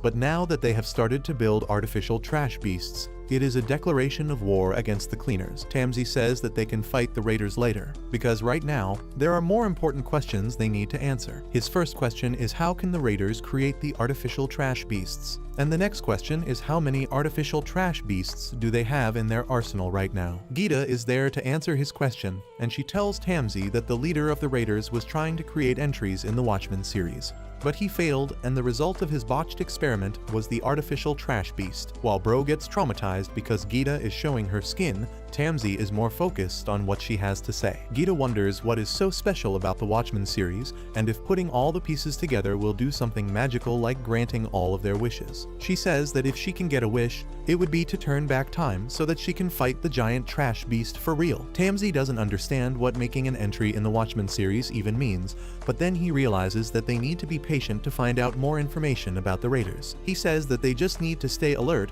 because it is likely that they will need to deal with a lot of artificial trash beasts going ahead. On the other hand, Rudo regains consciousness and he doesn't want to talk to anyone about anything before he gets some sugar in his body. He doesn't want to bother with the deep stuff right now because he is feeling too relaxed after suddenly finding himself in a safe space. Soon after that, the cleaners head back to their headquarters, but as they are passing through the nearby city, a scammer decides to get in their way. He waits for their vehicle to get close and then jumps in front of it at the right moment. The car drifts as it brakes just in time before hitting the loser. But he falls on the ground and begins screaming like a bitch, saying that his arm is broken. Once he has finished his pathetic acting, he rushes to the car and demands compensation for his broken arm. The windows roll down instantly, and inside the car, Injin and others are grooving to gangsta music. Injin tells the scammer that he can take him to a good doctor in the neighboring town who can completely heal his messed up brain. He doesn't even wait for a response and drifts the car away, almost knocking down the scammer for real this time. They leave the city with that, and Rudo finally takes off the sunglasses that he put on just because everyone else was doing the same.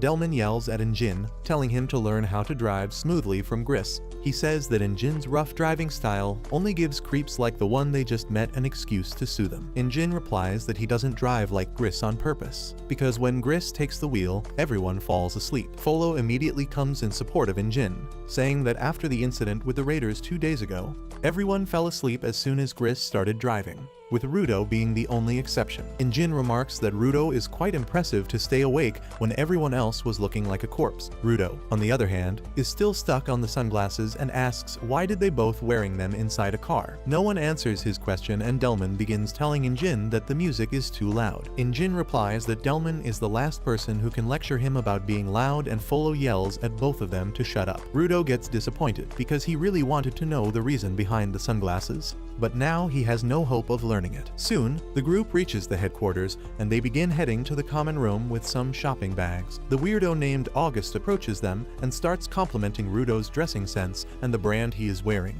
But that is only because he designed those clothes. Rudo and others simply ignore him, but August is persistent and lays on the ground. He remarks that the fabric on the sphere is really thick and asks if the weather there is cold or if the ground is really hot. Rudo just steps over him and goes to his destination, and August asks if he is ignoring him because he is a real cleaner now. Injin answers on Rudo's behalf, saying that he is just really nervous right now, which is why he can't pay any attention to things other than his goal. Rudo stands in front of a door nervously, recalling the conversations he had with the squad earlier. He wanted to visit an injured friend with flowers to wish them speedy recovery. But Injin, Delman and Folo were stunned to hear this because this ritual didn't exist on the ground. Delman suddenly went serious and told Rudo that flowers are an incredibly rare item on the surface, and it is not easy to grow or buy them on the surface. Folo agreed with him because he knew that Delman knows the most about growing flowers here, because he used to do some gardening for his late wife. Delman apologized to Rudo because he cannot spare any flowers for him,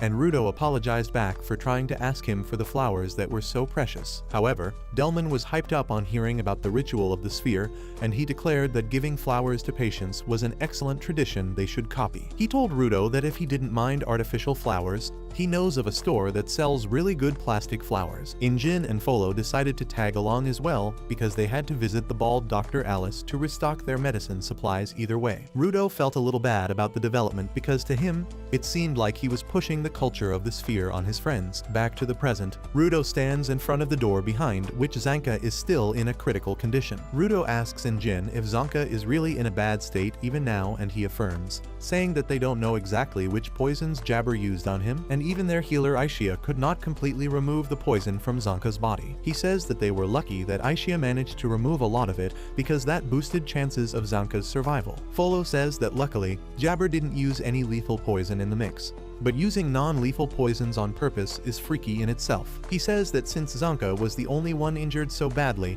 his self-esteem might be low right now. Rudo begins to doubt if this is the right time to visit him and suggests that they delay their plan, but Injin decides to remove his fears. He opens the door while Rudo is not mentally ready yet, and to his surprise, Zanka is meditating calmly with his staff in his hands. Injin quietly shuts the door with that and then tells Rudo that Zanka might have grown up in a rich household and never fought to survive, but he has experienced rock bottom and climbed out of them without anyone's help. Injin says that Zanka is not going to be broken by something like this, and he believes that one day Zanka will become even stronger than any genius. Rudo is inspired on hearing this, and just then, Injin's choker rings. Semiyu tells him that they have a visitor from Canvas Town who wants to talk to Zanka, and it turns out to be Rimlin and the old chief. They enter the hospital room and immediately apologize to Zanka because apparently the wrong spell got drawn on him. Injin asks them to elaborate why they messed up only with Zanka, and the mayor yells at Rimlin to explain. She nervously reveals that when she was drawing the spells to ignore damage from one lethal hit,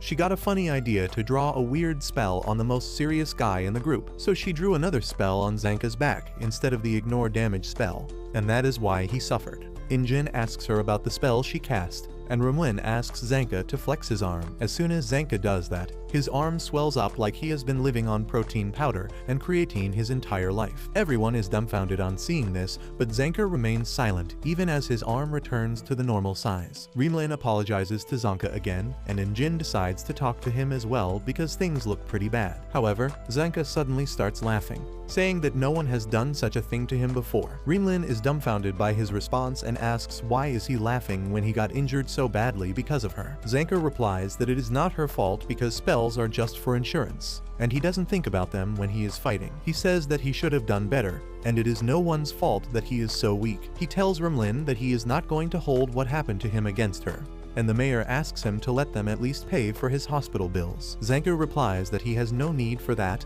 because he won't grow stronger because of that. He tells everyone not to underestimate him, and Injin is glad to see Zanka evolving as a person. Rimlin and the mayor leave with that. And in the meantime, Rudo stands completely still in the room. Zanka asks if he has something to say, because he doesn't want any pity from anyone. He says that he has not fallen so low that he will blame his failure on Rimlin. He starts gritting his teeth as he says that it doesn't matter if he was the only one who gave it his all and still ended up losing his fight, because he will grow stronger one way or the other. Rudo feels all the pity he had for Zanka leaving his body on seeing his determination. He can't understand how Zanka is not blaming anyone for his failure when he has all the reasons to, and realizes that he can learn a lot from him. He starts smiling thinking about it, but as he tries to smile more, the expression on his face turns absolutely menacing, and that pisses off Zanka. He begins yelling at Rudo, asking if he is mocking him with that face. Rudo gets mad on hearing this and yells that he was just seeing him in a new light, but Zanka refuses to believe that. The two of them start yelling at each other, and August has to take Rudo away before Zanka opens up his stitches from yelling too loudly. After that, Injin goes to see him and hands him a get-well-soon hamper that everyone put together. Zanka is ecstatic on getting the hamper directly from his idol, but then Injin decides to snap him back to business talks. He tells him that Rudo's new goal is to have fun while he gets revenge on his enemies, and Zanka remarks that he is looking down on them. He says that while the rest of the cleaners are putting their lives on the line, Rudo is thinking about revenge and fun. He says that Rudo has become too greedy, but that is not entirely a bad thing. Zanka then says that they didn't cross the border this time, and he doesn't know if that is a good thing or a bad thing for Rudo. Injin says that it is a good thing because they all are alive. He says that the raiders didn't succeed in eliminating them, but it seems their main goal was something else. Injin says that even if the raiders don't try to mess with them from now on, they will still fight regularly because of the artificial trash beasts. He thinks that even if Rudo was not a part of their group, the relationship between raiders and cleaners was bound to get worse. Zanka agrees, saying that they will have to fight against the raiders to death, and if Rudo wants to try some things, they should let him do it. He says that Rudo needs to learn important things that he is forgetting, and asks Injin if he needs to teach him those boring things too, but Injin is already fast asleep. At the same time, at the raider camp, Zotl declares that the experiment was a success, and they learned a lot even though their trash beast was destroyed moments after it touched the border. Bundus is surprised at the lack of emotion Zotl shows, but he doesn't care too much about it. The manhole user says that Oros proved to be a loser, but losing Nord is a setback. Zotl agrees, saying that he made a good investment in the past, and Nord proved to be a fine warrior. With that, he tosses something towards Bundus, telling him that it is the reward he wanted for his promotion. The reward is a small statue with the inscription Undertaker Canny's Subarek, and Bundus is really happy about it. He declares that he is really proud to be a part of the main stars of the Raiders, and asks what is his first order as an official member. Zodl says that his first mission is to find out who made the chokers that the cleaners use to communicate. He is sure that the maker is a powerful giver, and it is possible that they have an entry of the Watchmen series as well too. Bundus accepts the order, but then asks Zodl if it was right to let the cleaners take the boots. Zodl says that they can take them back from the cleaners anytime. And once they have all the entries of the Watchmen series, they will activate a trash beast strong enough to them to the sphere. Rudo watches from the window as Rio broods alone on the bench, but he can't bring himself to go and offer her some emotional support. He lets out a huge sigh when suddenly Zanka interrupts his thought by asking what the hell is he doing by the window all alone. Rudo is a little surprised to see him up and about, asking whether it's okay for him to walk around in this condition. Zanka replies that he can't stay cooped up in a room all day long and needs to stretch out his legs every once in a while. With that, he straight up gets to the point and asks Rudo whether he wants to go and offer some support to Rio. Rudo gets caught off guard, but replies that he doesn't think that he is the right person to do that. He then asks Rudo whether he still wants to save that ammo girl, and Rudo's reaction is enough to tell Zanka what he needed to know. Zanka lets out a sigh and claims that he doesn't really give a shit about that girl, but even he could see it plainly that they resonated enough that Rudo readily lashed out at that raider guy to make sure that she was okay. He tells Rudo that he doesn't really have anything to say about that, but Rudo clearly doesn't have any idea how to offer a helping hand to people. So if he ever wants to help that ammo girl, he should better get at practicing and stop with the "I am not good enough" crap. Rudo is shocked at this sudden outburst, but Zanka continues, saying that even if he doesn't know how to help someone, he has seen enough examples here and should try it out, promising that whenever Rudo decides to find ammo, he will be there to help him through it. But obviously they would have to ask Rumlin first. With that, Zanka leaves and starts returning to his room, thinking that maybe he scolded Rudo a little too much, but seems like Rudo took it like a champ, as he thanks him for the advice and rushes downstairs towards Rio. Once in front of her, he simply took out a piece of pen and paper, yelling at her that he has no idea about what she is feeling, and he has never drawn a single thing on a piece of paper, and asks her to give some tips. He also claims that he ended up missing her art exhibit and wanted to go with her once to have a look at it. Hearing all that in a single breath cracks Rio up, and she starts laughing, which make Rudo think that he probably made the right decision. With that, all four of the youngsters get together in the common room and start drawing together. Rio continues to produce amazing pictures, while Rudo struggles to try and draw anything. Just then Corvus enters the room as well, asking the kids whether they are all having fun. Rio outright reveals that Rudo wanted to make her feel better, so he offered to draw with her. Rudo immediately gets embarrassed, but Corvus tells him that it was a clear sign of character growth. Rio talks about the canvas town where artists go to draw their hearts out on the main mural,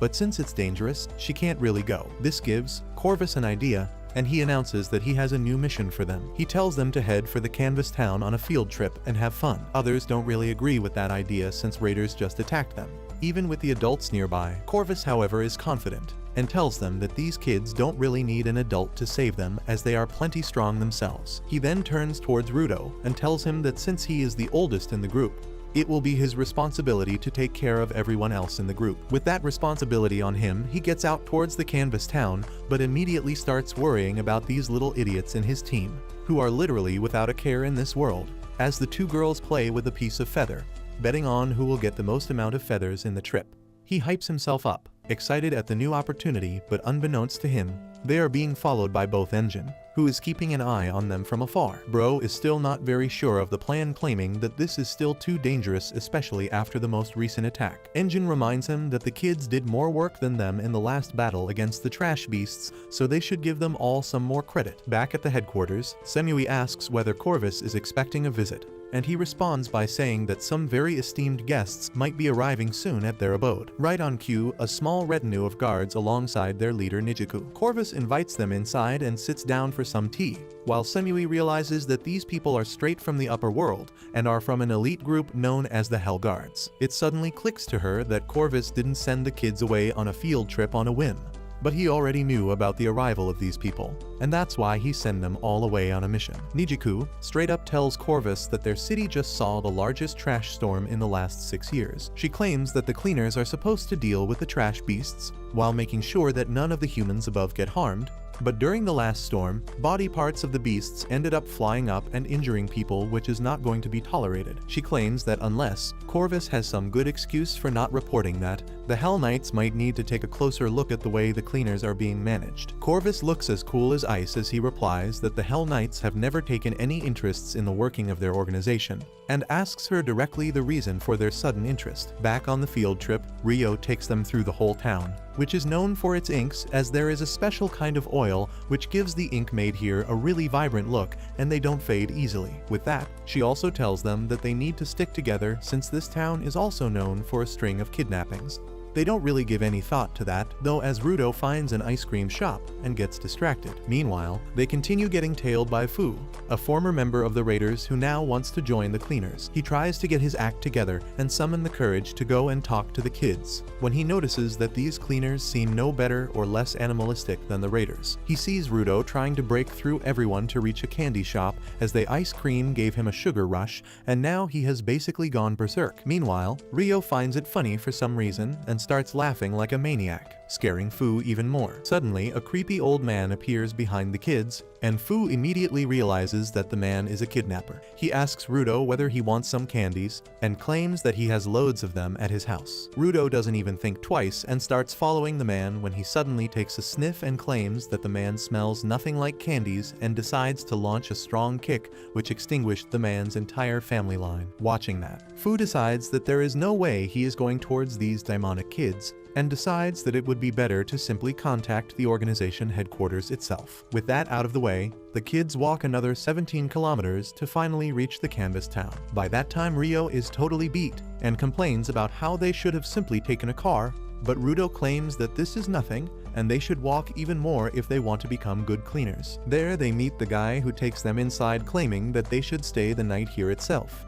While walking through the tunnel, Rio asks Rudo what he thinks about when the word mural comes up. Rudo replies that he imagines a huge wall with paintings on it. Rio looks pleased with herself and motions at Rudo to look up. The moment he looks up, his mind is blown away as he realizes that this mural has paintings on the ceiling instead of the walls. Rio explains that the first spellcaster artist loved seeing the surprised faces on everyone, that's why she made the mural up on the wall. Just then, Engine and Santa also arrive, and Rio is now sure that they have brought a vehicle all the way from the headquarters while making them walk all the way. Engine, Rio, and Rudo all lay down on the ground to give their necks some rest, when both Rudo and Engine spot the marks of the watchman at the mural. They immediately sit back up in shock as Rudo realizes that this is the same mark as that on his gloves. Back in the canvas town, Rio tells Rudo that the 4 marks below the main idol was made by the creator's best friends, which they don't know about, but the one on his gloves are marks of someone known as the Undertaker, Kenny Schurbreck.